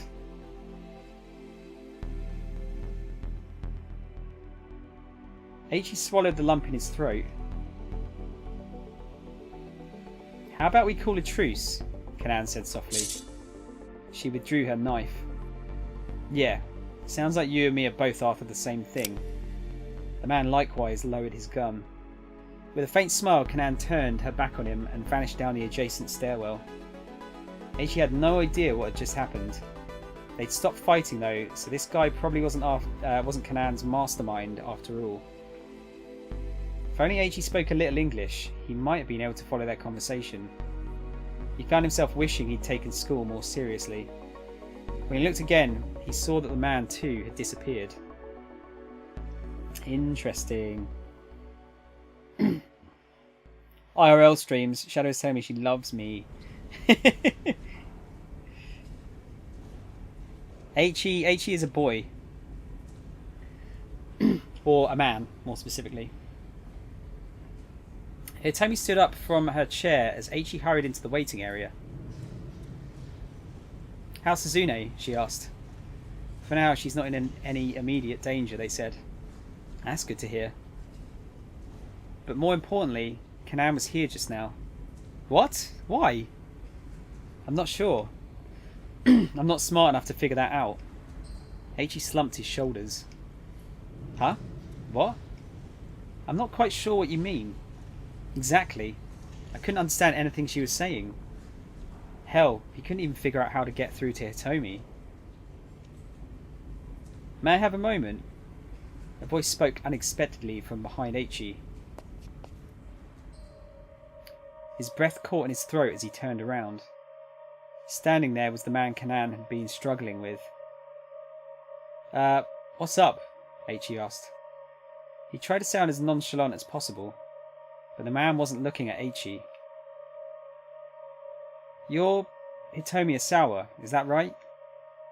Ah, yes. Hey, Aichi snapped. Keep your distance. He stepped protectively in front of Hitomi. This guy, he's not what he looks like. Aichi clenched his fists and adopted defensive posture. Huh? Hitomi seemed panicked. Aichi said, A, this might be the person Kanan was warning us about, or B, I don't know who he is, but he's not our friend. I'm thinking A here, because if he hears that we know Kanan, he might respond differently, perhaps. What do you reckon?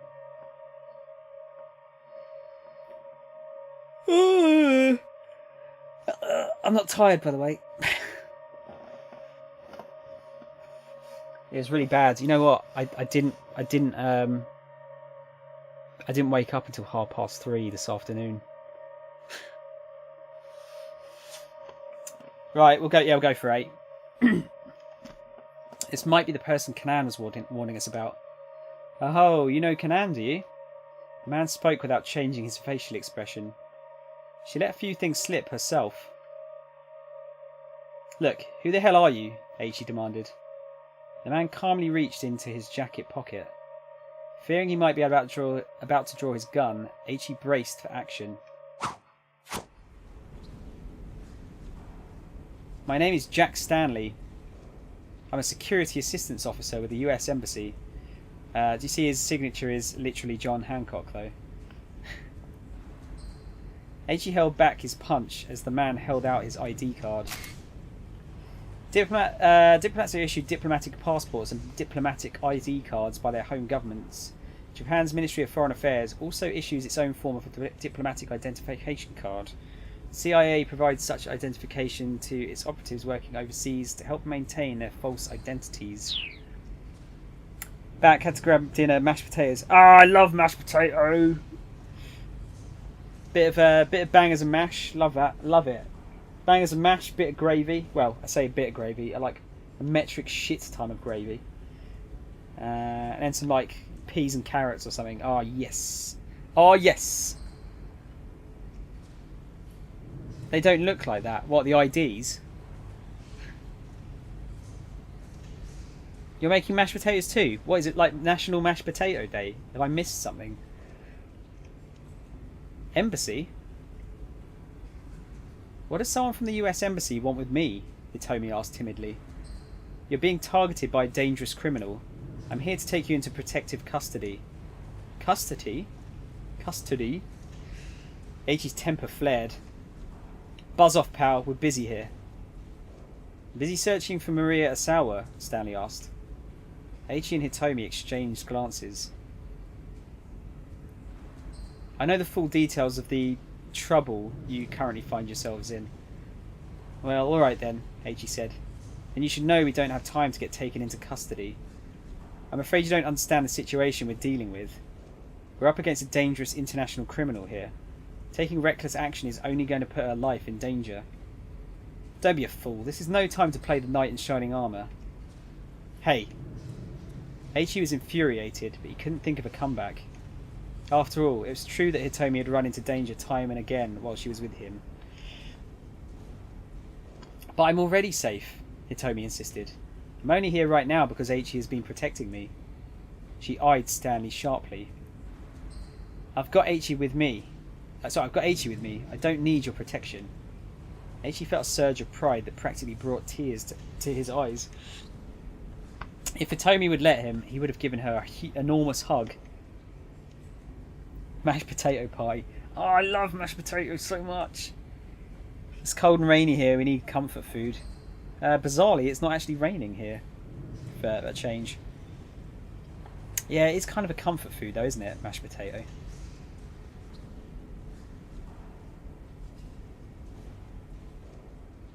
Michigan.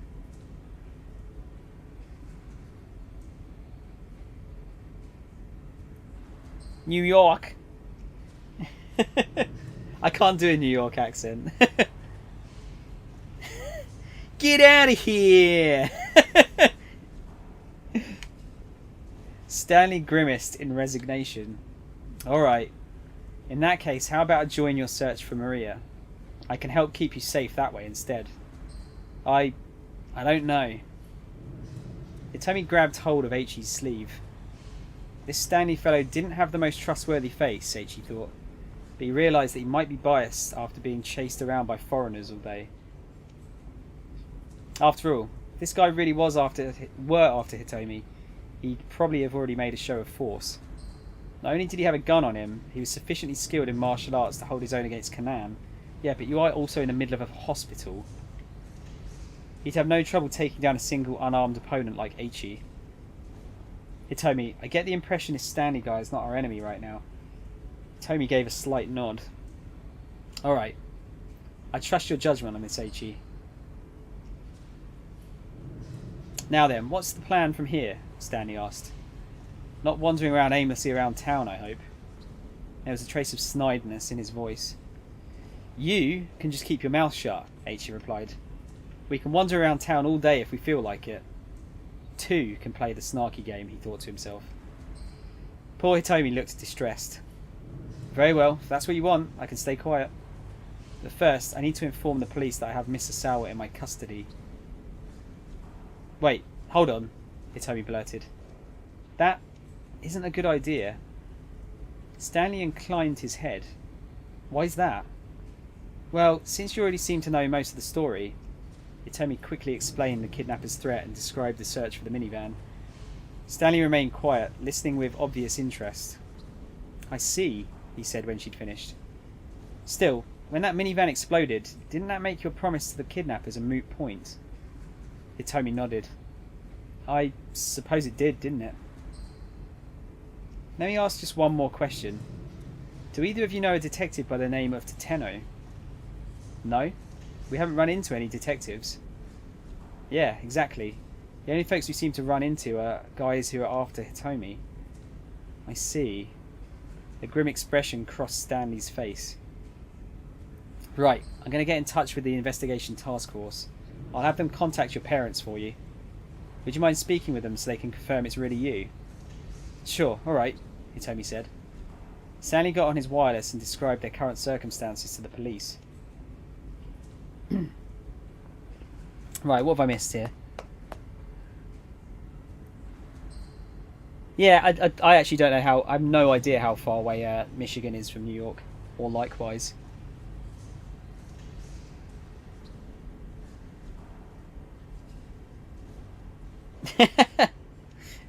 I don't do the emotes via just typing them in, because I always like figure that I'm going to do that and just put lol instead of the face. Does it have to be caps then for it to turn up as lol? Is that how it works? I've never actually tried it. Okay, cool. Now that I know.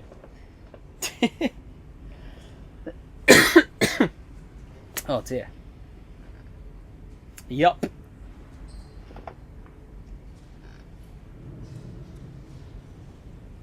That works if you've got better TTV, Marcelo, with a lowercase u.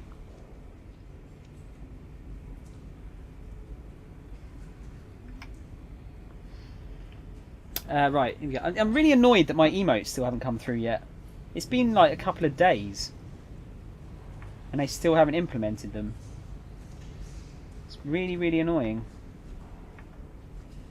Fine, it's usually just easier to memorise and type it in than to search for all the emotes. Yeah, that's what I need to do. I need to try and like learn the ones that I always use. I like the what is it? Is it Feels Amazing Man? You know, it's the little green frog thing, like going like really happy. Your emotes were probably rejected because of them. Because of Tom porn.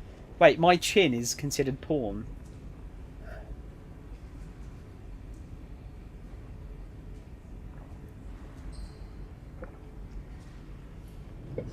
No, it's not. It's not that one. Not Feels Birthday Man. No. I don't know if Feels Amazing Man is on Twitch though. It might be a better TTV one. Mr. Endo, hold on. Suddenly, Dr. Saeki appeared running down the hallway. There's something I forgot to tell you regarding your father. Oh? Eiichi got a sinking feeling. I got a call from him yesterday afternoon, and he asked me something rather odd. Do you guys recommend BTTV? I mean, it's worth having, see, just so if anyone uses it in chat, you can see what emote they put. Otherwise, it just ends up being words. I haven't used the extent at all though. The only thing I did was install it on the channel, so I can see some of them. But I haven't like tried to add any or do anything along those lines. Preparations for a transplant? I'm sorry, I'm not entirely sure I understand what you're asking. Sayaki clutched the receiver. Daisuke Endo's brooding tone was more than a little disturbing.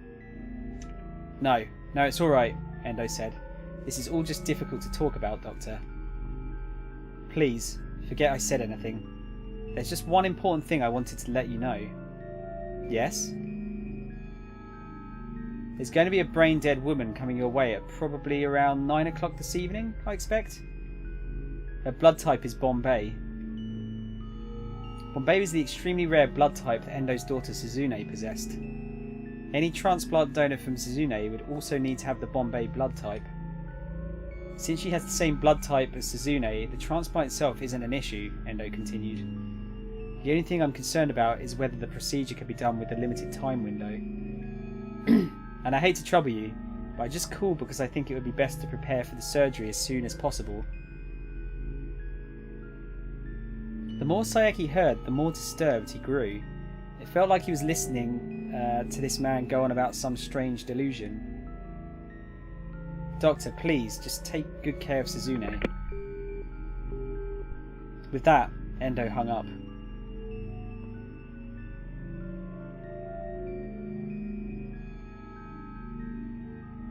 I don't have it. I just assume while I'm seeing the letters, everyone else is seeing the emotes. Yeah, that's kind of how it works. Shadow, I think. Although Moncast didn't show up for me. Did they get rid of it or something? Eiichi kept quiet as he listened to Dr. Sayeki tell his story. Of course, that was yesterday. I still haven't heard anything about a brain-dead girl turning up. Sorry. After all, only God would know when someone would wind up in a state of brain death. But still, there was just something very strange about what your father said. It was as if he was certain that someone was going to wind up brain dead, or... Just stop right there, Eiichi exclaimed. Stanley and Tomi turned in surprise. They were still in the middle of their wireless call to the police. Don't get me wrong, the doctor said hastily. I'm not trying to imply that your father would hurt anyone. What I'm worried about is your father's mental state in... No! Eiichi interrupted him again. That's not it. His own words from earlier spun within his head. So long as we have these cameras, this guy has nowhere to run. The security cameras. I'm sure this is the place.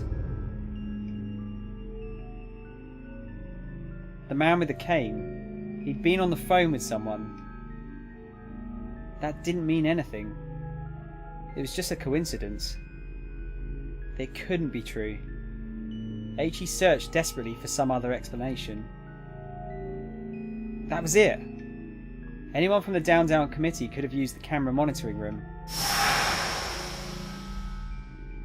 Yeah, no one's been by to check today. Nothing wrong with a little nap, yeah?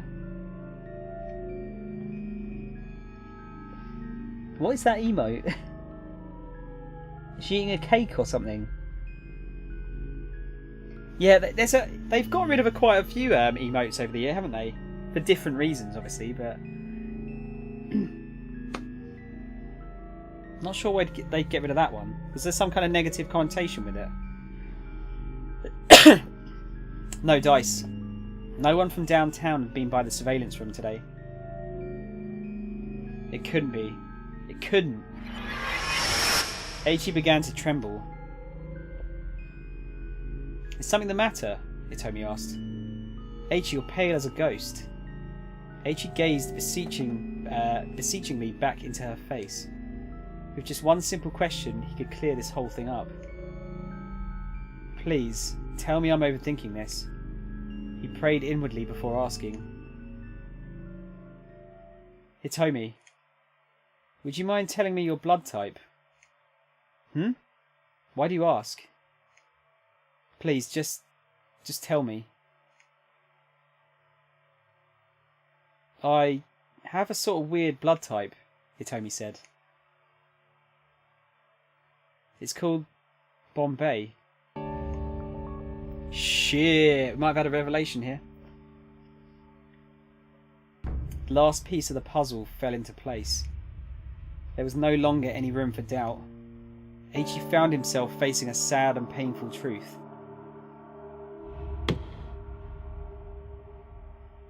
Why? Why? With an anguished scream, Eiichi punched the wall as hard as he could. But his fist still didn't hurt as much as his heart. Dad. Why?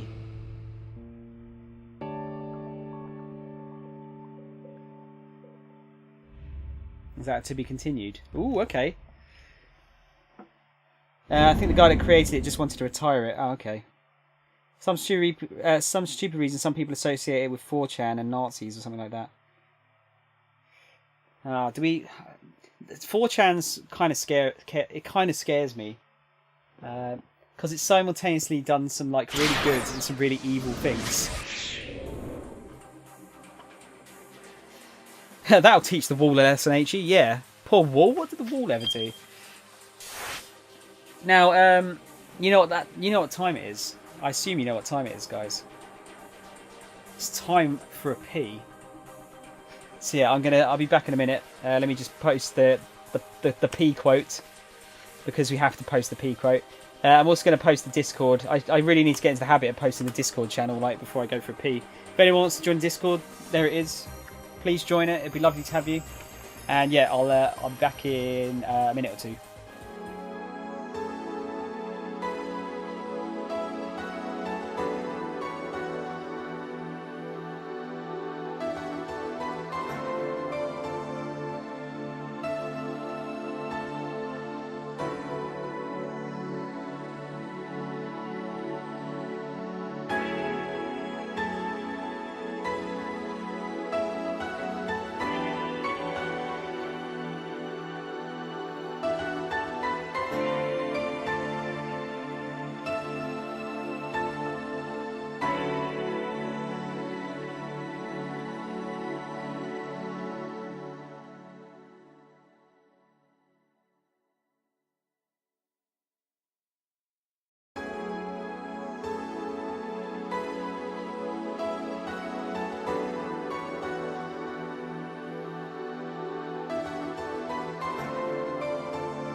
Bloody thing won't unmute. Join Discord to talk to Tom while he's in the loo. Yeah, that can be a new sub perk, can't it? Why am I still not? Am I just leaning in the chair wrong? I think I have to lean over here for this to be flat, like straight on.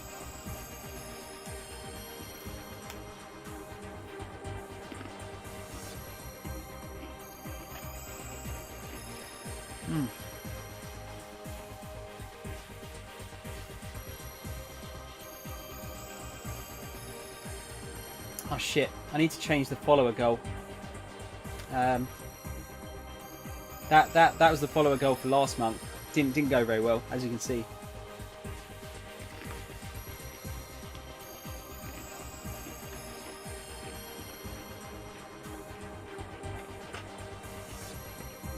Yeah, that could be a sub perk. I'm sure that wouldn't get me banned or anything. I might need to be gone for quite a while. Got to make dinner and no clean pans or pots anywhere. So much for doing the dishes like she's been swearing she'll do last week. I hate that shit, Shadow. That's really annoying, isn't it? You should just clean up after yourself. It's not on. I understand though. It's fine. I don't know how much longer I'm going to be on for. It's probably going to be around like 2:30 for me. So about another 2.5, 3 hours. So I'll probably be here. I'll probably still be here. You can have a vent at me when you get back. We can vent about how shit she is if you want.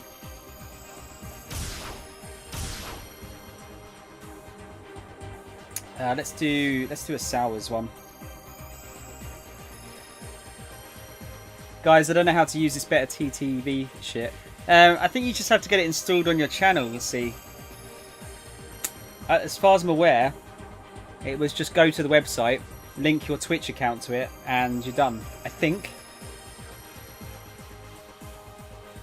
Oh, thank you, but it might be better if I don't rant about this crap. Whatever makes you feel better. If I find that ranting about stuff makes me feel better a lot of the time. But yeah, if it doesn't, don't. I think don't quote me on that. See, I think that's how it works, though. Right. Oh yeah. You just found out Maria was infected. Now, those cream crackers are lovely. I don't want to know how people feel. All I want to know is what viruses feel. I prefer viruses because they make no move to encroach on me from the other side of my microscope. They leave me free to let my thoughts wander as I wish. And while it may be true to say I understand viruses, I have never been able to understand my fellow humans. I don't know them. I don't know a single fundamental thing about them.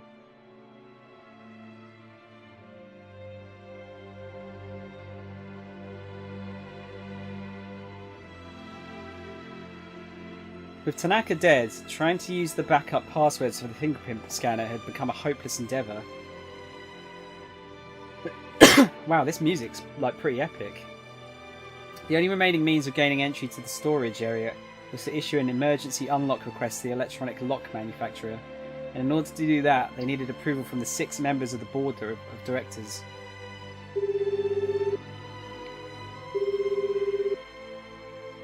Returning to his study, Asawa called Makino's personal cell phone. "What is it?" Makino said gruffly as soon as he picked up. Asawa informed him of the situation, including Tanaka's death, and the fact that Maria was infected. The news left Makino at a loss for words. "Please," Asawa begged, "you need to hold an emergency board meeting." Makino was silent for a few moments. "I'm afraid I can't do that." "Why not? Are you just going to sit by and let my daughter die?" Asawa raged. "And not just her. If Maria goes symptomatic... If Maria goes symptomatic..." That was still only an if, but Asawa was reluctant to put his fears into words. "If she goes symptomatic, the Ua virus will sweep through all of Tokyo." "I realise that," Makino replied, "but one of the board members is overseas on business." Holding a meeting is impossible. Despite the gravity of the situation, he sounded astoundingly nonchalant.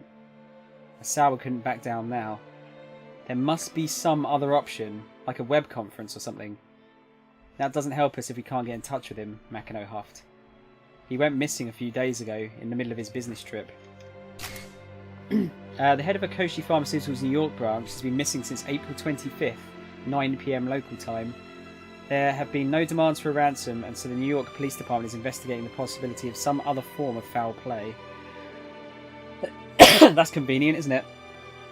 Alright, screw it. I'm just putting you on the TV while I clean all of this crap. If I had realised my kitchen was this bad while she was home, I probably would have throttled her. Oh god. Shadow, if you want, I can just shout at her through the TV and berate her. Fucking clean your shit up!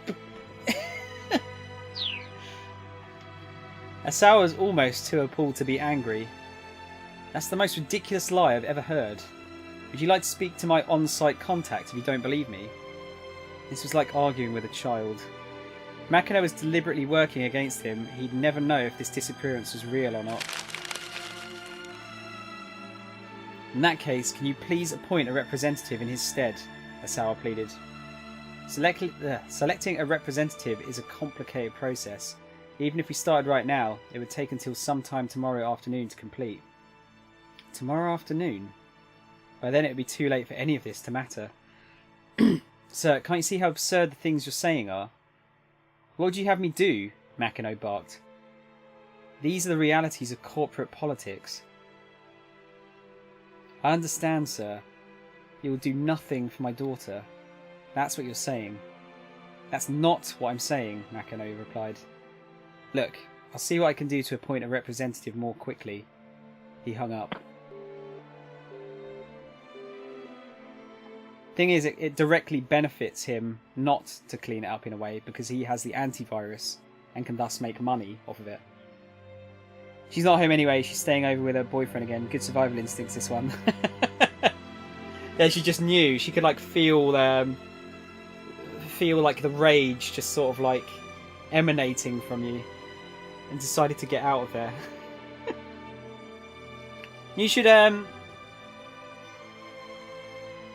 was gonna say you should put the dirty pans on her bed or something, with just like a really passive aggressive note on it. I mean, who the hell just hides dirty dishes in the cupboard to let them go all maggoty? She's taken full advantage of the fact that I usually order out and eat in my room. This bitch is dead. Oh shit. I don't. Please don't actually kill her, because I don't want to be part of the murder investigation. Now that I've read that.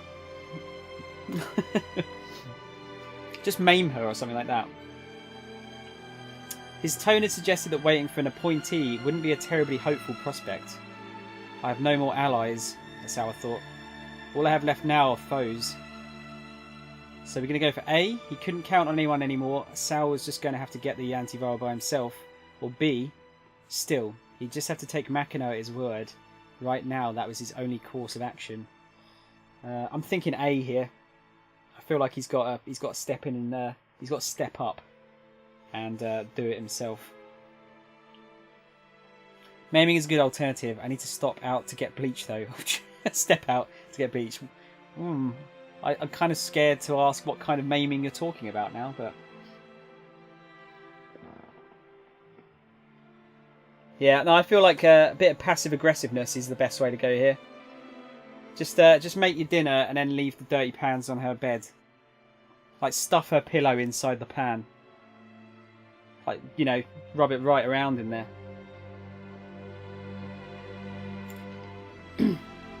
He couldn't count on anyone anymore. Asawa was just going to have to get the antiviral by himself. Tanaka might be dead, but there still must be some way to get that lock open. Taking extra care to avoid the notice of the detectives, Asawa snuck out of the house and headed for the garage.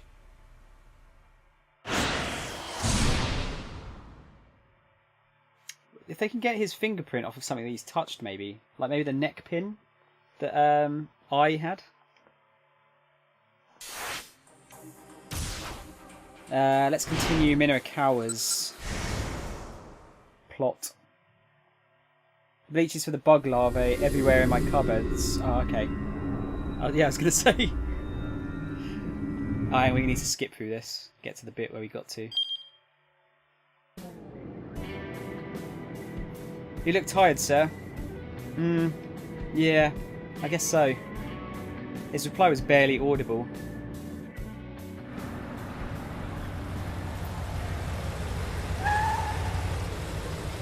The taxi stopped outside of Heaven Publishing. Minorikawa left a 1,000 yen bill on the seat and exited the cab. He was stumbling his way toward the building when someone called out to him. Mr. Minorikawa? For a moment, Minorikawa didn't recognise the man now idling his sedan at the curb. But when he took a closer look, he realised it was Kenji Asawa. Let's go straight across. More time I spent stewing over it, the less it will get done, so I'd best get it started. Okay, yeah, it's cool. Don't worry, just I'll still be talking. You'll be able to just listen to my sultry tones. Hopefully that will calm you down a little bit.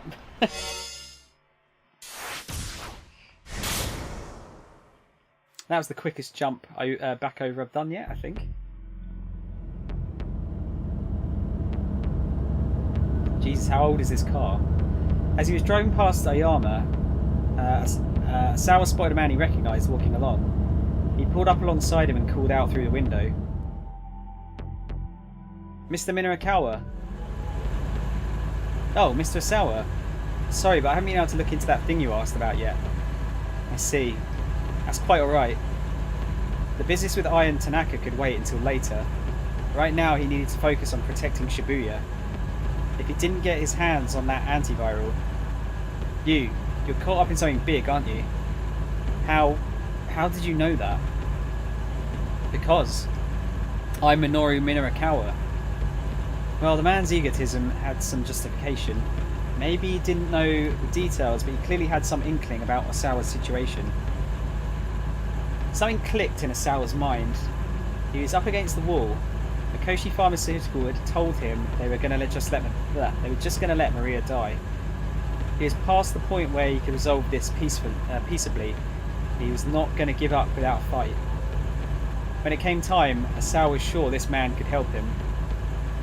Well, that'll make this simpler, I guess. Get in. I'll tell you everything.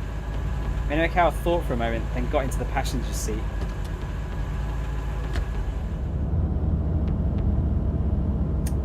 Do they drive on the left-hand side of the road?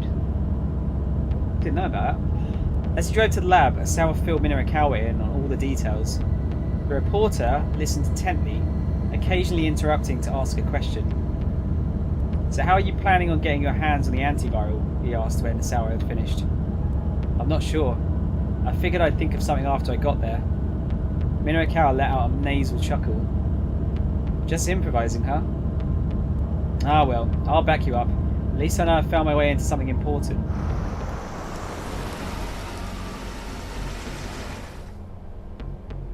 They pulled up outside the lab and the two men got out of the car. Immediately, a team of security guards burst out through the gate and forced Asawa to the ground. Hey, Minorikawa protested. What the hell is this? The guards had grabbed him as well. Unhand me, Asawa yelled. I'm Kenji Asawa. This is my lab. Mr. Asawa, Minorikawa shouted. What the hell is going on here? But Asawa was just as confused.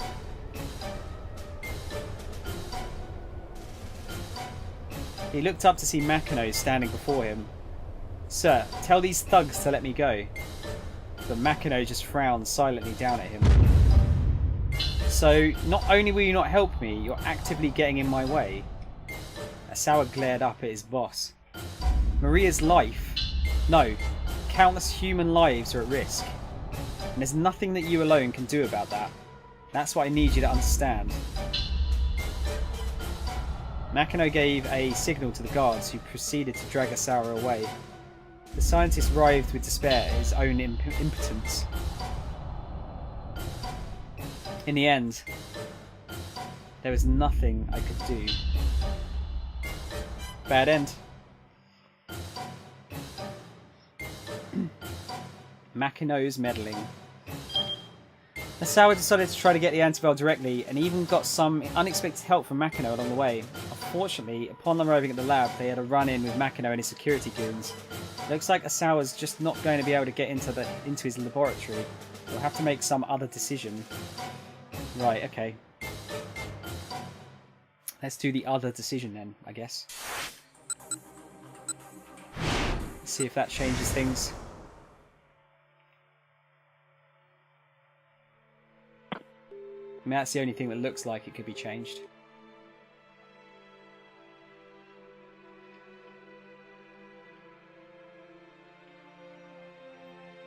Right, so we'll try... Still, he just had to take Makino at his word. Right now, that was his only course of action.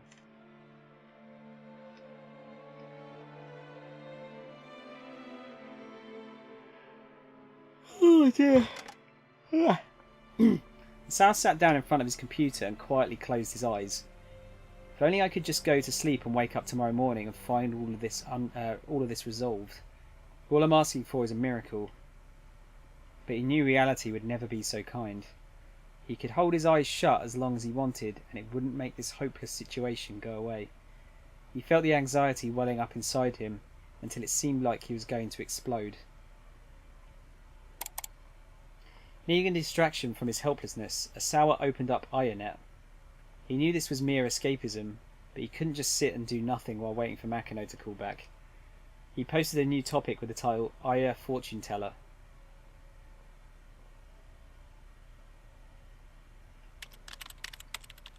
I tried the Eye of Fortune Teller. My results basically said I was a bad person who can't connect to the people around me. And you know what? That's exactly right. I'm only interested in my own little world. That's probably why my wife and my assistant at work got so fed up with me.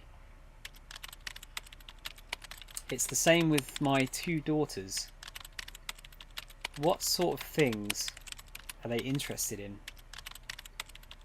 Do they have a lot of friends? What are their aspirations for the future? I don't know any of those things. It never even occurred to me to find out. I'm such a terrible father.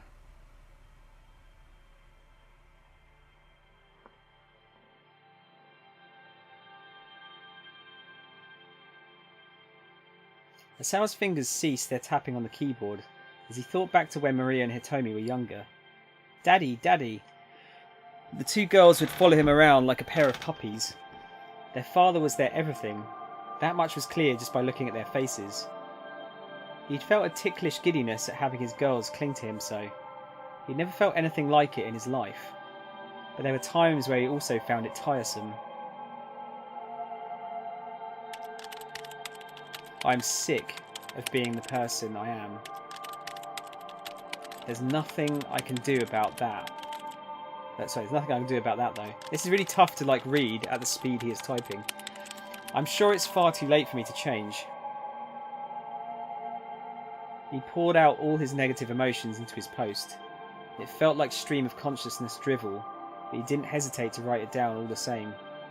He wanted other people to know what a miserable excuse for a human being he was.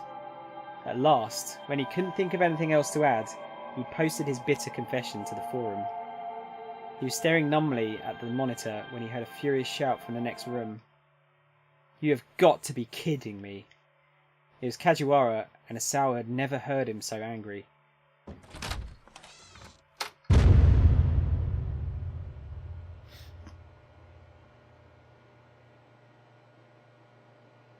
Asawa headed into the living room and found Kajiwara embroiled in a vehement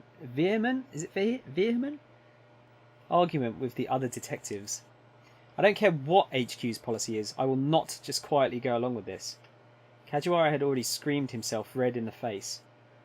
You're out of line, sapped one MPD detective. Kichi Sawatari with the Metropolitan Police Department's first criminal investigation section. Having heard of Kajiwara's past deeds from friends at Shibuya Precinct, He recommended to his boss that Kajiwara be assigned to the investigation at the Asawa residence. After seeing the detective's interactions with Asawa, he is confident that his recommendation was in the right. However, given the circumstances, he can't help but take a cold stance towards Kajiwara.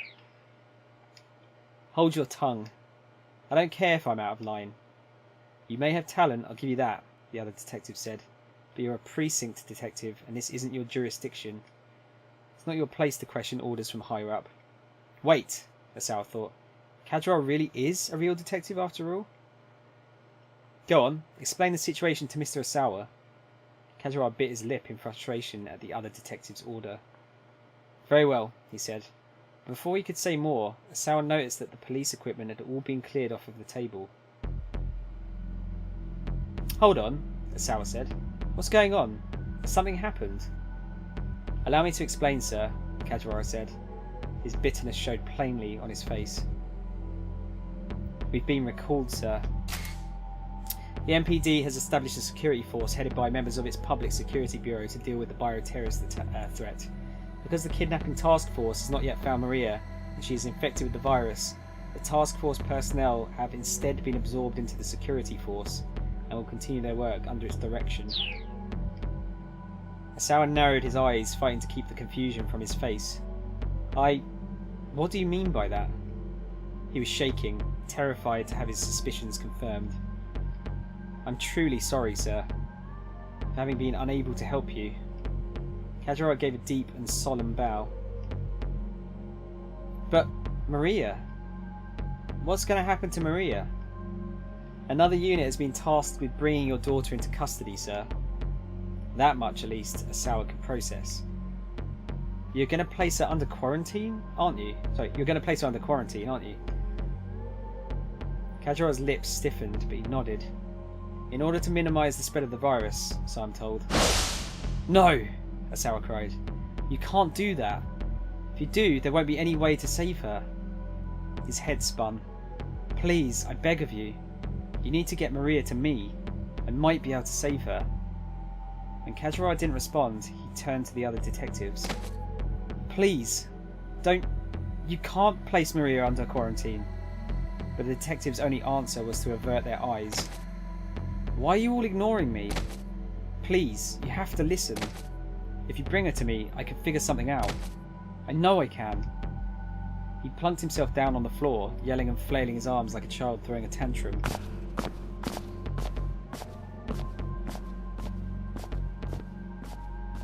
The detectives exchanged sullen looks with one another and then walked off and left him there. He knew he must be a sorry sight, but nevertheless, he kept shouting after them. Please, don't stand by and let my daughter die.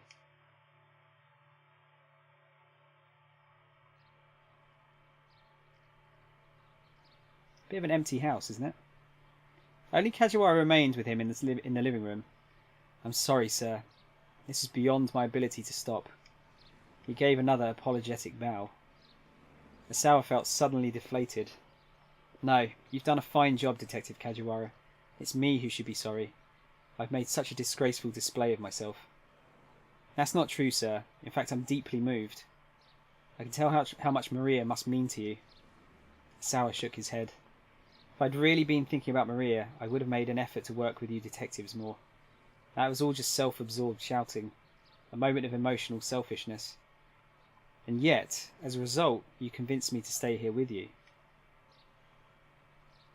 Kajiwara proceeded to pull out his phone and put in a request with the task force headquarters to remain at the Asawa residence. He got into a heated spat with his commanding officer, but ultimately received permission to stay on as the police liaison with Asawa. Well, the detective said when he'd hung up, you see, there are some people who are legitimately moved by a parental display of emotion. Even if I'm not certain that I can do very much in staying here with you. That's not true, Asawa replied. There's plenty you can help me with. He looked into Kajiwara's face and smiled. For instance, we're going to go for A, I can have a banana whenever I want. That sounds dodgy without context, really does. B, you find things that have gone missing. Or C, that fried egg on rice you made me was delicious. I actually feel like any of these choices could work. Because I could go for like a Like a bit of comedy to lighten the situation. I kind of want to say I can have a banana whenever I want. Just for shits and giggles.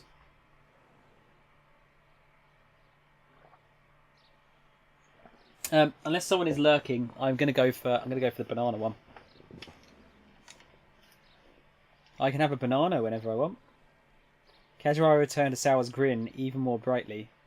Yes, yes, of course. By all means, have as many as you like. He then produced a pair of bananas from his pocket, handing one to his companion.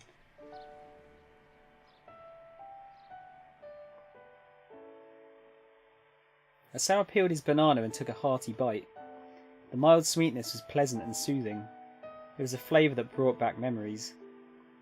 I often eat bananas when I go to the park with my daughter. Kazuhara muttered between mouthfuls. I didn't realise you had a daughter, Detective. She just started grade school this year. Oh, really? She must be adorable. Well, I don't get to see her as much as I'd like. A lonely sort of smile crossed Kajiwara's face.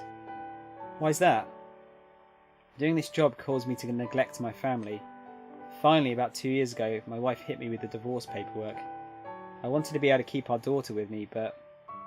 well, the law tends to favour the mother when it comes to custody issues. The detective then pulled two bars of chocolate from his pocket. It's good to have something sweet when you're exhausted, he said. Sal took one, but said nothing. More recently, my ex-wife has been talking about getting remarried, Kazuhara continued. And she wants me to stop seeing our daughter. Wow, this is really fucking harsh. I've given up. The emotes only work in pop-out chat. I can't. I wish I could help you more. See, I honestly don't know much about how to get it working. I don't even know if it works on mine. It seems to sometimes work, but not always. He bit into his own chocolate bar with a soft snap. It's no less than I deserve, but it still hurts. Is it bad that all I can think of is how amazing that chocolate looks to eat? Sawa couldn't help but sympathise. The man was losing his daughter. Here was someone he could really talk to. He was sure of that much now. This extension is garbage. Oh god, someone will get triggered by that. See? Oh god, I keep getting like food hiccups. Detective, I apologise. I kept things from you because I was worried that they involved classified corporate information. Oh? Kajiwara's eyes glimmered with interest. Earlier today I received some emails. They could be pertinent to the case. Would you mind letting me see them? Asawa shook his head. On the contrary.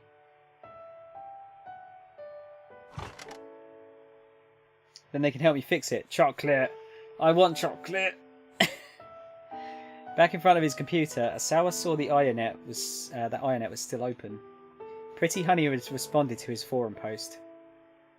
One moment, just let me read this, Asawa read the response. Or B, this was no time to be looking at the internet. Asawa closed the browser. I don't know this. I don't know what to go with this one because I feel like reading the message might help him out. Might make him a bit happier. Speaking of chocolate, you keep saying chocolate. I now need to eat some chocolate. I'm really sorry. I'm gonna have to go into my bag of treats. What do I have? Aha! I have some chocolate hobnobs. I'm gonna hold it over here so it doesn't sound quite as horrible. The whole reason for drinking yesterday was a celebration because I finally reached my weight goal. Oh, nice, Shadow! Good job. Oh shit, are they alright? Yeah, they're alright.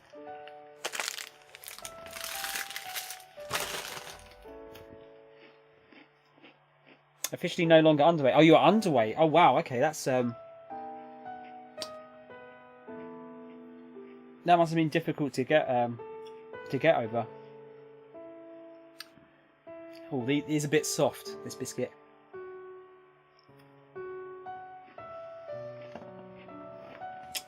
Congratulations, though. That's That's a massive achievement.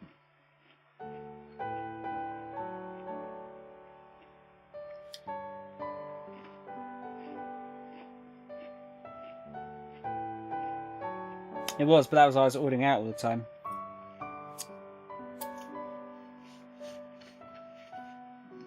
Yeah, I can only imagine. Like, were you? Well, actually, no, I won't ask. You know, I don't want to bring it up if you don't want to talk about it.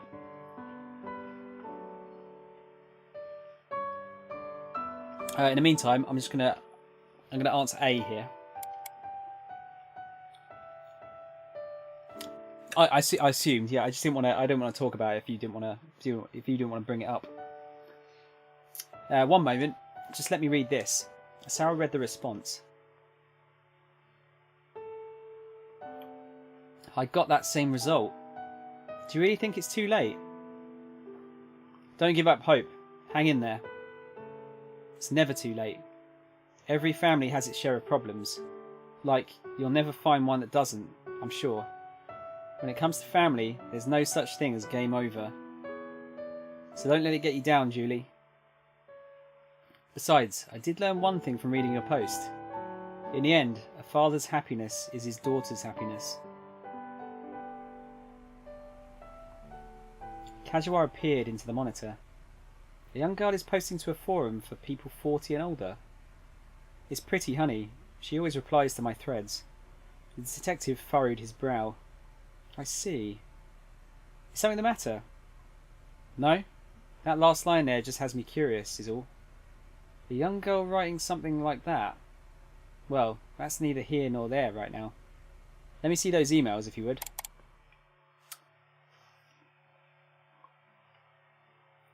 Twitch love is so much of how I got through it. It's all you lovely people the best. We're alright.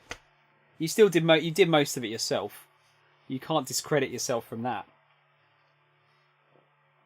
There's only so much kind words can do. Twitch is truly amazing for mental health. I think it's it can be.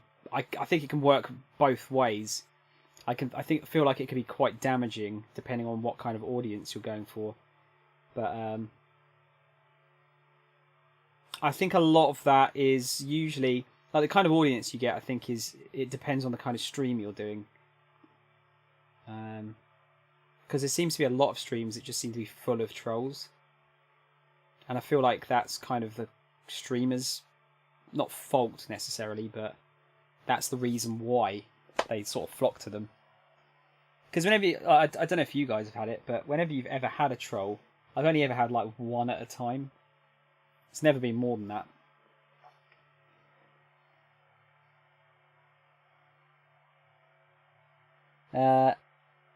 Oh yeah, I did stuff things in my mouth and swallow. Come on, you deliberately put that. I feel like it can really hurt, but you can find people that are supportive. So when you find people that are supportive, they're really supportive. Yeah, exactly. I think so.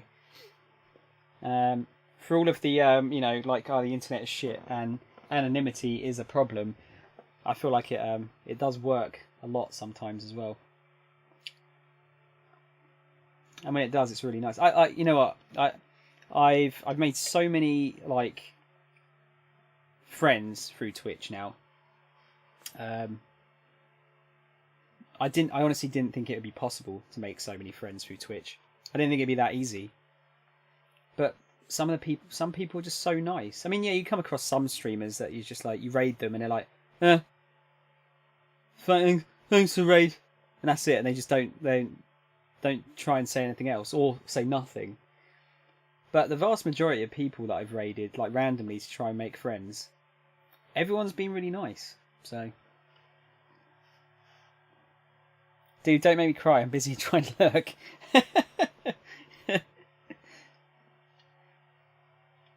It's true though, right? I don't know if you guys have had the same thing. I think in 5 months? Hang on. May, June, July, August, September. Yeah, so I've been streaming full time for 5 months now. Fuck me, that's gone quick. That's really quite scary. I think that's the fastest period of time I've ever gone through. Probably because I was enjoying myself so much. I've only raided probably 2 people that were like either dismissive or you know, just not good at all. Everyone else has been lovely, and it's been amazing. we love you, Marcel. I'd hug you, but I'd end up cyber groping your butt. Cyber groping. I think you may have inadvertently created a new term there, Shadow.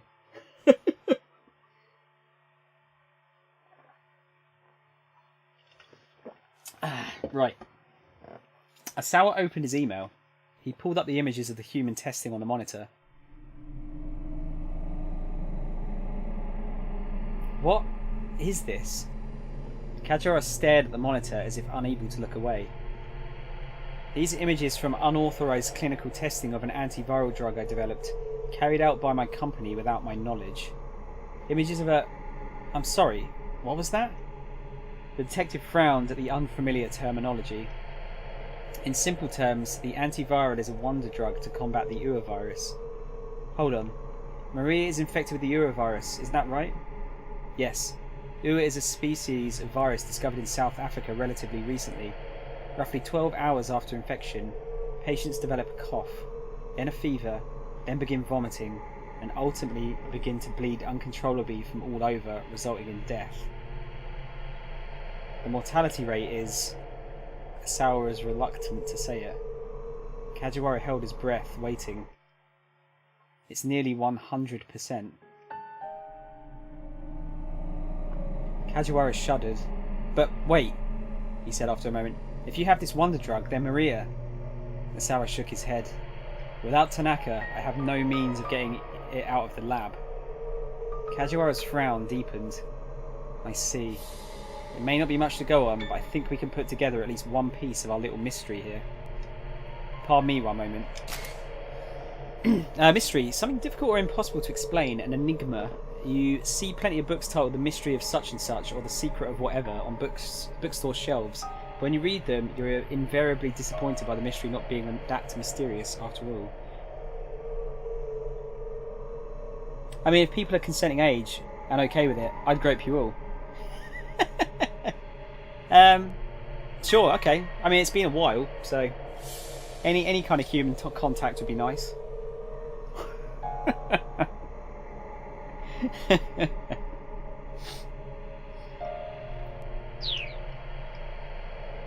Kajiura inspected the email address of the sender, A, then brought up the email the mail header. You don't see email addresses like this much. It's seemingly from a foreign country, but that may be fake. You can tell that just from the email? The detective flashed a little grin. Take a look here. So if we just do this, and then this, his fingers flew over the keyboard, calling up the header details, singling out the received from field. This set of 4 numbers at the bottom is the sender's IP address. Think of it as an ordinarily hidden location marker of sorts. As he spoke, the detective pulled up a website called IP Station. He copied and pasted the set of 4 numbers and pressed the enter key. The monitor showed the name of the provider, connection method, and other such details. A provider, a vendor that provides an internet connection service. A typical internet connection requires a dedicated line. Customers who do not already have one must make a contract from the provider.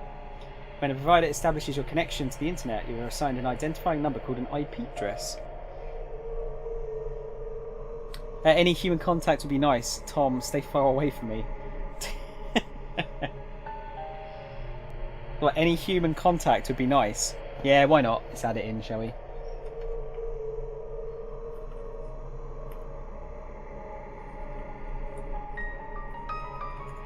Should I do the whole thing? Any human contact would be nice. It's been a while. Yeah, let's do the whole thing. Why not?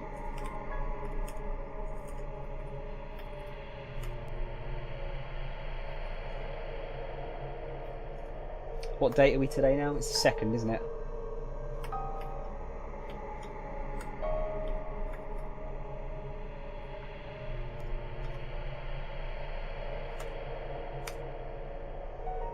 God, this laptop is slow.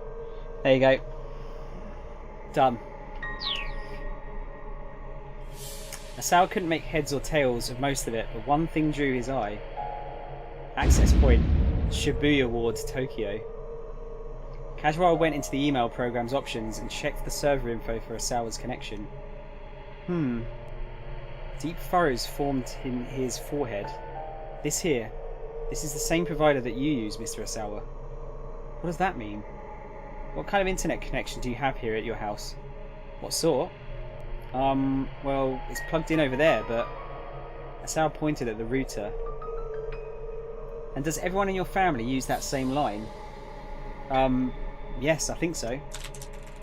Wait, is A for I? Is this his wife that sent these? Kazuo opened up a command prompt, then typed ipconfig.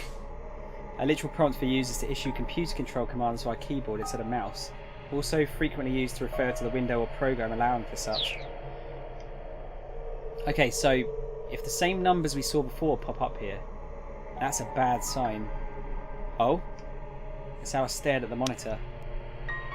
Kazuo pressed enter and a black window covered in white alphanumeric characters appeared. What the heck? Kazuo muttered under his breath. Wait, what's going on? Asawa asked. Explain simply so that I can understand. Faking an email address is simple enough, but a typical person wouldn't be able to fake an IP. It's very likely that these emails were sent from another computer inside this house. Asawa had to stifle a gasp. The emails had been sent from his own house around 11 o'clock that morning. Since Asawa hadn't sent them himself, that left only one possible culprit. I. Suddenly his phone rang, nearly startling him out of his seat. Makino's name showed on the incoming call display. Asawa quickly picked up.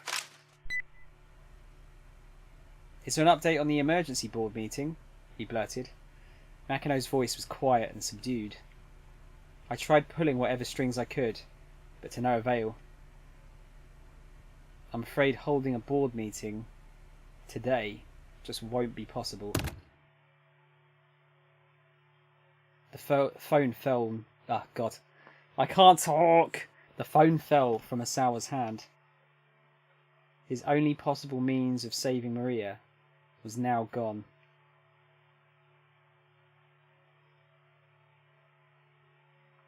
To be continued. Wow, this is getting it's getting pretty intense now, isn't it?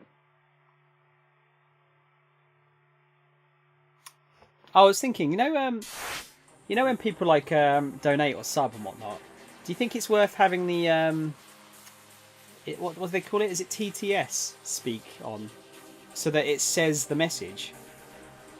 I'm always worried that someone's going to put like a race, like, you know, some rando's just going to come in and put like a racist term on there or something. But I also feel like it could be funny. Right, so that's 2 of the 5 done, I think, so far. Oh, I think can I skip this? Yeah. There we go. Bakuze calmly shook his head. What happened to Sasayama isn't your fault. Don't blame yourself, he said. As far as this case goes, I've been given quite the runaround myself. There's a rare note of vulnerability in Kuze's voice. The higher-ups have barely let any information trickle my way, but they're still ordering me around non-stop. It's a real pain in the ass. Kuze fell silent, ruminating. A quiet lingered between the two men for several moments before he abruptly spoke again. All right. I'd like to get your opinion of something. Oh, hang on. Can I skip this? I've done these.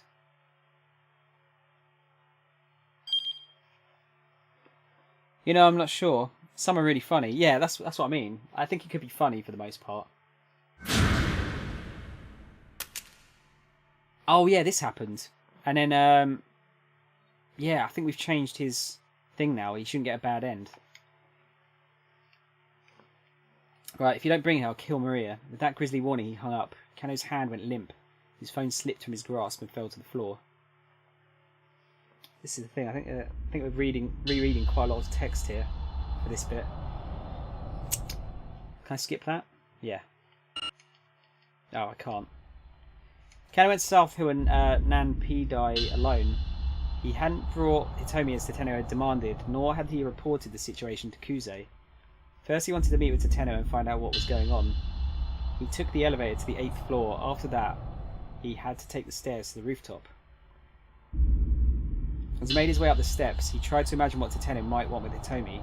He hadn't noticed anything suspicious about the senior detective in lead up to the stakeout at the Scramble. Teteno had seemed like the same man Kano had always revered. So why was he doing this? Kano couldn't think of a reason. Reaching the top of the staircase, he at last stepped out onto the open roof.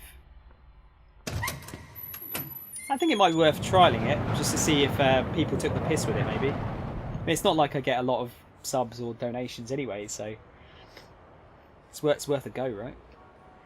The time for half-baked conjecture was past. Kano would lay his doubts at Teteno's feet. Then, soon enough, everything would become clear.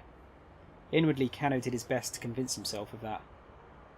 A warm breeze blew against his cheek. He took a look around but saw no sign of Teteno. "Detective Teteno, where are you?" Getting no response, he began to walk around the rooftop, calling out several more times. "It's Kano. I've come as you asked." "Where's Hitomi Asawa?" Kano whirled around when he heard the voice behind him.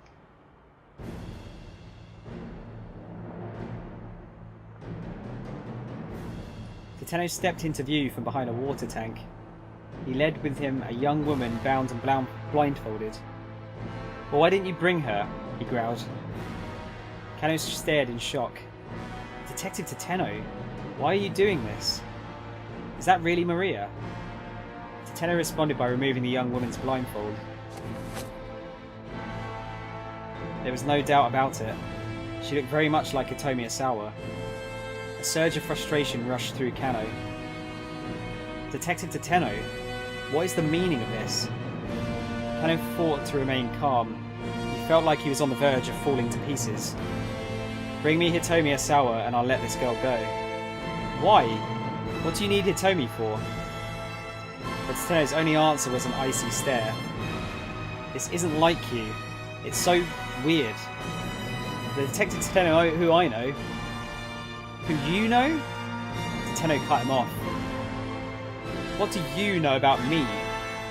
I know what sort of detective you are, sir, because I've modelled myself after you for my whole career." The older man's expression remained stony. "Don't you remember," Kano went on, "that time when you risked your life to talk down the man who barricaded himself inside that office? Ever since then you've been my..." Teteno interrupted him with a sudden burst of laughter. "You really are gullible, you know that. You can only see things the way you want to see them. Sorry, you want to see them." "What do you mean by that?" "The truth is, I didn't even care if I died doing what I did. That's why I doused myself in gasoline." Teteno's voice had gone low and quiet. That was no display of heroics. It was more attempted suicide than anything else. I wasn't thinking about the other people still inside the building. It's just a coincidence things turned out the way they did. So then, if you'd made a single misstep, then everyone in that building might well have burned to death." "You're lying. That can't be true." Kano shook his head insistently. "I don't have time for this conversation." Teteno pressed the barrel of his gun to Maria's head. "If you don't bring Hitomi Asawa to me, believe me, I'll blow her brains out." "Please, stop this," Kano shouted. But there was no hesitation in Teteno's eyes. He looked like he really would shoot Maria if Kano didn't do as he asked. "Hurry up. Bring Hitomi to me. Can't you at least tell me what's going on? Go now, or so help me, I'll shoot." Kano drew his own gun from his jacket. "I know you, Detective Teteno. I know there's some meaning behind all this." Game over, man. Game over. "It could be eternal." Kano's words came out as an imploring croak. "You think you can shoot me?" Teteno spat. "Letting our Karawan go free? Taking Maria hostage? This has to mean something." Sweat made Kano's hands slick where he clutched his gun. "I asked if you think you can shoot me. I've always looked up to you. You were the sort of detective I wanted to become." Kano's view of Teteno began to blur as tears welled in his eyes. Can you shoot me, Kano? I can. Even as he cried, Kano stood resolutely, doing his best to stare down the older man. He set his finger squarely on the trigger and pointed his gun at Teteno's forehead. Suddenly, the piercing stare vanished from the other detective's eyes. I've got to give you full marks for that, Kano. Teteno smiled thinly. I'll tell you then. I'll tell you why I'm doing this. Are we going to get a to be continued? No, okay, cool. Well, I suppose that explains it. Go to check on Rumi's cats in her room. Her room is totally empty. I tried to call and text. Blocked. Fine, stay gone, lady. Wait, whoa, hang on a minute. Wait, she moved out without telling you. What the fuck? That is messed up.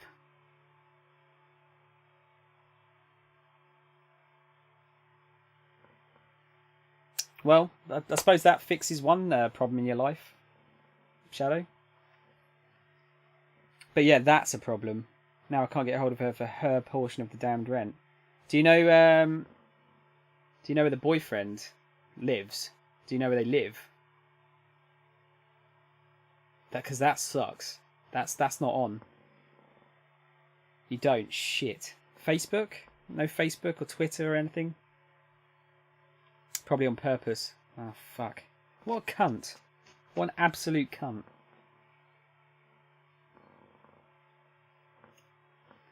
It all happened 17 years ago. A meth addict had assaulted someone in Shibuya. Teteno was questioning people around Dogenzaka in search of the perp. He happened to pass by Endo Electronics. Oh, hey, Teteno. It was Katone Endo, clad in pristine white. Wait, is this the girl that he went out with? And then, oh wow, okay, so this is Aichi then. Well, it could be the sister. Clutched to her breast was her daughter Suzune, only a few months old. Ah, well, there you go. It's been a long time, Katone said. She flashed a tiny smile. Yes, it has, Teteno replied with a clumsy smile of his own. Are you on the job? Yes, I am. Katone recoiled slightly at the dour look on Teteno's face. Is something the matter? There's an armed criminal hiding out somewhere in the area. What? I wouldn't leave the shop for a while if I can avoid it. Yeah, sorry, if you can avoid it. But I have to go to the bank to deposit some money. Surely you can have Daisuke go do it. He's away on a repair job and hasn't come back yet. Teteno let out a one-note sigh. I see Daisuke still does things his own way. Alright, let me escort you to the bank. You mean it? I'd feel a lot safer having you with me. Is this going to be how he gets his limp, maybe? Katone flashed him a smile so wide that Teteno thought he might lose himself in it. Teteno, Katone and Daisuke were childhood friends and had gone to school together up through high school. Teteno and Daisuke were always clowning around together, and Katone was always there alongside them, laughing.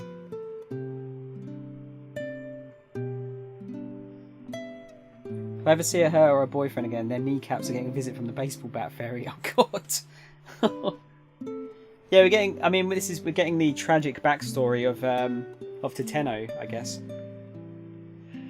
It had been quite some time since he'd gotten to walk along Dogenzaka with Katone. How have you been lately? Well, with a newborn to look after, it's been pretty hectic. But there's never a dull moment.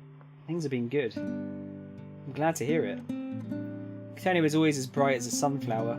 Sometimes Teteno managed to convince himself that just the sight of her was enough. Outside the bank, Katone held Suzune out to him. Teteno received the baby with an anxious frown. What's with the face? I'm not good with babies. I haven't held one very often. Oh, you'll be fine, don't worry. Just hold on to her for a minute while I take care of things inside. Alright. He held the baby gingerly like it was a bomb that might explode at any moment. Katone chuckled softly. Suzune stirred and squirmed into Teteno's arms. She kind of has Katone's eyes, he thought. It was strange, the sensation of holding a child. She was so soft and light, and yet such a real and responsive presence. The faint warmth of her body warmed Tenno inwardly in turn.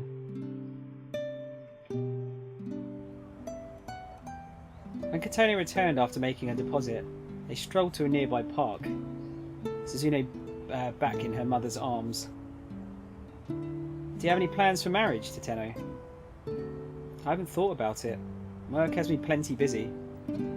"Oh, that's just an excuse," Katone said. "If there really were some woman you wanted to marry, you wouldn't let work stop you." "Then I suppose it's because there hasn't been anyone I've felt that way about." "Really? Nobody this whole time?" "Yeah, really." "I see. But still, seeing the two of you like this, it makes me realise how nice having a family could be." Tenno peered deeply into Suzune's face. "Well, if it ain't Tenno." He looked up as a cheery voice cut into the conversation. It was Daisuke. "What are you doing here?" he asked his wife. "I could ask you the same question." "Come on, give me a break. I've come to make the deposit for the client. In that case, no need to worry. I just took care of it myself. I thought you'd forgotten about it." "Huh? Really?" Katone smiled as Daisuke reached down and carefully lifted Suzune in his arms. Beaming happily at his daughter, he nuzzled up against her tiny cheek. "Daisuke, long time no see." "Yeah, glad you're doing well for yourself, Tenno." They walked side by side, Daisuke proudly showing off Suzune's drowsing face. "What do you think? Adorable, isn't she?" "Yeah, luckily she doesn't have your looks." "Hey now, bad-mouthing me the same as ever, huh?" Some things hadn't changed since high school. "Why not drop by our place for a bit?" Daisuke offered. "Ah, sorry, I'm in the middle of a job actually." Tenno turned to glance at Katone. Shit. An instant later, Daisuke screamed, "Katone!" A man had come up behind his wife and now held a kitchen knife to her throat. Katone stood stiffly, frozen in terror. "Let her go." Tenno took a step toward the man. The slightly upturned eyes, the close-cropped hair, thin moustache, all the details matched the description. This had to be the man Tenno was after. "Shut your damn mouth. You want what the fuck? How are you even meant to read this? You want to try and kill me, huh?" "This lady here wants to try and kill me." The man was babbling nonsense. The reports had said the suspect was a tweaker. Right now his mind was probably a complete mess from meth withdrawal. Left unchecked, there was no telling what he might do. Tenno shoved Daisuke behind him and drew his gun from his jacket. "Wait, don't shoot! You'll hit Katone!" But Tenno ignored Daisuke's shouts and trained his gun on the perp's shoulder. He was confident in his marksmanship. He'd never miss at this range. "Tenno, please, back down!" Daisuke pleaded. Suzune is still clutched in his arms. "I beg you." "I can't," Tenno hissed under his breath. "This isn't someone we can reason with." The assailant began waving his knife about. He could stab it into Katone at any moment. Tenno had to take the shot now. He aimed for the shoulder of the arm the man held his knife in. "Tenno, stop!" Daisuke shouted. "Don't do this!" For a brief moment, Tenno's eyes met Katone's. He thought he saw her give a tiny nod. "Don't shoot!"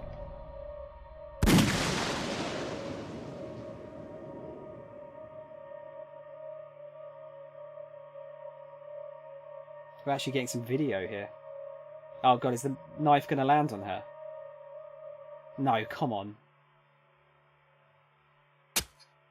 Shh, what? He had another knife?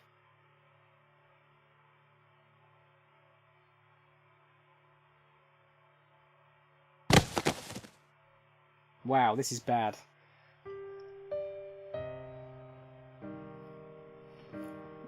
What are you posting here, Eternal?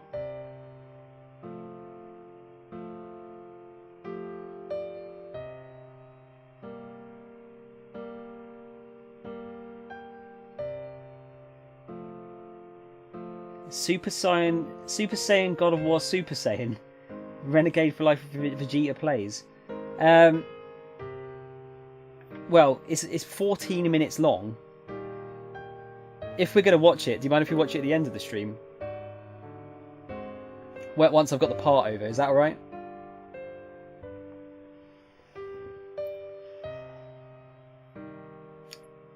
Because I'll lose track of where I am in the story. That's the only thing I'm a little bit worried about. It was all over in an instant. By the time Teteno had the perps subdued, Katone's white shirt was soaked through with red. No, yeah, not now. Yeah, once I've got through this hour of the day, we can do that. That's fine. With Katone's death, so too died Teteno's heart. Whatever feelings had lived inside him had been reduced to cinders, leaving only a never-ending need to atone.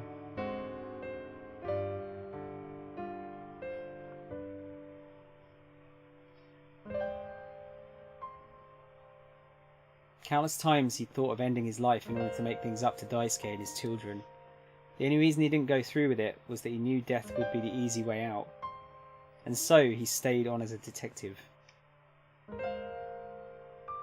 He would carry the weight of his sins with him for as long as he lived. This was the sentence Teteno gave himself. That's baby H there. 15 years had passed since Katone's death. For the first time, Teteno had gone to visit her grave. He was standing by the grave marker with his hands clasped, when someone called out to him from behind. Excuse me? A slender young girl stood there, flowers in hand. Teteno instantly recognised her.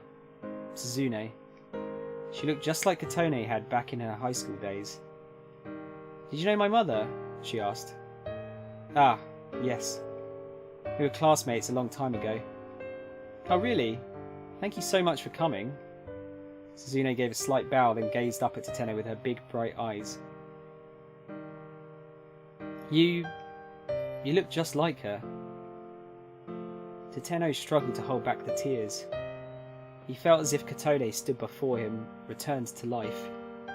My father tells me the same thing all the time. I'm sure once you're all grown up, you'll be just as beautiful as she was. A forlorn smile came to Suzune's face. Once I'm grown up? Well, I don't think that's going to happen. I guess I really do have a lot in common with my mother, including the part where I'm going to die young. Fucking hell, this family, jeez. This is getting really grim. Don't be ridiculous, Teteno exclaimed. Why would you say such a horrible thing? Suzune took a step backward, looking shocked to be rebuked by a stranger. My apologies, he said hurriedly. Didn't mean to startle you. No, it's alright, Suzune murmured, clutching the flowers close. Honestly, it's not something I like to talk about myself. But I'm sick, so there's not really anything I can do to change it. Sick? I have a heart condition. The transplant is the only thing that can help me, but my blood type is a little bit weird, and it doesn't look like they'll be able to find me a compatible donor. Heart condition, a generic expression for illnesses pertaining to the heart, also referred to as heart disease, includes things like heart failure, valvular heart disease, and so forth. Compatible. The immune system exists to get rid of foreign substances in the body. Often a patient's immune system will attack a transplanted organ, which can result in the organ failing or functioning poorly. To mitigate the risk of rejection, it's preferable for the donor and the recipient to have a matching body tissue. In the case of a heart transplant, characteristics such as blood type and pre-sensitized antibodies, human leukocyte antigens, must be screened ahead of time.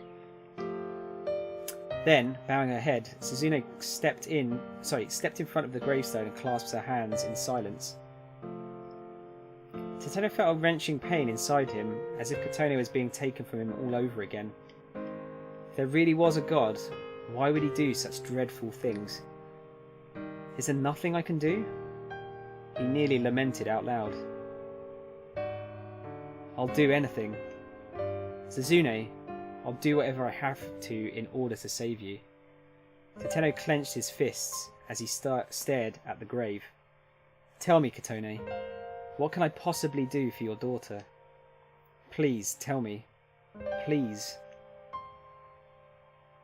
Right, so he's trying to kill Hitomi so that Suzune has a heart transplant that she can have. And so the months rolled on.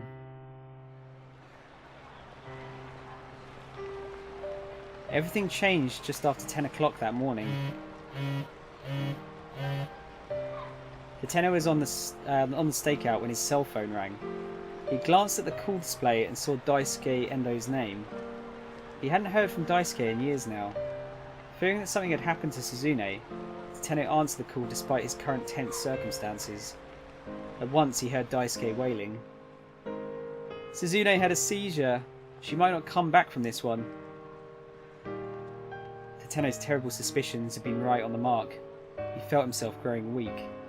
Please, Daisuke exclaimed. You need to shoot that girl you're with, that Hitomi Asawa. You need to shoot her in the head. If we have her heart, we can save Suzune. At first, Hiteno couldn't make sense of what Daisuke was saying. Hurry up and shoot. Shoot her, please. Hitomi Asawa has the Bombay blood type. Wait, hold on, Hiteno said, keeping his voice low. You want me to kill Hitomi Asawa? Why? He quickly scanned the area. Daisuke, are you nearby? Wait, where are you? Don't worry about that. If you can just render her brain dead, we'll be able to transplant her heart into Suzune. The term brain dead refers to a state where the entire brain, including the brainstem, is beyond any recovery. In Japan, brain death is defined by Article 6 of the Act on Organ Transplantation, which states that brain death can only be declared with the goal of authorizing a transplant and is subject to the judgment of at least 2 doctors inspecting the patient according to a preset process at least 6 hours apart.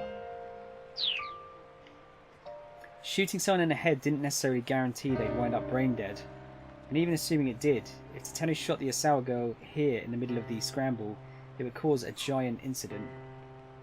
By the time the autopsy was completed, the window for a heart transplant would surely have passed. Hiteno, shoot her, please! Daisuke, I can't. You know I can't do that. Hurry! It was like his old friend wasn't even listening to him.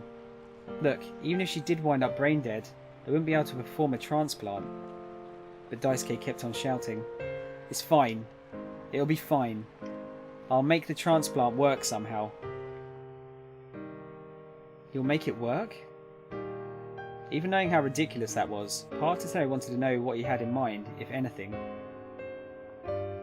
I finally found it. I found something we can do for Suzune. Please, help me help her. Hiteno understood Daisuke's feelings painfully well. To be helpless to stop the suffering of someone you loved. Nothing in the world hurt as much as that. I want to save Suzune. Hiteno, this is the one thing I will ever ask of you. Hiteno could hear choked weeping from the other end of the line. And at that sound, something inside him shifted. Yes, Daisuke was right.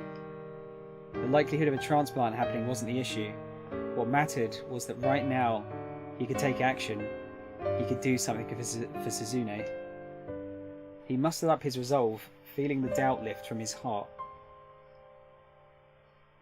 For Suzune. For the daughter of the woman he'd loved.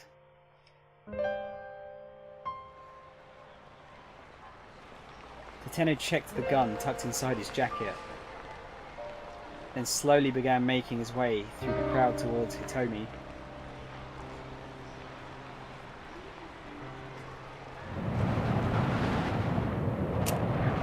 Now you know why we're here. Hiteno gestured subtly with his gun, its barrel still pressed against Maria's temple. Kano's own gun wavered in his hands. He was crying inside. There was nothing else he wanted to hear from Hiteno now. And now he was sure of one thing. Words were never going to stop this man. Kano, Hiteno said. At my age, I've seen all sorts of young detectives come and go. He fixed his lonesome gaze on Kano. And you're about the worst of the lot. Whenever it's time to take action, you immediately do something reckless. Do you know how many formal apologies I've had to write because of you? Hiteno let out a heavy sigh. But you know, Kano, because of the way you've looked up to me, you've saved me. And that's the truth. He sounded like a man speaking his last words. Now come on, see if you can stop me. He pressed the gun harder against Maria's temple. Kano took aim at his former hero's head. Detective Tateno. His finger wavered on the trigger. Shoot him. You have to shoot him. Yeah, it looks like he's just... He looks like he's like trying to get out a massive shit or something, doesn't it? If you don't shoot him, Maria is going to die. He tried desperately to convince himself. I am going to stop you. Tateno looked him coldly in the eye. Do it then. Shoot me. Kano stared right back. He tightened his finger on the trigger. Rah! I can't shout because it's too late. Rah!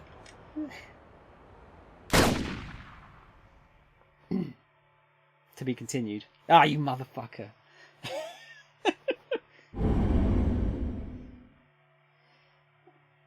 Kind of looks like you, Shadow. It does. You know me so well. How do you know what she looks like? How many to be continues? Got 1, 2.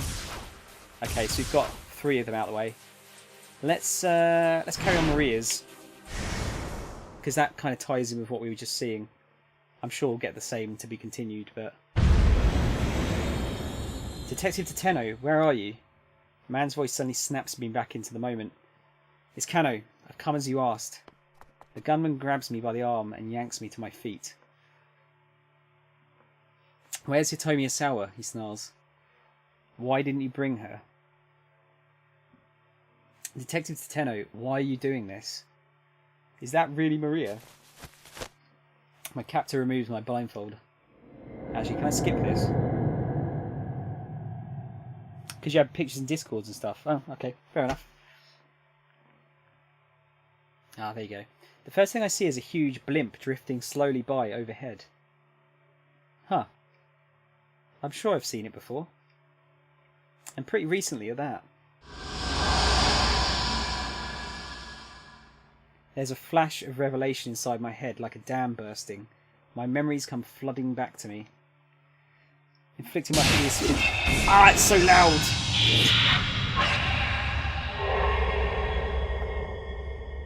Oh, so that was before she got knocked out. Inflicting my hideous visage upon the folks of the internet gives me immeasurable glee. Oh, I'm sure you're not hideous, Shadow. Hey, you have to look at my hideous visage, all like in real time. Last night, I was at a party, a sort of mixer with the exchange students. Someone was plotting to use this party as an opportunity to abduct my sister, Hitomi. And so I told Hitomi that the party started 1 hour later than it really did. I had a plan to let myself get abducted in Hitomi's place. Of course, the idea wasn't just to let myself get kidnapped. The necklace I wore was outfitted with a tiny GPS. That's how they kept finding her. Wait, wait, is it? No, the others kept getting found, didn't they? I don't know, maybe I'll explain it. Wherever I happened to be taken, Kanan would be able to track my location. What we hadn't counted on, though, was my necklace getting torn off when I was attacked. I'd managed to grab a hold of it, but I hit my head when I was being shoved into the car, and it slipped from my grasp. I'm not sure how far we drove after that. In my fuzzy memories, I recall gazing blearily out the car window.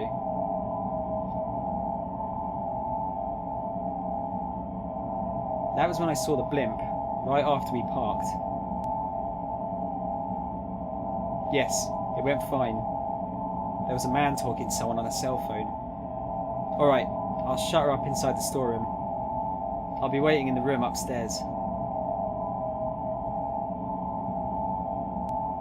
The man dragged me out of the car and shoved me into some dark storeroom. Then, I guess for good measure, he hit me on the head again. That's right. There's more of it coming back to me now.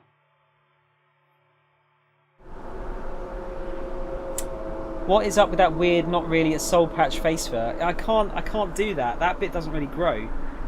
I've got really weird facial hair. Like this, that bit's like blonde. That bit's ginger. And then this bit's, I think that bit's ginger as well actually. But then I've got like brown hair, so what the fuck? I don't understand. How the hell is that blimp so damn clear that far away after her head was smacked? She used like CSI style enhancement technology, maybe. Or maybe she's a cyborg or an android. I think that's it. I think we've got our plot twist here. You spent your life living in a country at peace, in Japan. You couldn't possibly understand me. Kanan again. So it's not like she and I became fast friends right away or anything. The two of us were too different in a lot of ways. Where do you draw the line? What would you protect with your life? What does justice mean to you? It didn't sound like plot tits. It did sound like plot tits, but I said plot twist. I swear. Plot tits. A forlorn look came to her face whenever Kanan asked me a new question, and I never had a good answer for any of them. My flimsy grasp on my own personal identity made it hard for us to get along. I kept visiting Kanan's place for the duration of my trip. I recall doing the cat's cradle there at the table one time when we didn't have anything in particular to talk about. Her eyes had gone wide when she saw me deftly manipulating the string with my fingers. Who taught you how to do that? She asked. My mother. My real mother, that is. Kanan furrowed her brow. What do you mean, real? As opposed to my stepmother, I mean. My birth mother died after getting really sick. I was only 5 years old, so I don't remember her that well. I see, Kanan said. Her expression remained unchanged. What about your parents, Kanan? I don't have any. They died during the war. The bluntness of her response made my hands stop, the string still stretched between them. Sensing that we were treading on some serious ground, I hurried to change the subject. Do you have any friends? No. Well, I used to have one. Her use of the past tense made me fear the worst, and I was right. He was killed too, by an arms dealer named Alfard. So we've got Alfard is coming out. Her tone was dry, matter of fact. Taking revenge for his death is my sole purpose in life. Despite the gravity of her words, her face was an unreadable mask. She seemed almost incapable of human emotion. So, what sort of person is this Alfard? A destructionist who masquerades as a terrorist. Wow. Destructionist? That sure wasn't a term that came up a lot back in Japan. I think that's the first time I've ever heard of the word. Wow. Alfard doesn't believe in God and holds no political ideology. The chaos and destruction is just to earn money in order to carry out more terrorist attacks. So you're saying this Alfard commits terrorism because it's fun? Kanan nodded. That's why every now and then Alfard changes loyalties. Just when you think you found ties to some Middle Eastern terrorist organisation, it turns out the job was for the American CIA. What the heck? So Alfard stands for nothing then? Kanan smiled dismissively at my little childish outburst. I couldn't help but feel a bit patronised, I would say. Is it? What do you guys say? Do you say patronised? Because I would say patronised. I think it probably works both ways, doesn't it? I twiddled my fingers, turning my cat's cradle into a bridge. Kanan's eyes fixed right back on the string. A tiny surge of pride replaced my annoyance. She went quiet, watching closely as I worked my fingers. The tension in the room faded as the silence between us lengthened. My stepmother's the sort of person who can do this sort of thing, I said at last. For some reason I had a sudden urge to talk about my personal life. I guess she cares about herself more than looking after her children. She's not a bad person though. She gives me weird bits of advice like telling me to find someone to date, or that a woman's life is defined by a man. But it's not like I hate her or anything. Fucking hell, she sounds like a bit of a cunt, to be honest. Would you mind teaching me? Kanan asked softly. What? How to find a guy to date? No. She shook her head. Then she pointed to the cat's cradle strung between my fingers. Oh, you mean this? So I took her by the hand and started to teach her the cat's cradle. Hey, do you mind if I ask you something? I said after a while. What's that? That friend you mentioned earlier. What was he like? Kanan's fingers went still. It's better if you don't ask. If I tell you, you won't want to come here anymore. That's not true, I insisted. Even though I'm a terrorist, she replied curtly. Terrorist, one who uses fear and violence to attain political objectives. The term has its origins in the reign of terror in 18th century France, known in French as la terreur. La terreur? I can't do French. I swallowed a sudden lump in my throat, unable to find words. We fight for righteousness, but you people call us terrorists. Am I wrong? In a religious sense, the state of being virtuous, free of sin, and observant of the proper rules of moral conduct. Not the same as being in the right, though many people equate the two. She cast a quick look at my face. But, I mean, you protected me. My voice wavered as I replied. All I did was take down some thugs. I just didn't want them around. What could I say to that? I just stammered. Nah, I'm just messing with you. Huh? Kanan flashed me another slight, condescending grin. I was just joking. Don't worry about it. But I didn't get the sense that everything she'd said was a joke. Even if calling herself a terrorist was an exaggeration, the world Kanan lived in was unquestionably a dangerous one. I could tell that from the cold look in her eyes, a look you'd never expect from an ordinary teenager. Just what sort of hardships had she endured to acquire that deadly stare? Having lived all my life in peaceful Japan, I could scarcely imagine.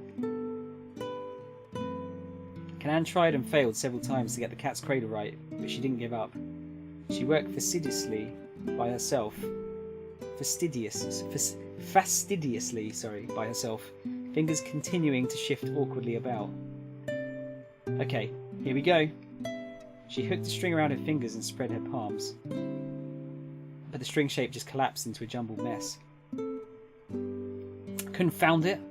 Okay, one more time. Who says confound it? Apart from, like, scientists from, like, the 60s. Actually, it's probably more like a Sherlock Holmes thing, isn't it? Confound it! Confounded Watson! I was trying to think of the Sherlock Holmes' partner there. You can make this into a game with two people, you know. I plucked the string from Kanan's hands. You pass the string back and forth. Why don't we try that?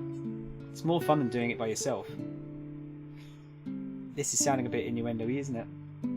I wrapped the string around my fingers. Around my fingertips, sorry. What do you say? Want to give it a go? Kanan looked dubious. The intricately intertwined strings were like the world in a way. What had started as a single thread was now something that couldn't be undone just by pulling on it. I held my hands out, twirling the string around my fingers. Kanan took the pattern from me and spread her palms apart. She made a perfect bridge between her hands. The shy grin that came to her face made her finally look like a normal girl.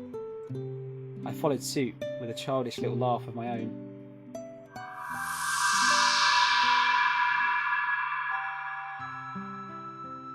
And as if in a blaze of sunshine, the fog that's been hanging over my mind finishes receding. I remember everything. My name is Maria Asawa. My sister is Hitomi Asawa. And Kanan? She's a dear friend who I met in a far-off land. She helped me once, and now it's my turn to help her. I close my eyes as I reflect upon these precious memories, all the dearer for having been lost. Now when I try to picture Kanan, I can do so clearly. It's just as I thought before. My memories are what make me who I am, and I would never choose to forget them. I feel almost as if time had stopped me while my history was gone, and now it started moving again. I'm finally back to being me.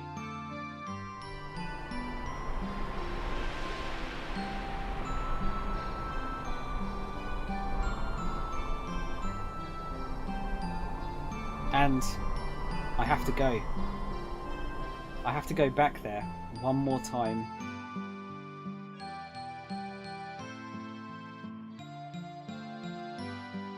End?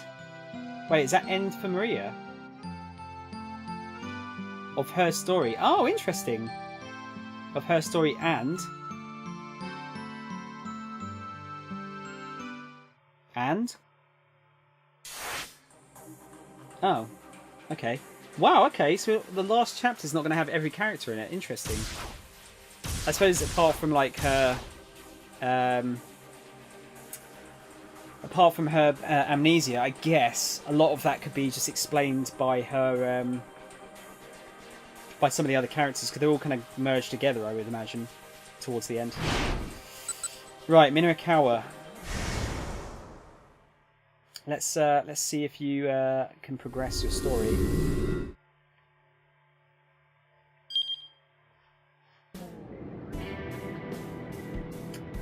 You look tired, sir. Yeah, I guess so. His reply was barely audible.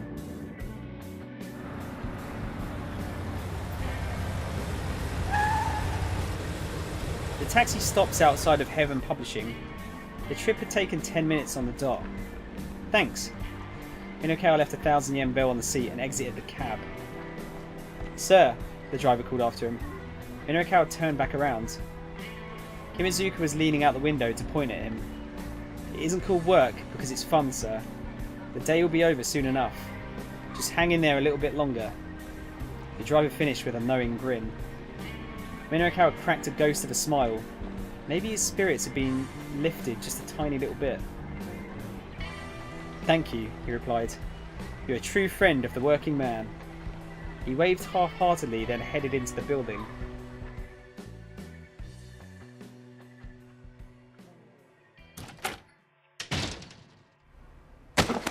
Mr. Mino! Chiaki threw herself at him as soon as he opened the door to the editing office.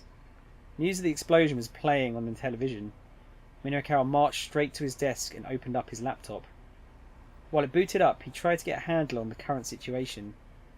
Where are the folks from the loan company? He asked. They're here, Chiaki said. I have them waiting downstairs. So they know Toyama's dead. I'm sorry? I kind of let that slip. I'm sorry, I kind of let that slip. What about Hannah? I'm not sure. I haven't heard from her since she called earlier. With a tiny sigh, Minorikawa started typing at his laptop. Wait, are we dropping frames? Hang on, let me check. Sorry, dude. Nope, no drop frames. Not on my end.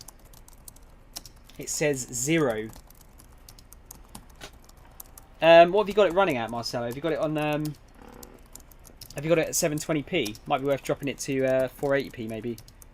See if that helps things if you're dropping frames. By some miracle, his 6 pages of the copy were nearly wrapped up. Still, he needed to do whatever it took to see this job through to the end. That would serve as his final tribute to Toyama's memory. He loaded his copy into the DTP software in order to set the layout.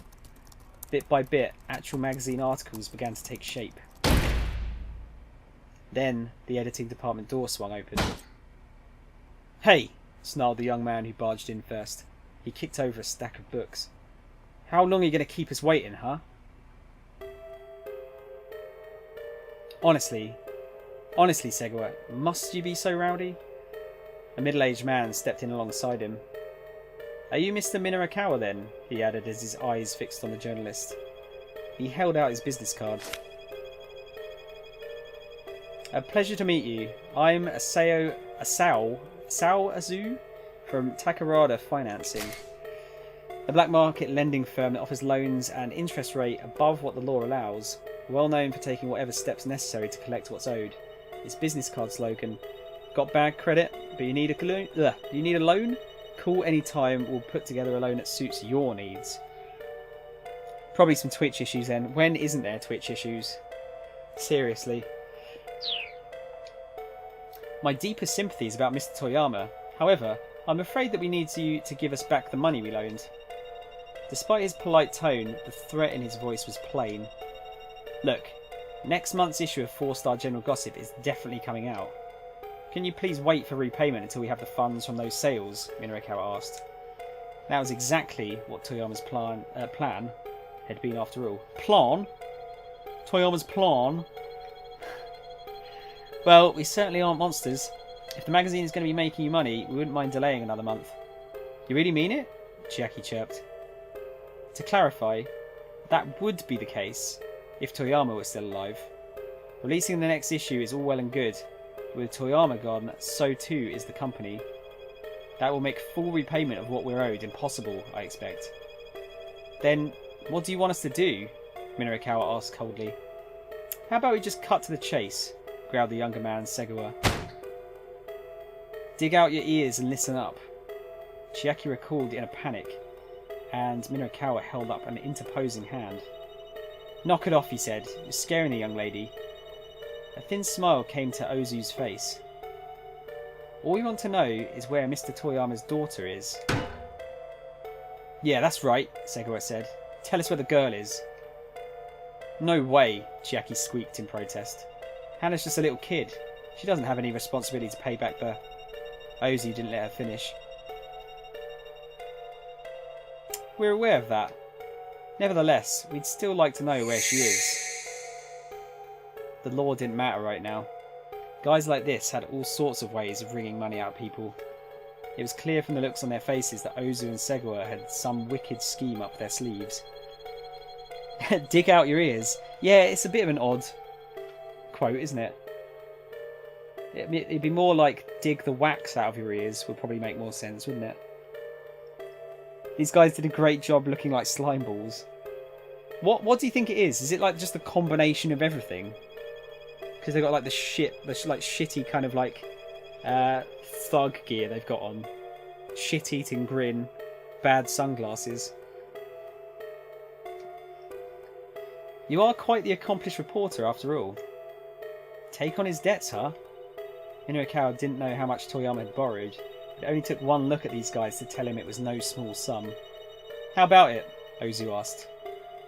The way you land scoop after scoop, I'm sure you'll be able to repay us in full before you die. Minorikawa fiercely returned his stare. Right, what are we going to go for? Are we going to go for A? Alright, I'll take on the debt. B, I'll consider it. Could you give me some more time?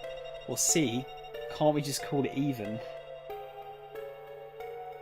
It's the outfits and the general acting spot on with the attitude. Yeah, I mean, like stuff like putting your foot up on the table, I suppose, it's gonna make you look like a scumbag, isn't it?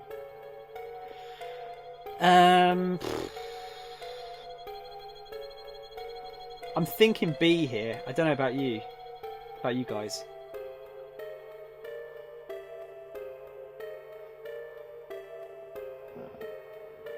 Does anyone wanna pick here, or shall I pick?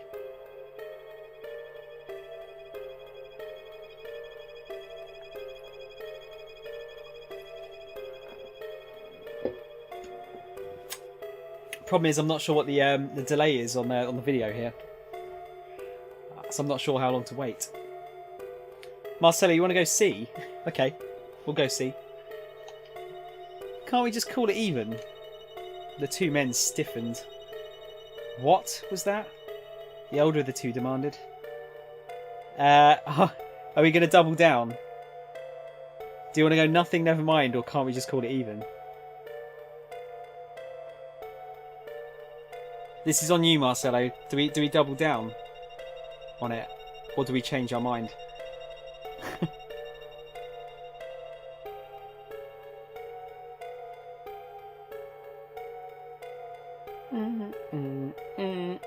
Okay, let's do it. Can't we just call it even? This time Minorikawa spat the words out sharp and clear. The older fellow furrowed his brow, a vein pulsing visibly at his temple. You want to say that one more time? He growled. Minorikawa cleared his throat.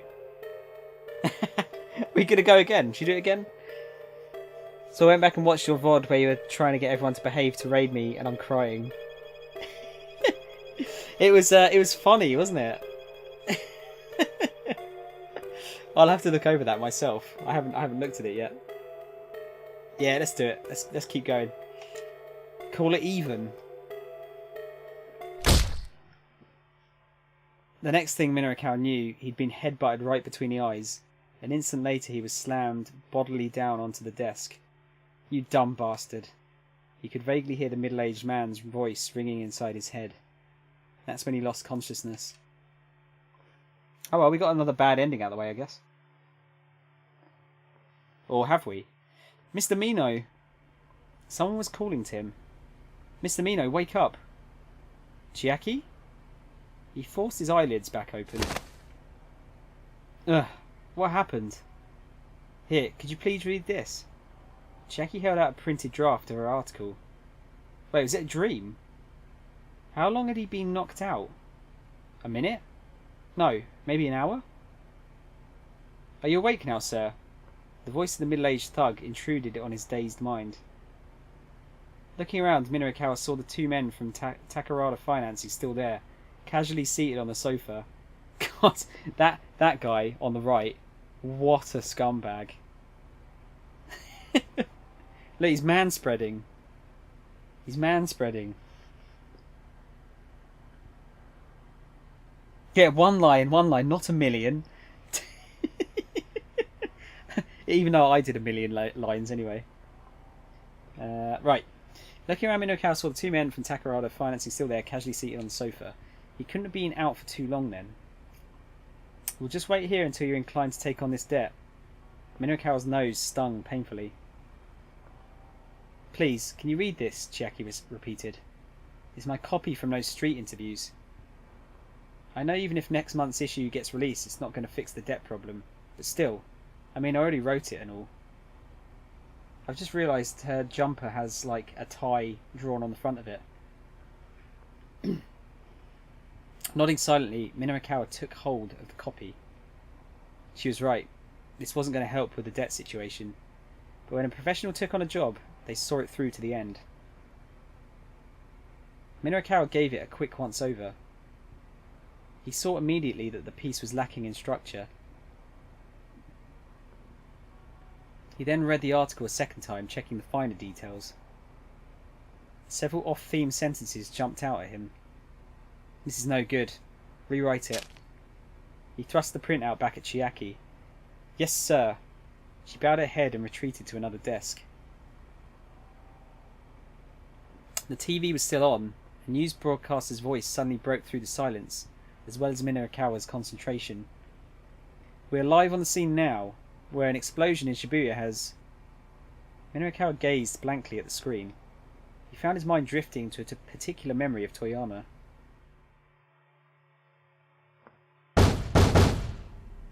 The door looked like it might fall apart any moment, but Minorikawa didn't care.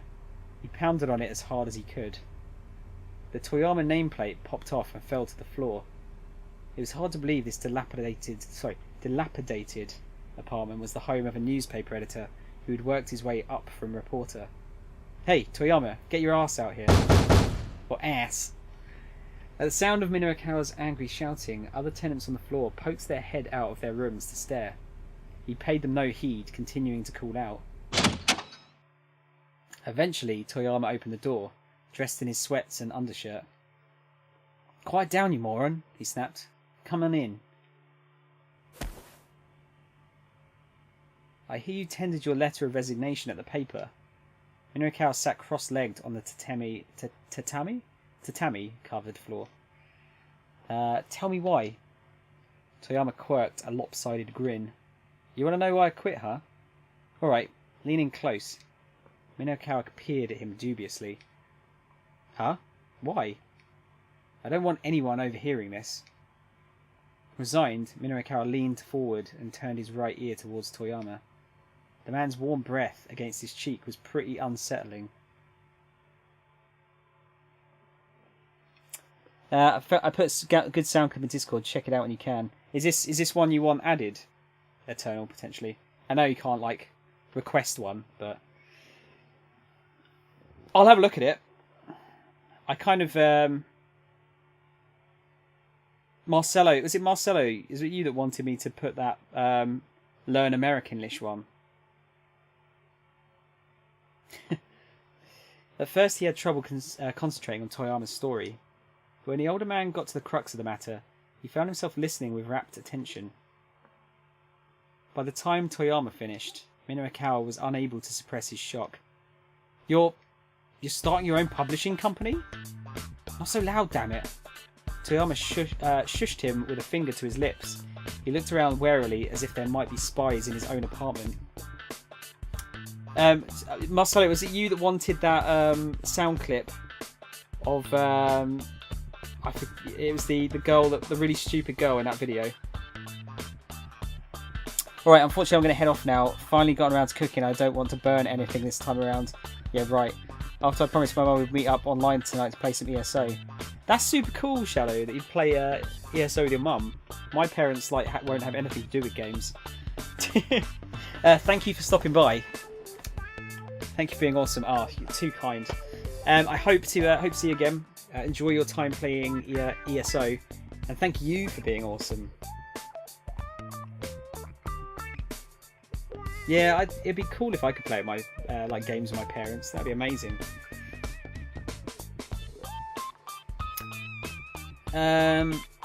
Right, but a publishing company? Minoakawa said again, more quietly this time. What are you doing for your distributor account? All booksellers are required to use a wholesale distributor to circulate their publications. To do business with such a distributor, a publisher needed a specialised distributor account. My mum steals my games, so you got to be careful. Oh yeah, I don't know if I like the sound of that. My games are my babies. They're not going to let a company with no track record open a new account with a distributor. I'm sure you must realise that. Toyama grinned, a proud gleam in his eyes. I know, that's why I bought one. You bought one? A ghost account, belonging to a publisher that went bankrupt. Distributor accounts could go for tens of millions of yen. There was no way Toyama could afford that on his severance pay alone. He must have taken out a loan in order to make the purchase. But the publishing industry was in a slump nowadays. People just weren't buying books much anymore. Starting up a new publishing company was a beyond risky endeavour. Damn boy, the determination is so real. I'm really trying to beat this game today. Dude, I'm not going to be able to beat it today. All I'm doing is trying to beat this chapter, and then I'll be left with one tomorrow, I think. But yeah, I've got this new stuff coming out. Forza's out tomorrow, and Fist of the North Star. But I'm not going to be able to get Fist of the North Star from the rental company until I send this one back. That's why I've got to beat it. God, you know what? I think that dinner was too much for me. And I've already decided on a name for my company, Minoakawa. Toyama's face was positively beaming. Get this. Heaven Publishing. Heaven? That sounds fatalistic. The idea is that the people who work for me will feel like they're in paradise. For all his kvetching about keeping quiet, Toyama was now exclaiming pretty loudly himself. I mean, I can appreciate your willingness to take the risk, but surely your wife must have had objections, Minoakawa said. Toyama fell silent. He went and opened up the refrigerator. Minoakawa took a peek inside. Its shelves were mournfully spare, holding little besides beer cans and drinking snacks. The missus left me, took our daughter with her. Those scant few words painted the picture clearly enough. Toyama grabbed a can of beer and tossed it to his guest. Get it done, yo. Dude, I won't be able to get it done today, because if I do each chapter seems to be about 6 hours long. And I don't fancy going to bed at 8 o'clock in the morning. If I can avoid it. But no more sob stories, he went on. He briskly cracked open his own can of beer. Weak foam bubbled from the top. Cheers, Minoakawa, to Heaven Publishing's big debut. He'd cast everything aside and was striving for a new beginning. If the man had braced himself for the challenge, it wasn't Minoakawa's place to tell him he was making a mistake.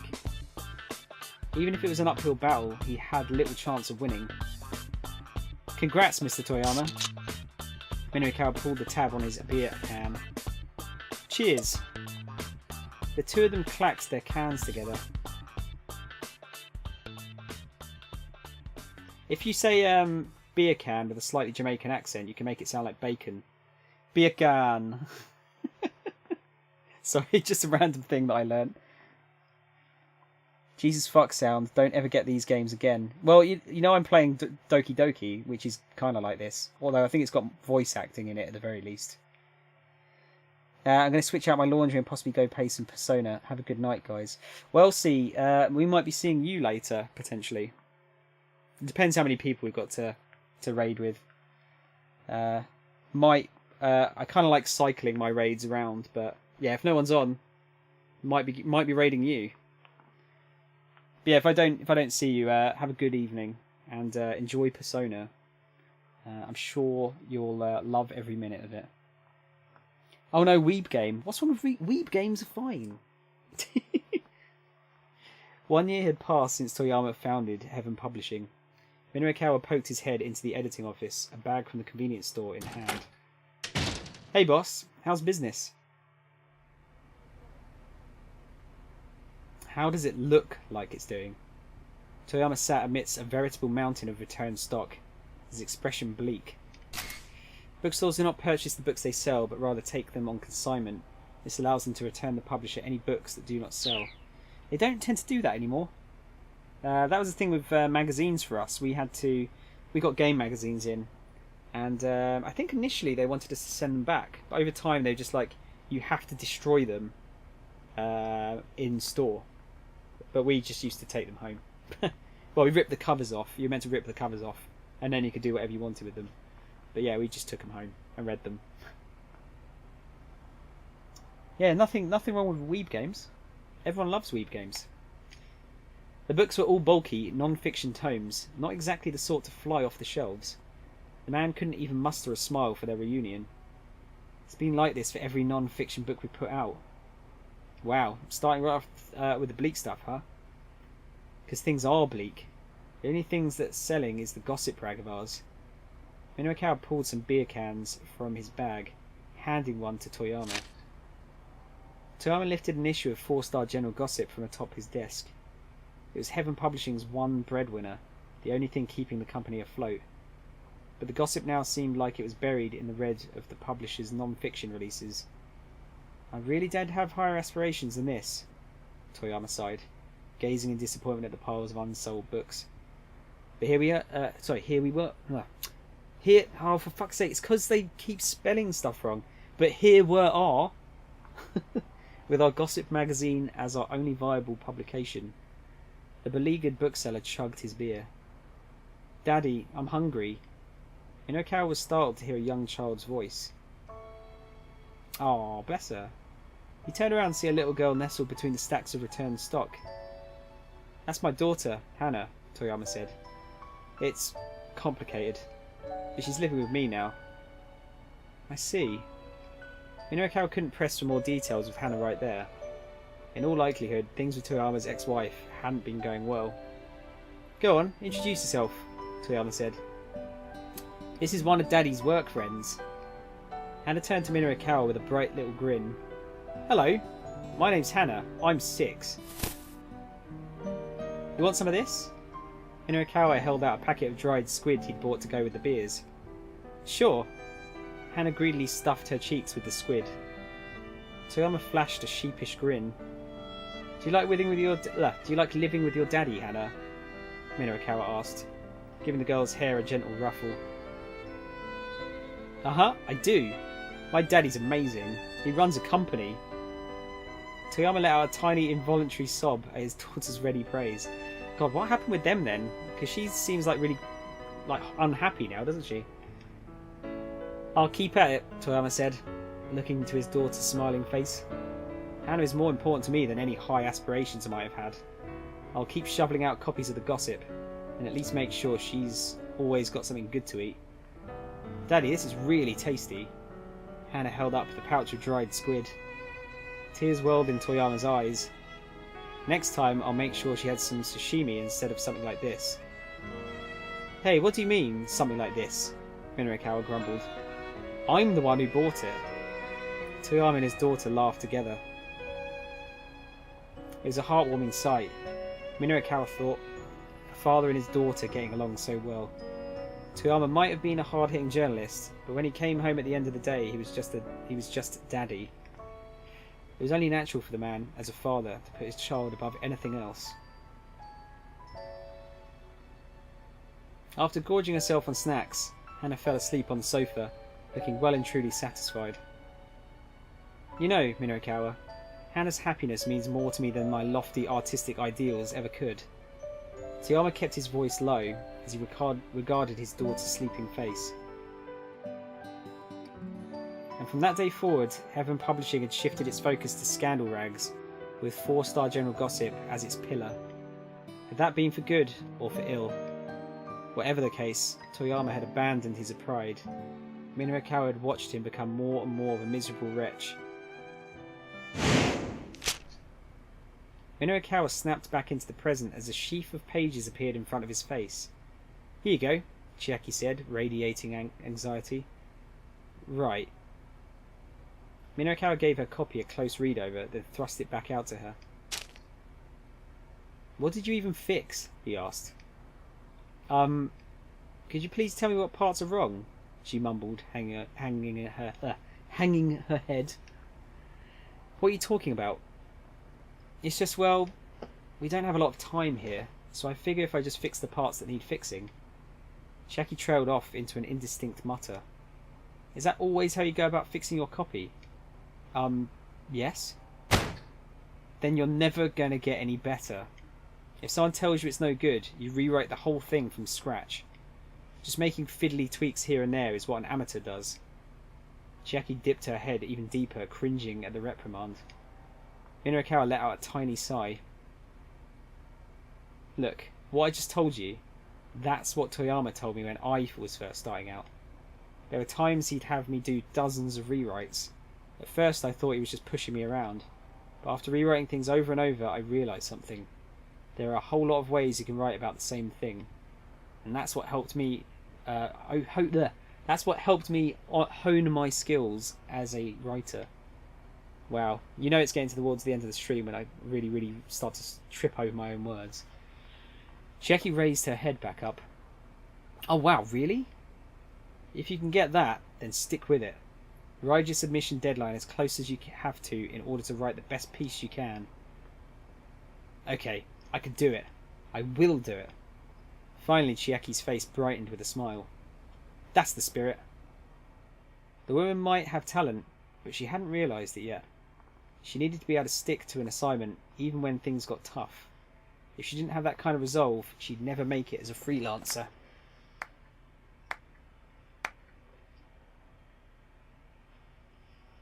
Oh, how touching, Ozu chimed in, applauding. I'm almost moved to tears.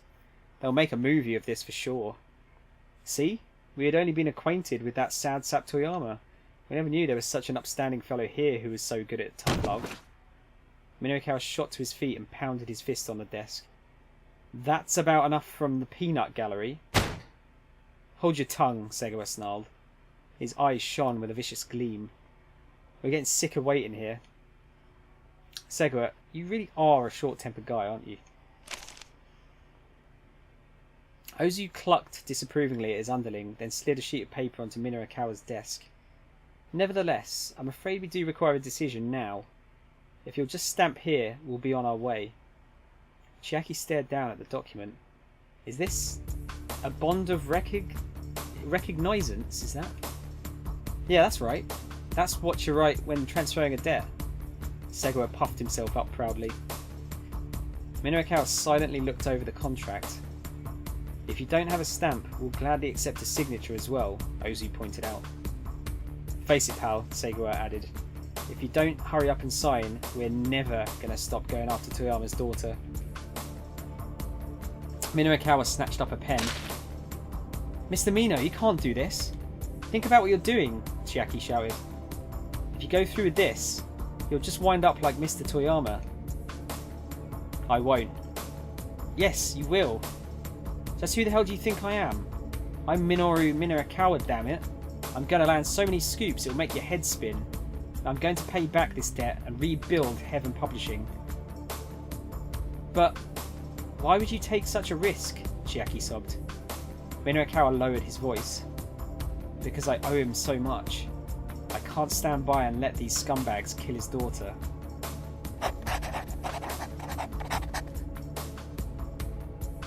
Minorikawa readied his pen and signed the document.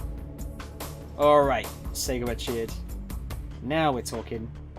A satisfied grin came to Ozu's face as he reached for the contract. But before he could pick it up, Chiaki snatched it from the desk. I'm not letting you do this. Crumpling the paper, she stuffed it right into her mouth. Hey, Seigawa snapped. What the hell are you doing? He tried to force Chiaki's mouth open. Don't you dare, you bitch. But despite his frantic efforts, Chiaki managed to gulp the wad of paper down. Seigawa blinked a few times. Oh, you did not just do that. Ozu looked on, dumbstruck. Guess we gotta get a new contract from the office boss. Bring as many as you want, Chiaki declared. I'll just keep eating them. Girl, you some kind of damn goat or something? The mental image of a goat eating paper is a common one, dating back to long ago when paper was made solely out of plant material.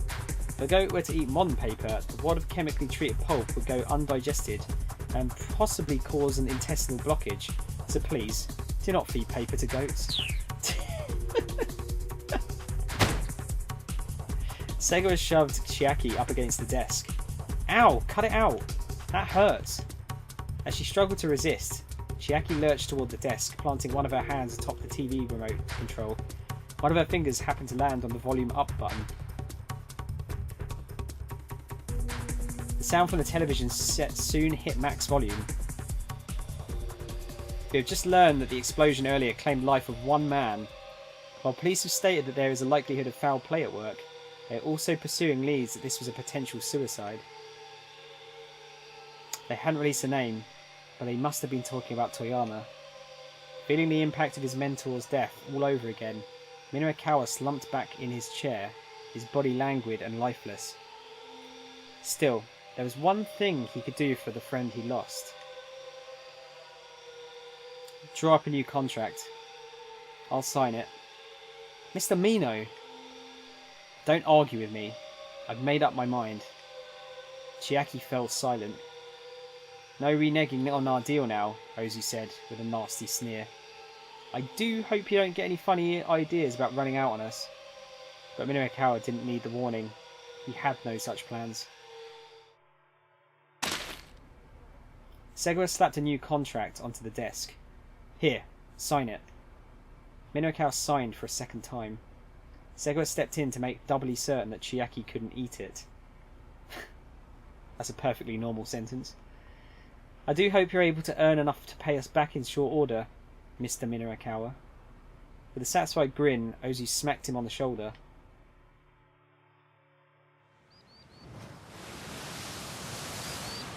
Oh my god, more live action!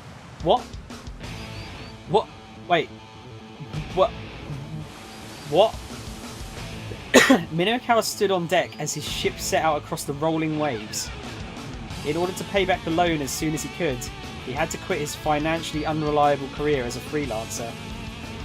For over a year now, he'd been sailing the seas, tossed by wind and waves as he went in pursuit of his new goal. But as Minorikawa gazed out over the vast wild ocean, his eyes shone with the self-same gleam that had lit them in his days as a reporter, chasing after the truth. With pen exchanged for fishing rod, he sought a brand new destiny. What the fuck? Forge onward, Minorikawa. For the diamonds of the sea. The rare bluefin tuna. That's got to be a bad end, right? Yeah, okay.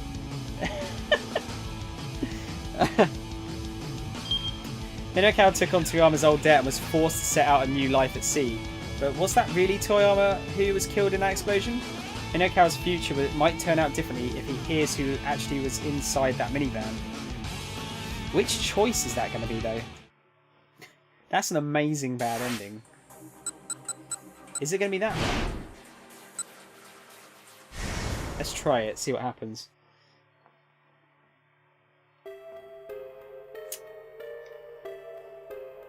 I'll consider it. Could you give me some time? Chiaki went pale at Minorikawa's response. No, how can you even think about taking their offer? She cried. Segura stepped in, drowning her out. No way, we've waited long enough. Give us your answer now. Yes or no? What's it going to be? Now, let's just calm down, Ozu chided. He said that he'd consider it. That's a step in the right direction. Wouldn't you agree, Mr. Minorikawa? Yeah, sure. And I suppose we can wait at least a little while longer. Minorikawa had hoped to put them off for several days at least, but it didn't look like that was going to happen. I figure, like, if he doesn't get knocked out by being headbutted, something on the TV might get said that he might overhear. The two men from Takarada Financing plucked themselves down on the editing department sofa. Wait, Mr. Mino, you're not actually going to take on that debt, are you? Chiaki asked quietly. Minorikawa sat at his desk looking over the copy he'd written. That's none of your concern, he said. What I need to know is how your piece on those street interviews coming. But I mean, those guys. They said it doesn't matter if the issue comes out or not. Don't be ridiculous. When a professional agrees to take on a job, they see it through to the end. Chiaki took his point and scampered to grab the print out of her copy. Oh, this is all the same. Has anything else changed, though? I don't know if it did it? No. So that changed nothing. What about if we just say we'll take on the debt?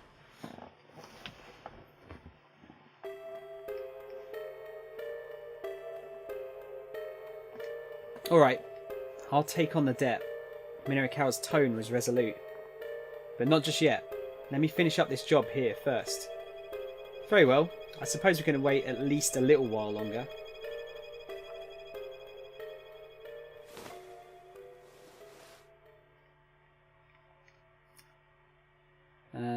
Okay, yeah, you already said that.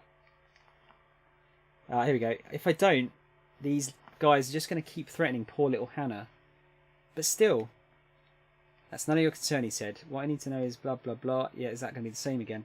Shit, what am I doing then? It doesn't look like any of those choices made a difference.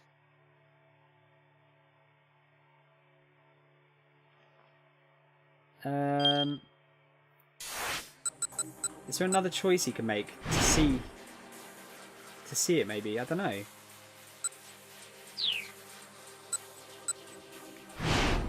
Let's try changing it. See what changes. Probably nothing.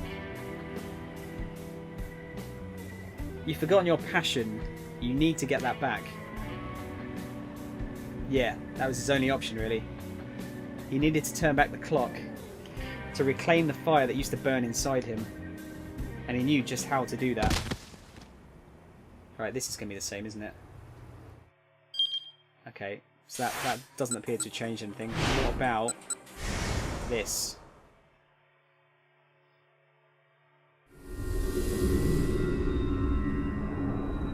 Can't say sorry because he'll walk away. Well, bring it on. The punk swung his wooden club without a moment's hesitation. It struck Minorikawa in the shoulder, knocking him off balance. Whoa, okay, don't really bring it on. Nah, man, it's too late for takebacks. Why does he have to stick his tongue out when he's hitting people? With a nasty little grin, the young fellow swung again, then again, catching Minorikawa in the arm and side. Only when the journalist was curled up in a battered ball on the ground did the kid finally let up. Heh, good to get a little warm-up in before I take down that other bitch. Weapon still in hand, the punk marched off toward Dogen Zaka.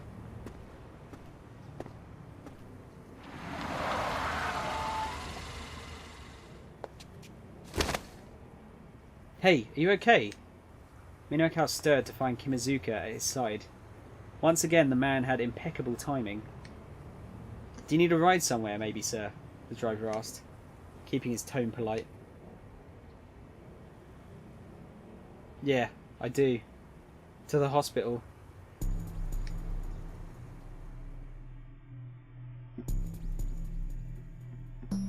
Bad end. I think there's quite a lot of bad ends, isn't there?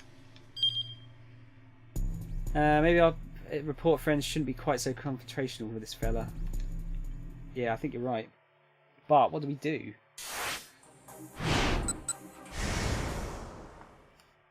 Because I think I'm going to try it, but I think if we say I'm sorry, then he gets away and Aichi ends up getting killed. Alright, I'm sorry. Getting dragged into a street fight was not what he needed right now. It was better to just apologise and be done with it. Should have shown me that kind of respect from the start. The punk shook his head, muttering under his breath. Another dumbass got to get taught some manners. With that, the young thug headed off in the direction of Dogenzaka. Minorikawa headed up to the roof of his nearby building and lit himself a cigarette. Tiny tendrils of white smoke drifted lazily up into the blue sky. As his eyes tracked the twisting movements of the smoke, memories of Toyama and their newspaper days played through his mind. Practically any time the two men needed to speak to one another, they'd gotten into a heated argument on the spot. Minorikawa cherished his subjective viewpoints, while Toyama insisted on objectivity for the readership. Neither shied away from vigorous headbutting. But once the articles were on the page and out the door, it was all water under the bridge. It felt almost like the referee calling no side at the end of a rugby match. The phrase called out by the referee to signal the end of a rugby match refers to the fact that no side has possession of the ball, allowing the two teams to part on sportsmanlike terms. The truth was that somewhere deep down, Minorikawa got where Toyama was coming from. Without objectivity, readers didn't get the facts. Without subjectivity, they didn't get any emotional impact. Minorikawa had to credit Toyama for helping him become a full-fledged reporter. Mr. Toyama was in there. It was a suicide. Minorikawa let Chiaki's words drain from his mind, overwriting them with one irresistible fact. The truth. The truth was in anything and everything. The truth could not be forgotten. The truth was all that remained in the end. Minorikawa smirked grimly at himself. He'd come up here hoping to reignite his journalistic passion, but instead, the emptiness within him had only grown. Yeah, guess this is going to take a while. He sparked up a second cigarette.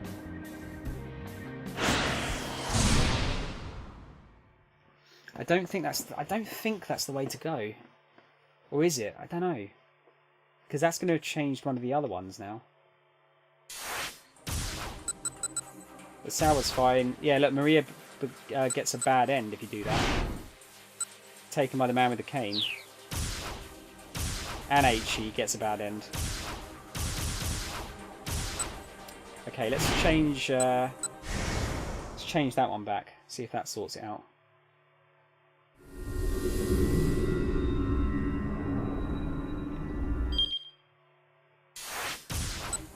Right, so now Maria is end, Aichi's fine.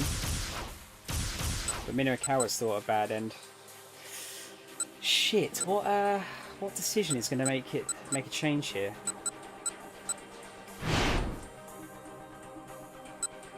Take on the debt.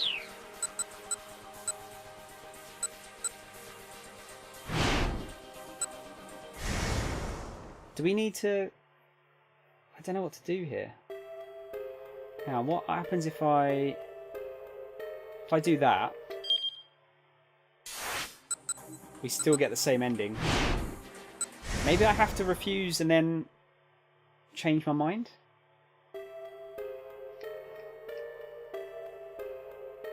Can't we just call it even? And if you say nothing, never mind.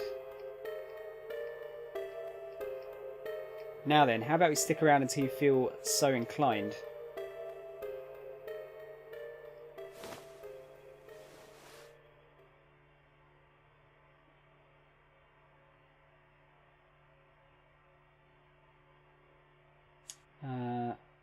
Yeah, because I think... Yeah, look, this is just the same.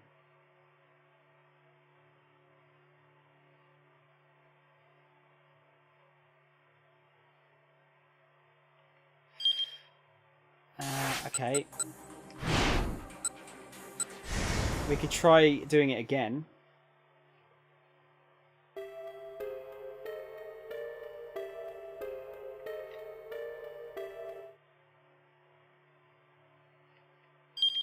And then go back on it.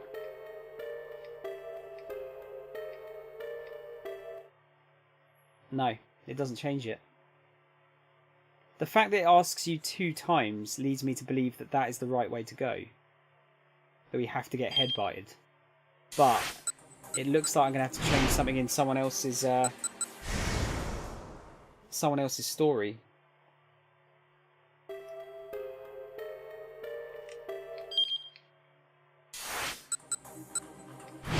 Let's read that again. Minokawa took on Toyama's old debt and was forced to set out for a new life at sea. But was that really Toyama who was killed in the explosion? Well, it wasn't, we know that. But how is he going to hear it? That it was someone else in the minivan.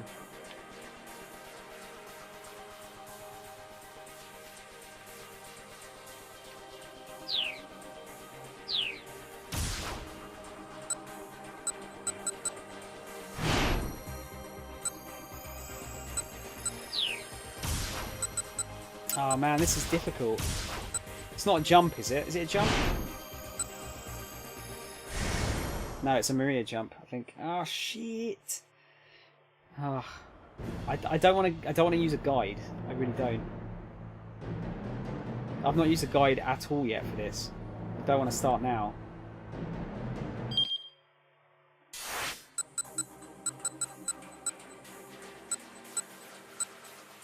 Would it be any of these, maybe? Talking with Kuze. I need to do something. Yeah, let's have a look at some of these.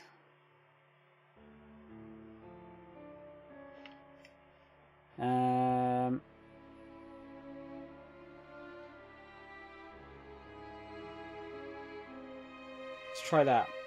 Ken was worried about Sasayama and decided to visit him in the hospital. Let's see what this changes. Oh, there's Hannah. As he's making his way toward the hospital, Kano spotted a girl sitting on the pedestrian overpass. She looked like she was on the verge of tears. Concerned, he stopped beside her. "Are you waiting for someone?" he asked. The girl simply bit her lip and said nothing. "Are you lost? Do you need a policeman?" The relatively low crime rate in Japan, combined with the rather high police personnel numbers in Tokyo, mean that officers, particularly beat cops, often have plenty of bandwidth to deal with more minor issues. That's kind of nice, isn't it? We don't really have any police on the beat here so much anymore. My town has it's a different kind of officer. It's almost like a civilian police officer, but not really any police just walking around. They can't afford it, apparently. Again, the girl gave no answer. "Where did you come from?" Kano tried. Still nothing. He had just decided to go and call for a female officer when the girl hesitatingly spoke at last. Heaven Publishing. After a little coaxing, she told him where that was. It turned out it was on the way to Shibuya Central Hospital, not too far from where they were now. "Why don't I take you there then?" Kano said. "I'm already headed in that direction anyway." The girl seemed a bit reluctant at first, but eventually she agreed to go with Kano. "Don't speak to strangers, Hannah."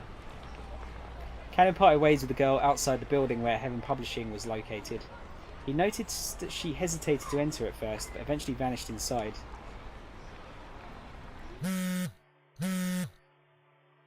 Kano's phone rang as he was about to continue on his way. When he peered at the incoming call display, his heart nearly stopped. There was Tateno's name. Kano quickly pressed the button to accept the call. Right, so this should be new, I think. Detective Tateno? Detective Tateno, is that you? There was a whole mountain of things Kano wanted to ask. Just what had he been doing this whole time? Why had he let Al Karawan go free? And what had happened to Hitomi? While he was trying to decide what question to pose first, Tateno spoke. "I've secured Maria Asawa." "What?"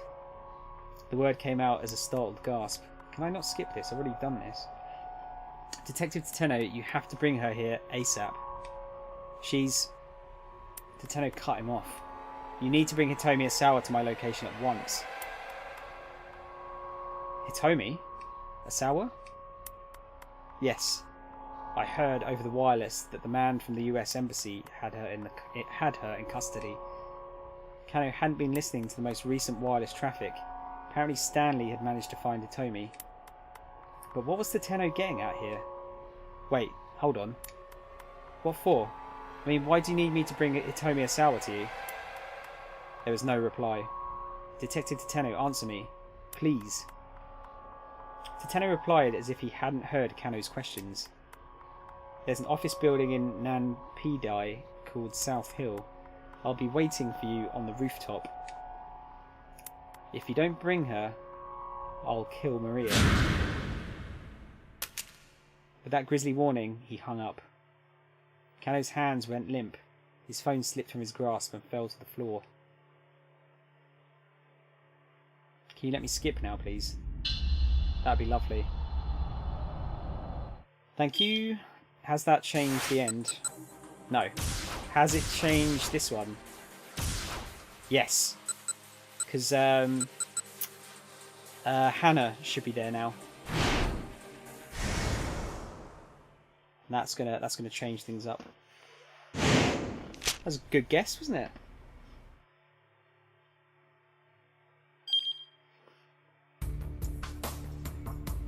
But why would you take such a risk? Chiaki sobbed. Minokawa lowered his voice. Because I owe him so much.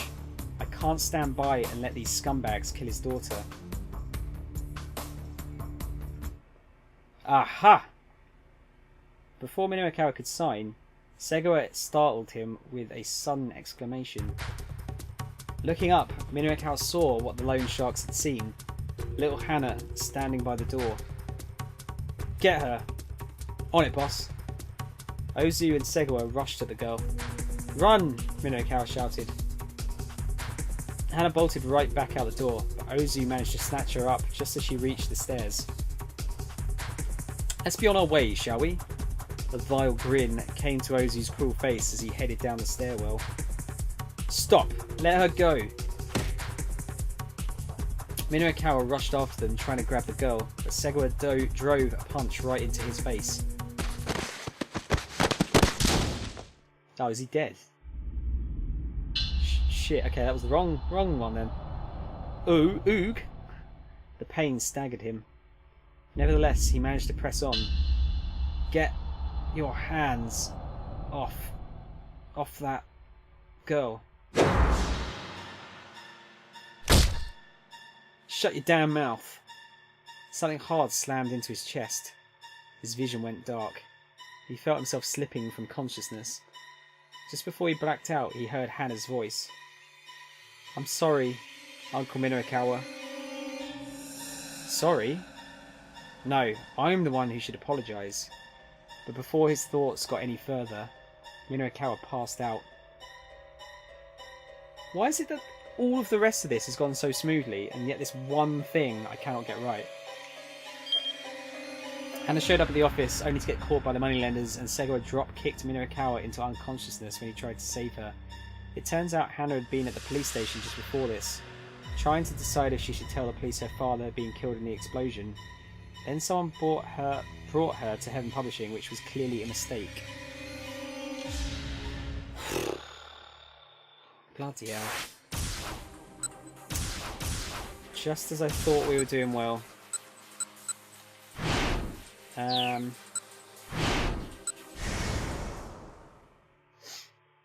Fuck's sake. Wait, so is the other one going to be the same? Sasayama's wife decided to get in touch with her. He called Sasayama's home phone, but nobody picked up. Perhaps she'd gone to the hospital. With that in mind, Kano called up Shibuya Central Hospital and asked them to transfer him to Mrs. Sasayama.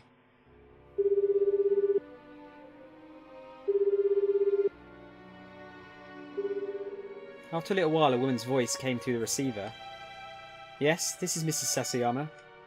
Her voice was thin and reedy. My name's Shinya Kano. I work with your husband on the force. What happened? He didn't know what to say. He couldn't find the words. I wish that I'd been there when he'd gone to make that arrest, he blurted out at last. I should have tried to get there and back him up sooner. If it hadn't been too late. He trailed off, hoping he hadn't said too much. Satyama's wife answered in her gentle, quavering voice. Thank you so much for your concern. I'm glad that my husband is lucky enough to have a colleague like you. No, I couldn't. I married a detective, Mr. Kano. I've prepared myself for the possibility that something like this might happen. But she certainly didn't sound like she was prepared. Kano felt a biting pain in his chest. Your husband gave me something to hold on to for you. I'd like to give it to you, if I can. Oh? Well, certainly, but I'd like to stay here by his side today, if possible. Of course. I'll head on over to the hospital myself then. I hope you don't mind if I pay a visit? Oh, of course not. Sorry to trouble you like this. Thank you so much. Kano hung up, then hurried out of the precinct.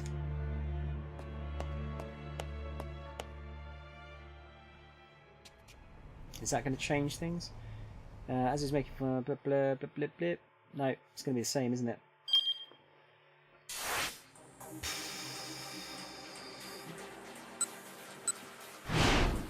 God damn it. Right, okay, so neither of those are right.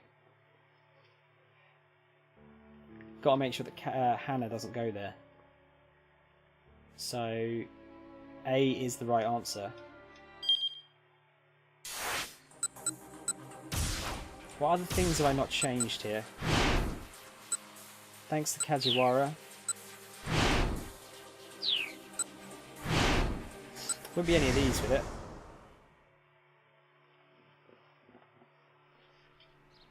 I was trying to figure out who knows about Tanaka. For instance, you can find things that have gone missing. So you find things that have gone missing. Ah, like that plane ticket, you mean? Kajiwara gave a bashful smile. Yes, I'd never have found it if you hadn't been here, Detective. Well, like they say, you can never find something when you're looking for it.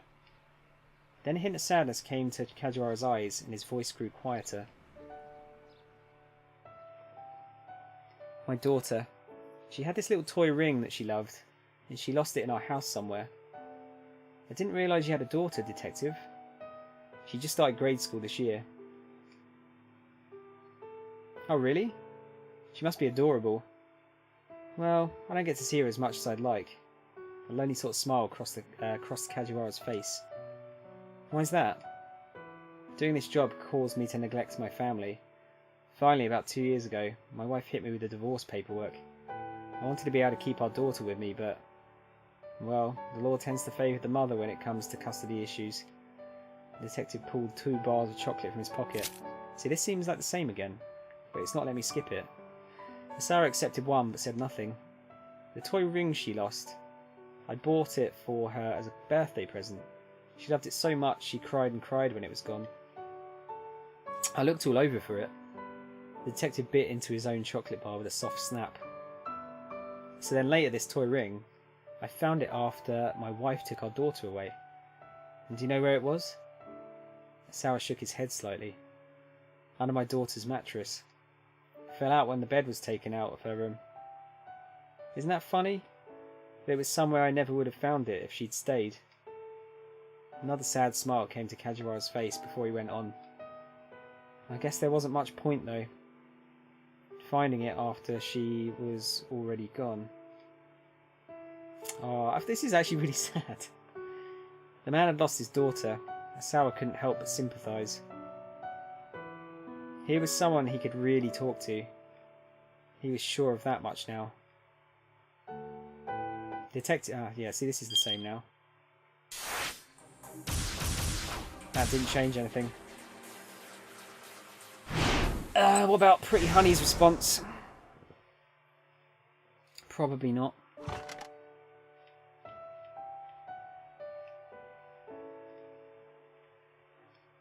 This is no time to be looking at the internet. Asara closed the browser. He was curious about Pretty Honey's response, but it would just have to wait.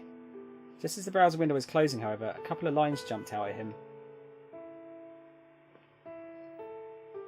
It's never too late. When it comes to family, there's no such thing as game over. It's never too late. Right now, that was about the most reassuring thing Asawa could possibly hear. He would do whatever he could. All he could do was try his best and refuse to give up. It doesn't look like that changed anything.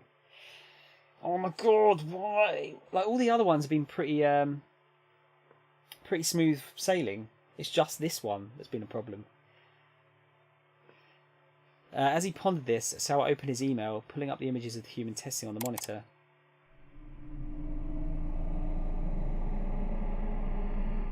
Yeah, that's the same.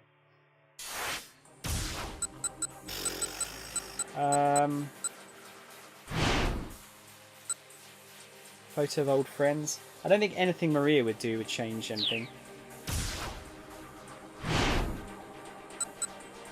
Head to the hospital. Yeah, what will this change if we don't go to the hospital? Or maybe we have to.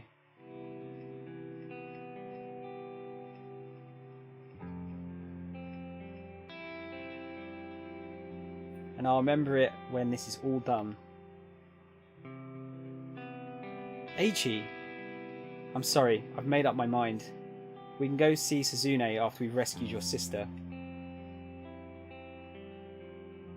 Hitomi looked like she had more to say, but Eichi grabbed her by the hand and dragged her off toward Endo Electronics.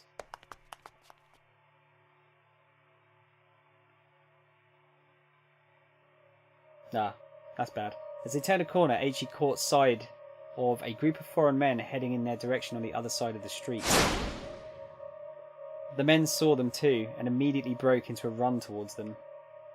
Damn it, how are there still more people chasing after us?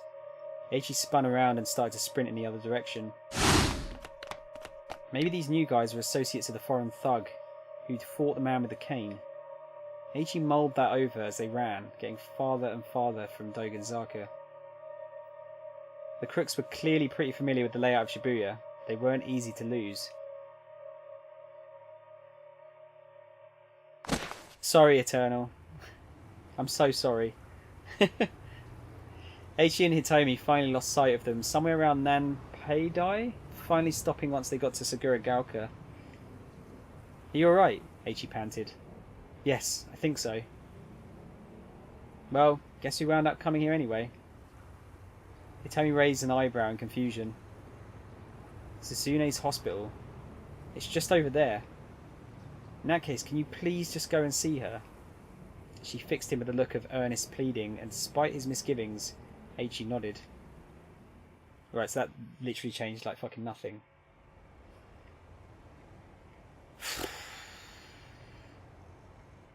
My god, why is this just one thing I can't do?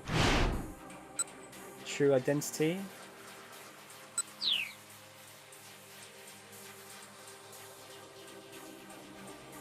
I just can't figure out what thing I'd need to change to do that.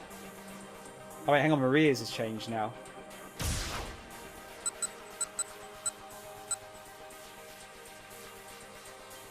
Oh shit, what option have I done to change that?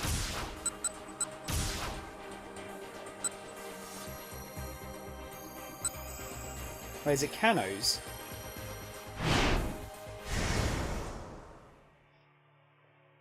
Oh my god, why? I just want to be able to do it.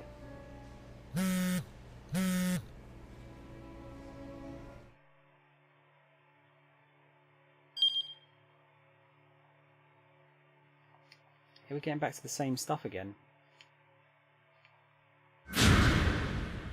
Yeah, we've already read this.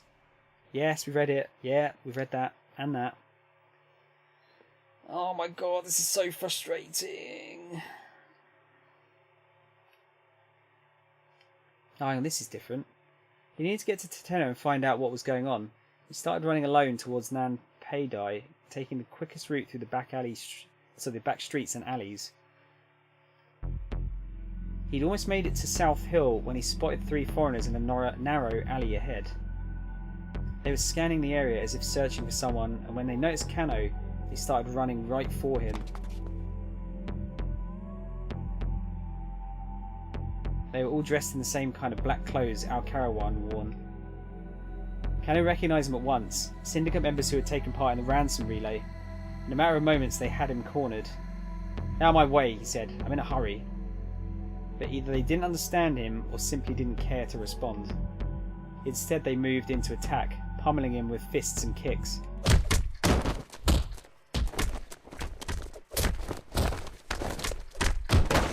It was 3 against 1. Kano didn't stand a chance. Although he tried desperately to protect himself, soon he was sprawled out on the ground like a used and tattered rag. This music is so creepy. The men left him where he fell. As they jogged into the distance, he could see them searching again. The deserted alley grew quiet as a storm's aftermath. "I need to get to Tenno." He strained to reach out for his cell phone, but he couldn't move any of his fingers.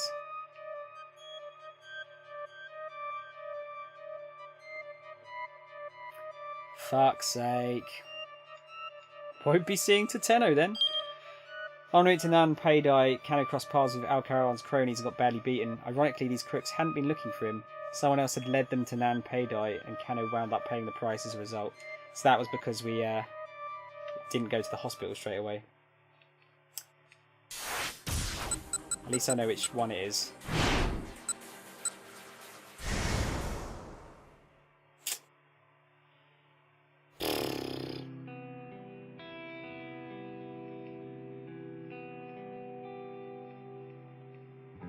I really like I like the story of this game. I just really hate getting stuck.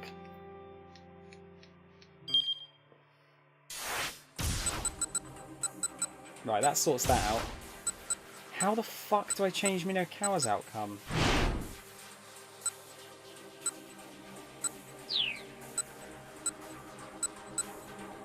It doesn't give me a time, that's the problem. Minokawa's future might turn out differently if he hears who actually was inside that minivan. Who says who's in the minivan?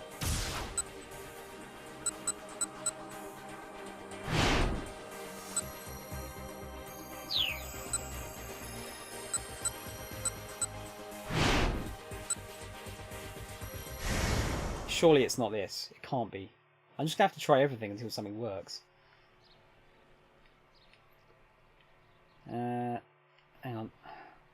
For instance, that fried egg on rice you made me was delicious. Kazuha let out a bright little laugh. "Oh, that's so nice of you to say. You flatter me." "It's not flattery." Sarah shook his head seriously. "Honestly, I've got a hankering for more. I wish I had your cooking skills, detective." But despite the praise, Kazuha's smile took on a note of sadness. "Oh no, anyone could make something like that after living alone like I have." Sarah was surprised to hear that he lived alone. The detective looked like he was old enough to likely be married by now. "Doing this job caused me to neglect my family. Finally, about 2 years ago, my wife hit me with divorce paperwork, wanted blah blah blah. Yep, I know. Get to the new stuff.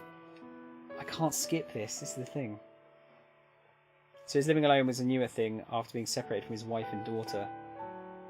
"That fried egg on rice, my daughter used to love that." "Is that so? I can cook more proper dishes, but for whatever reason she just really loved that one." The detective then pulled 2 bars of chocolate in his pocket. "Oh my god! My daughter was fond of this brand of chocolate too." Kajiwara snapped off a bit of his own bar and popped it into his mouth. I had warned her that she'd get cavities if she ate too much, but she'd stuff her face to the point that there was practically always chocolate smeared around her mouth. Kajiwara sighed, and a forlorn smile came to his face. "I guess the fact that I always carry stuff like this around in my pockets just means that I am a fool who doesn't know how to let go." Sawa shook his head. "I don't think that's true at all." He understood full well what it was like to have a daughter always in one's thoughts. Sawa too broke off a piece of chocolate and slipped it into his mouth. It was sweet and milky, a taste a child would love. He licked the residual chocolate from his fingertips, then turned back to Kajiwara. The 2 men smiled at one another. Here was a man Asawa could really talk to. He was sure of that much now. Yeah, so that doesn't seem to change a thing. Just going to change this one back. Oh, fuck me, this is annoying. I haven't been stuck on one thing for this long. In a long time. I think for this whole playthrough.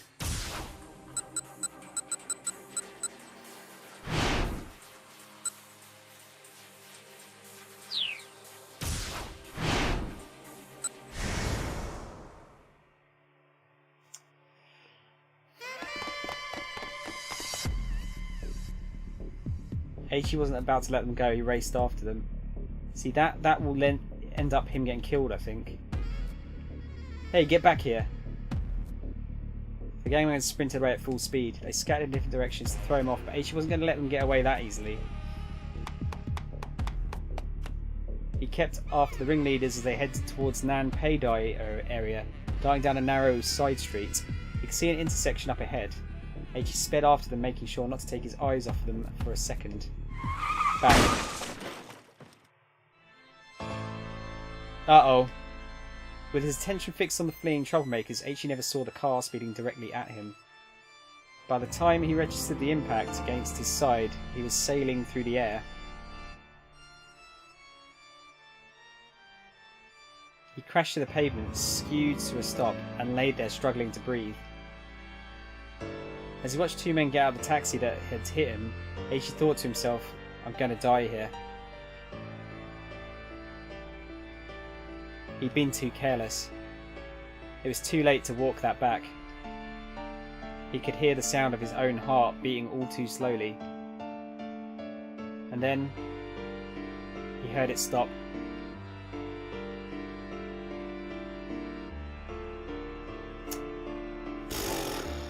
Hit by a taxi.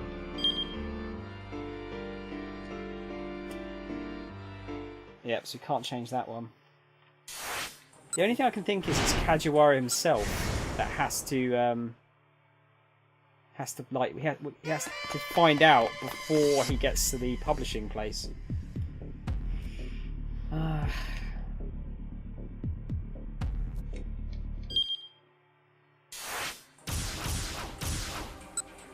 So apart from that,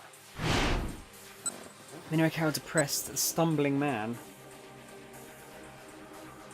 I forget what the other choice was here.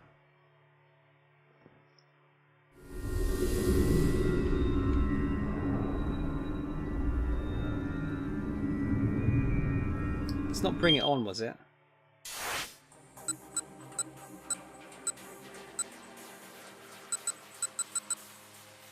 Oh no, that's literally just the bad end, pummeled. And then I think B makes Aichi get killed. Just gotta double check it. If not, I'm gonna have to fucking bad end, bad end. Ah, fucking hell. I think I might just have to look this one up. I don't know if there's any guides online for this. This is the only problem. Because it's such a niche game. 48 Shibuya Scramble guide.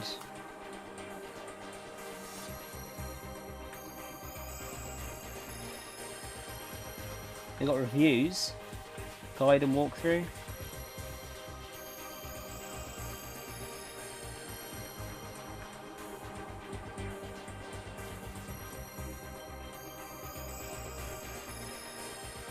Ah, I think I've got one.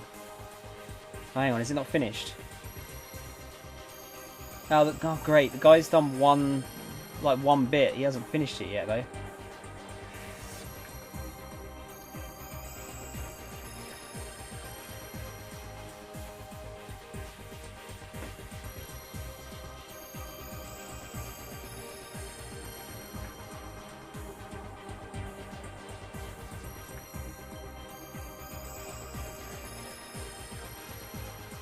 Nope.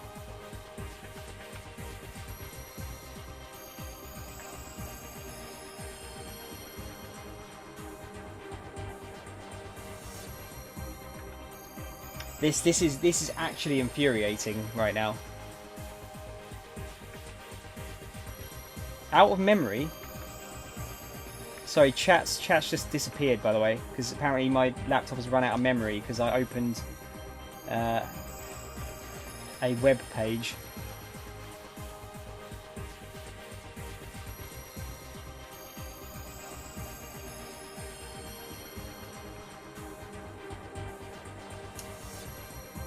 Walkthroughs.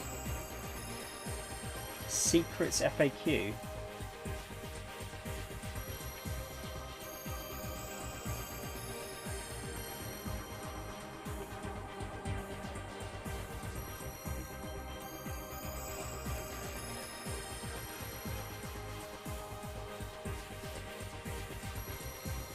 Oh, we've got a game FAQs thing. Aha, this might be it.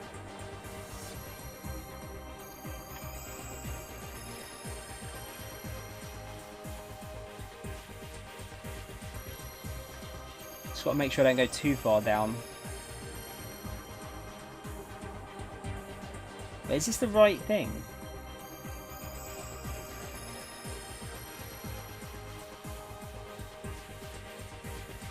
I think this is a different game.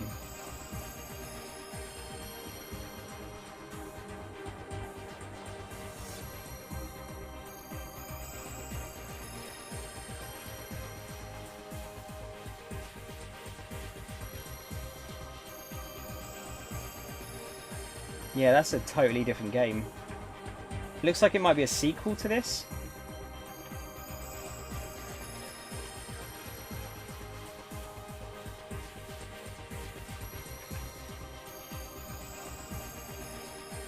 Oh, this is fucking infuriating. Oh my actual god.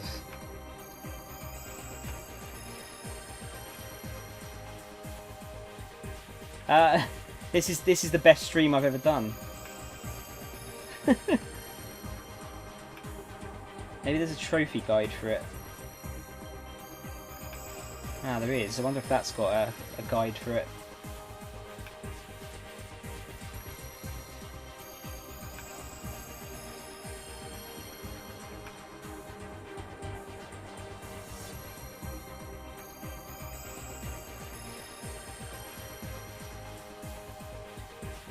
And there's one for the bad endings. Right, I don't know if anyone's watching, but I'm gonna just pop to the loo quickly. And then we'll be back for more of just me going like, looking at web pages. I'll be back in a minute.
Right, I'm actually going to do this on the PC because this laptop is slow as fuck.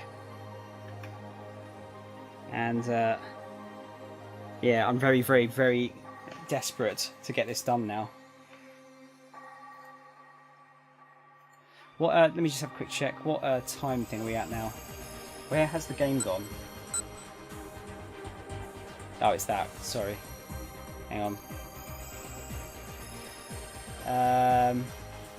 1600 to 1700 is what we're at. Okay.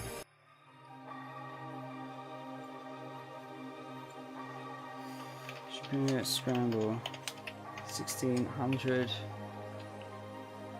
1700. Lock.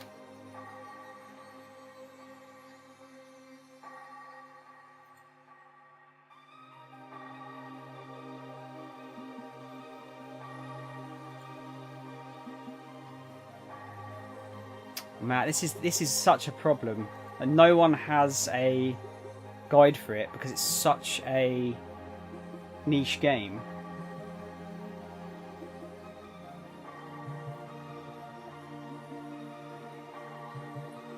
There's trophy guides, but all they do is tell you what the achievements are or what the trophies are. PSN trophies, maybe. I think that's what I was looking at, dude.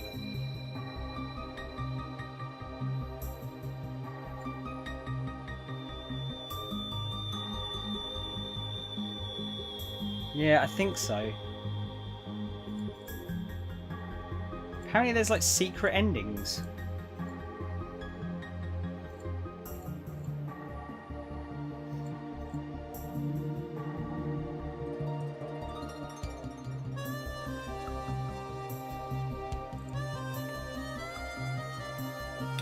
Yeah, that was PlayStation trophies, dude. True trophies, I think, is the same.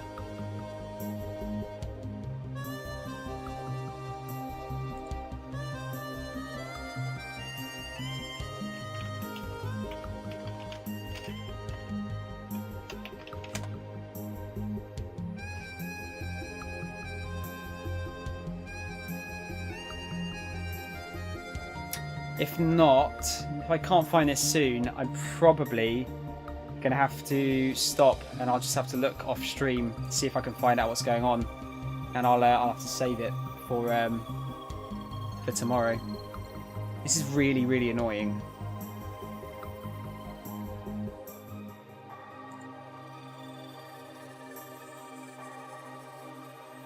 Cheats? How is there cheats?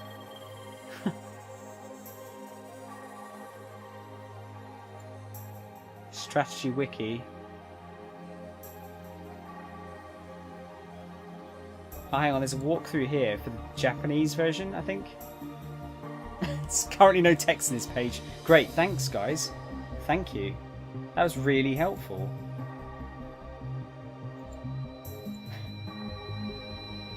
Maybe that's what I need to look for. Maybe I have to look for the Japanese name.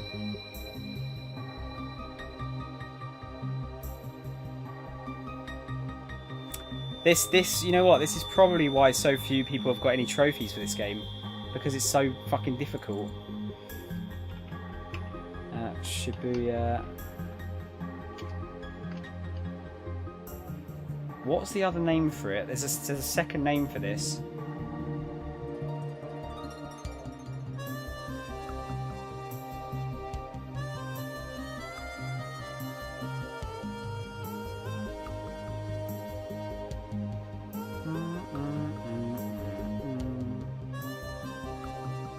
.428 in a blockaded Shibuya is the Japanese name for it.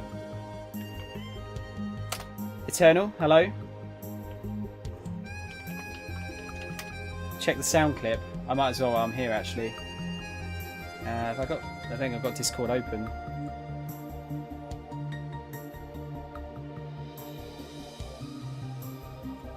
Let me see.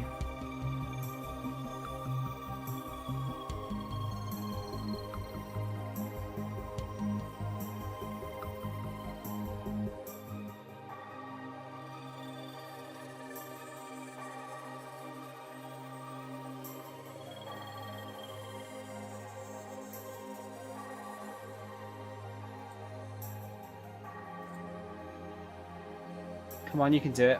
What have I missed? Where have you put it, Eternal? We put it in... Oh, you put it in suggestions. Good, Dacer. I like that. That's a good one. That is a good one. Wrong place to put it, but yeah, it's a good one. You get nothing! Good Dacer. That is a good one. I love Willy Wonka and the Chocolate Factory.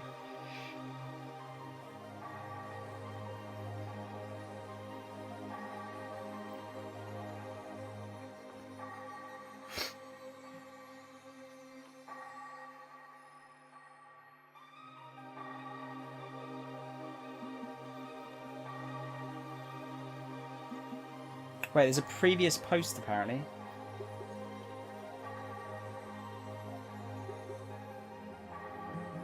This is one of the most import unfriendly games I've ever played. Guy played it in Japanese.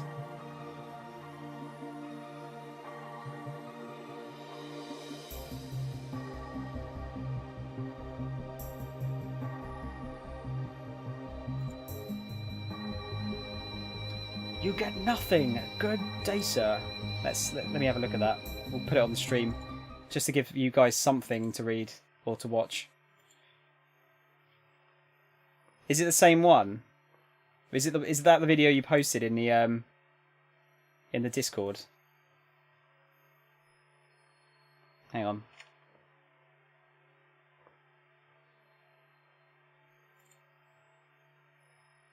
No, which one's that? Oh, this is the one from earlier. Yeah, I'm not going to do that yet, dude. Not just yet. Because I'm not ending the stream just yet. I'm still hoping that I can find a guide to somehow get rid of this fucking thing. Hang on. Go back to that for a minute. Don't worry, we'll do it. We'll do it. I have to get this done because this is ridiculous now.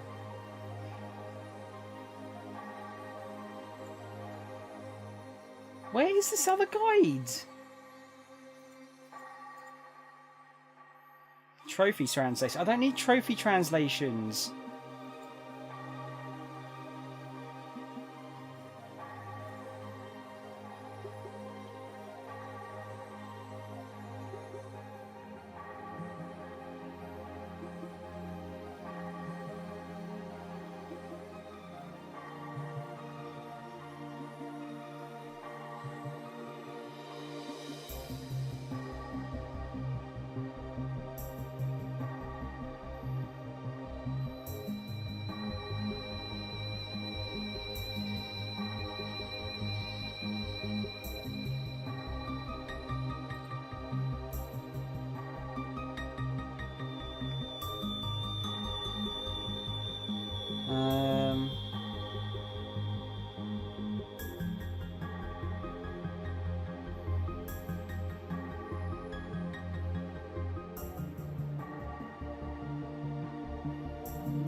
Fuck it, I can't be bothered. I'm going to have to do this tomorrow.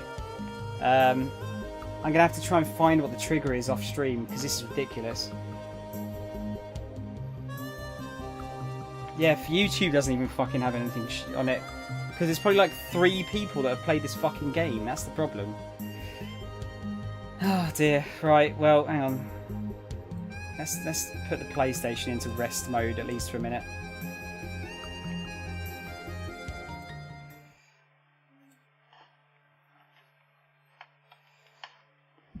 I'll do that later.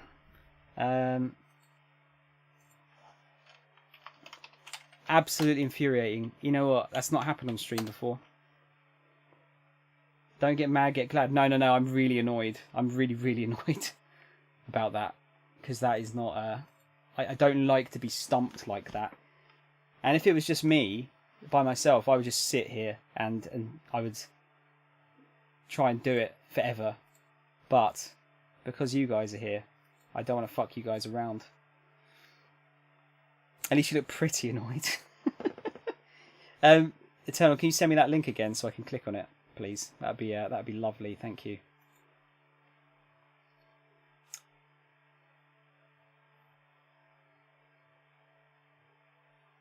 Do we have to watch the entire 14 minutes, by the way? Or is it, can I get the gist in like a couple of minutes?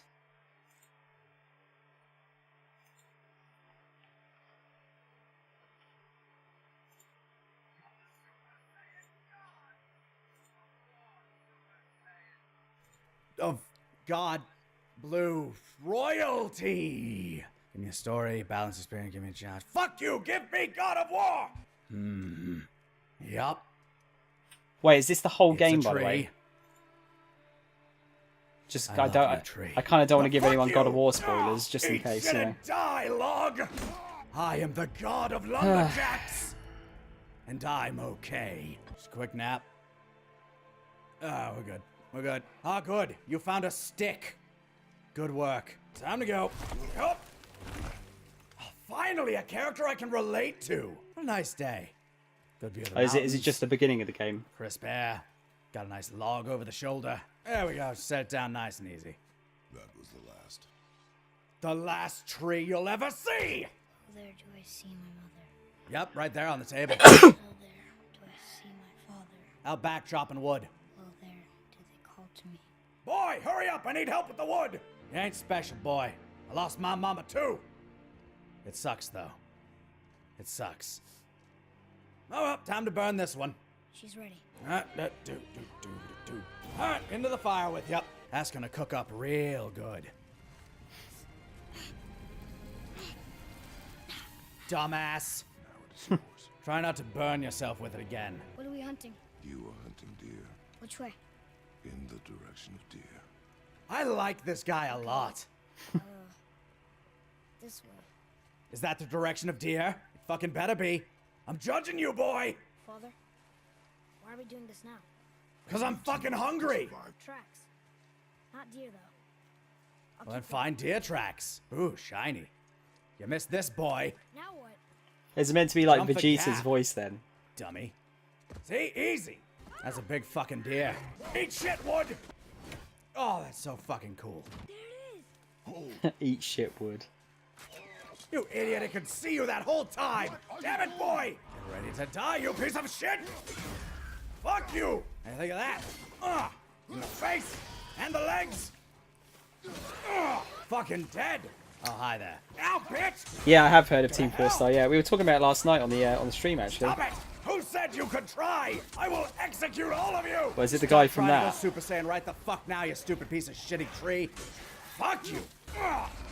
Too fucking good for you! No! No hitting! Stop it! Take that, you whore! A bull monster? No! Stop it! Still doing this? I thought not. How about this? Got them juggles! God of juggles! Oh, hi. Ow, dick. I'm aware, boy. I'm the one fighting them. You're the one staying back and out of trouble. Because you can't even shoot a fuck. Oh, God, my. Ugh. Show you this time, you piece of shit. I am the God of War. You're not allowed. But the records show I blame you for all of this, boy. What the fuck just happened there? Why, you need friends, because you're weak. Who else? Oh, more tree things. Cool. Fucking. Piece of shit. Oh, my God. It never ends. The forest has come back for revenge. It does take a chopping down long all of its time to trees. defeat This these is guys at the folly of beginning. man. No. Fuck! Fucking hate you, tree man. So what? Fucking stop it and die! I am the god of the forest! Frogger. They've never come this close to our woods before. And they never will again, because they're fucking dead! Here's this way. I can see more tracks. Yeah, well, shut up, boy. I'm looking other ways.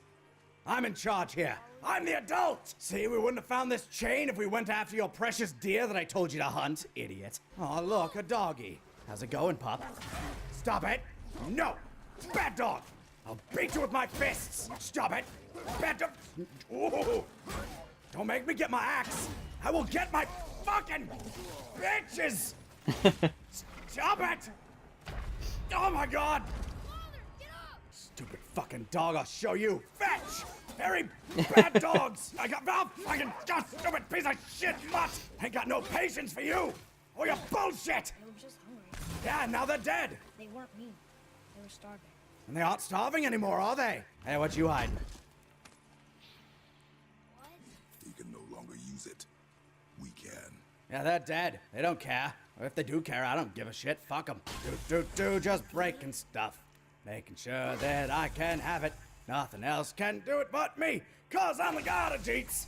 Ah, give me your shit, mysterious tomb. We do what we please, boy. No excuses. Ah, true Saiyan attitude. Can I have my bow back now?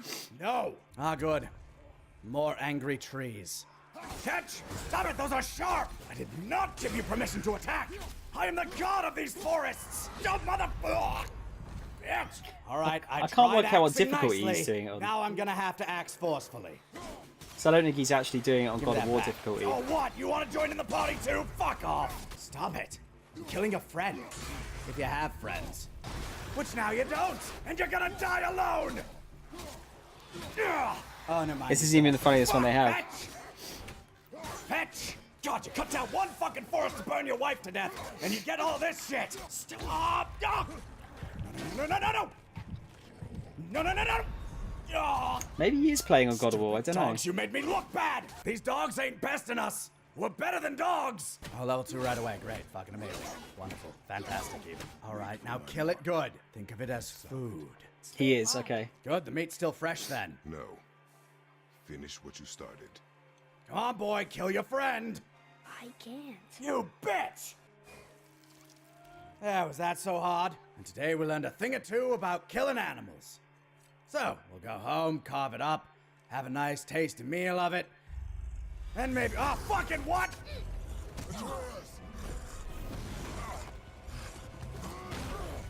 God damn it! Nappa? We're gonna fight that? You're Nappa. gonna fight it! Get him, boy! We got him! Take him down! Okay. Just tell me when to shoot. Get him! Knock him down! Oh, Oh, shit! yeah. Oh, wow. This is really fucking big. Will you be offended if I stop the video now, dude?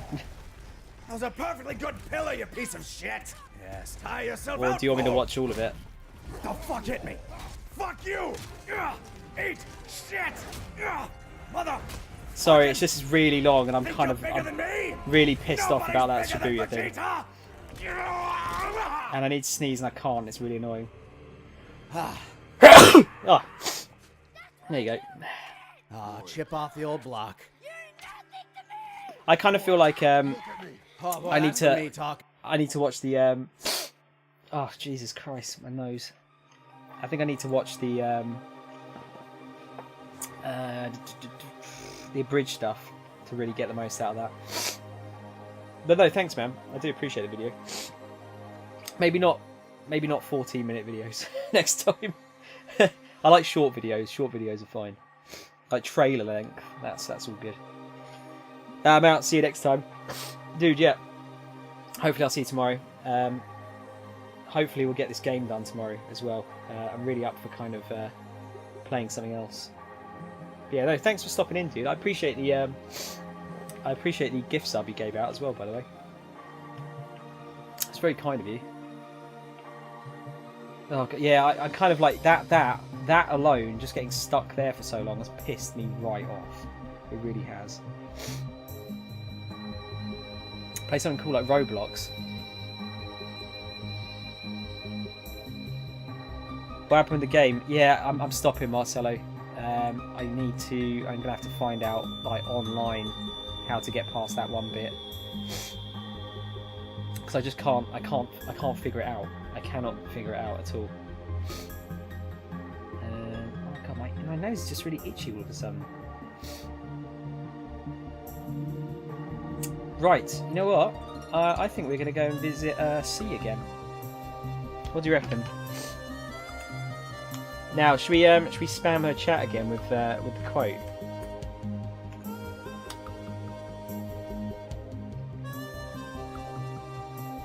Go to the bathroom again like in that one part. That was legit. I did that legit. I swear to God.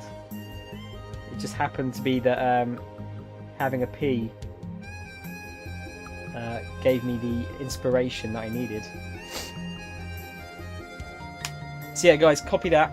We're going to go and spam that and see if Symphony's chat again. Because why not? I can never spell her name right. There we go. Oh, dear. Oh my god, my nose! Why is it so itchy all of a sudden? I think I'm getting a cold. Right, yeah, she's playing Persona, and she's currently got no viewers, so we're going to give her some viewers. Right, guys, honestly, forgive me for like such a negative end to the stream. I really, really don't like getting stuck though. Hopefully tomorrow, less stuck, and we'll get it all done. And I'm probably, well, I'm not gonna say for definite, but Forza should be turning up tomorrow, so I might do a bit of Forza late in the evening.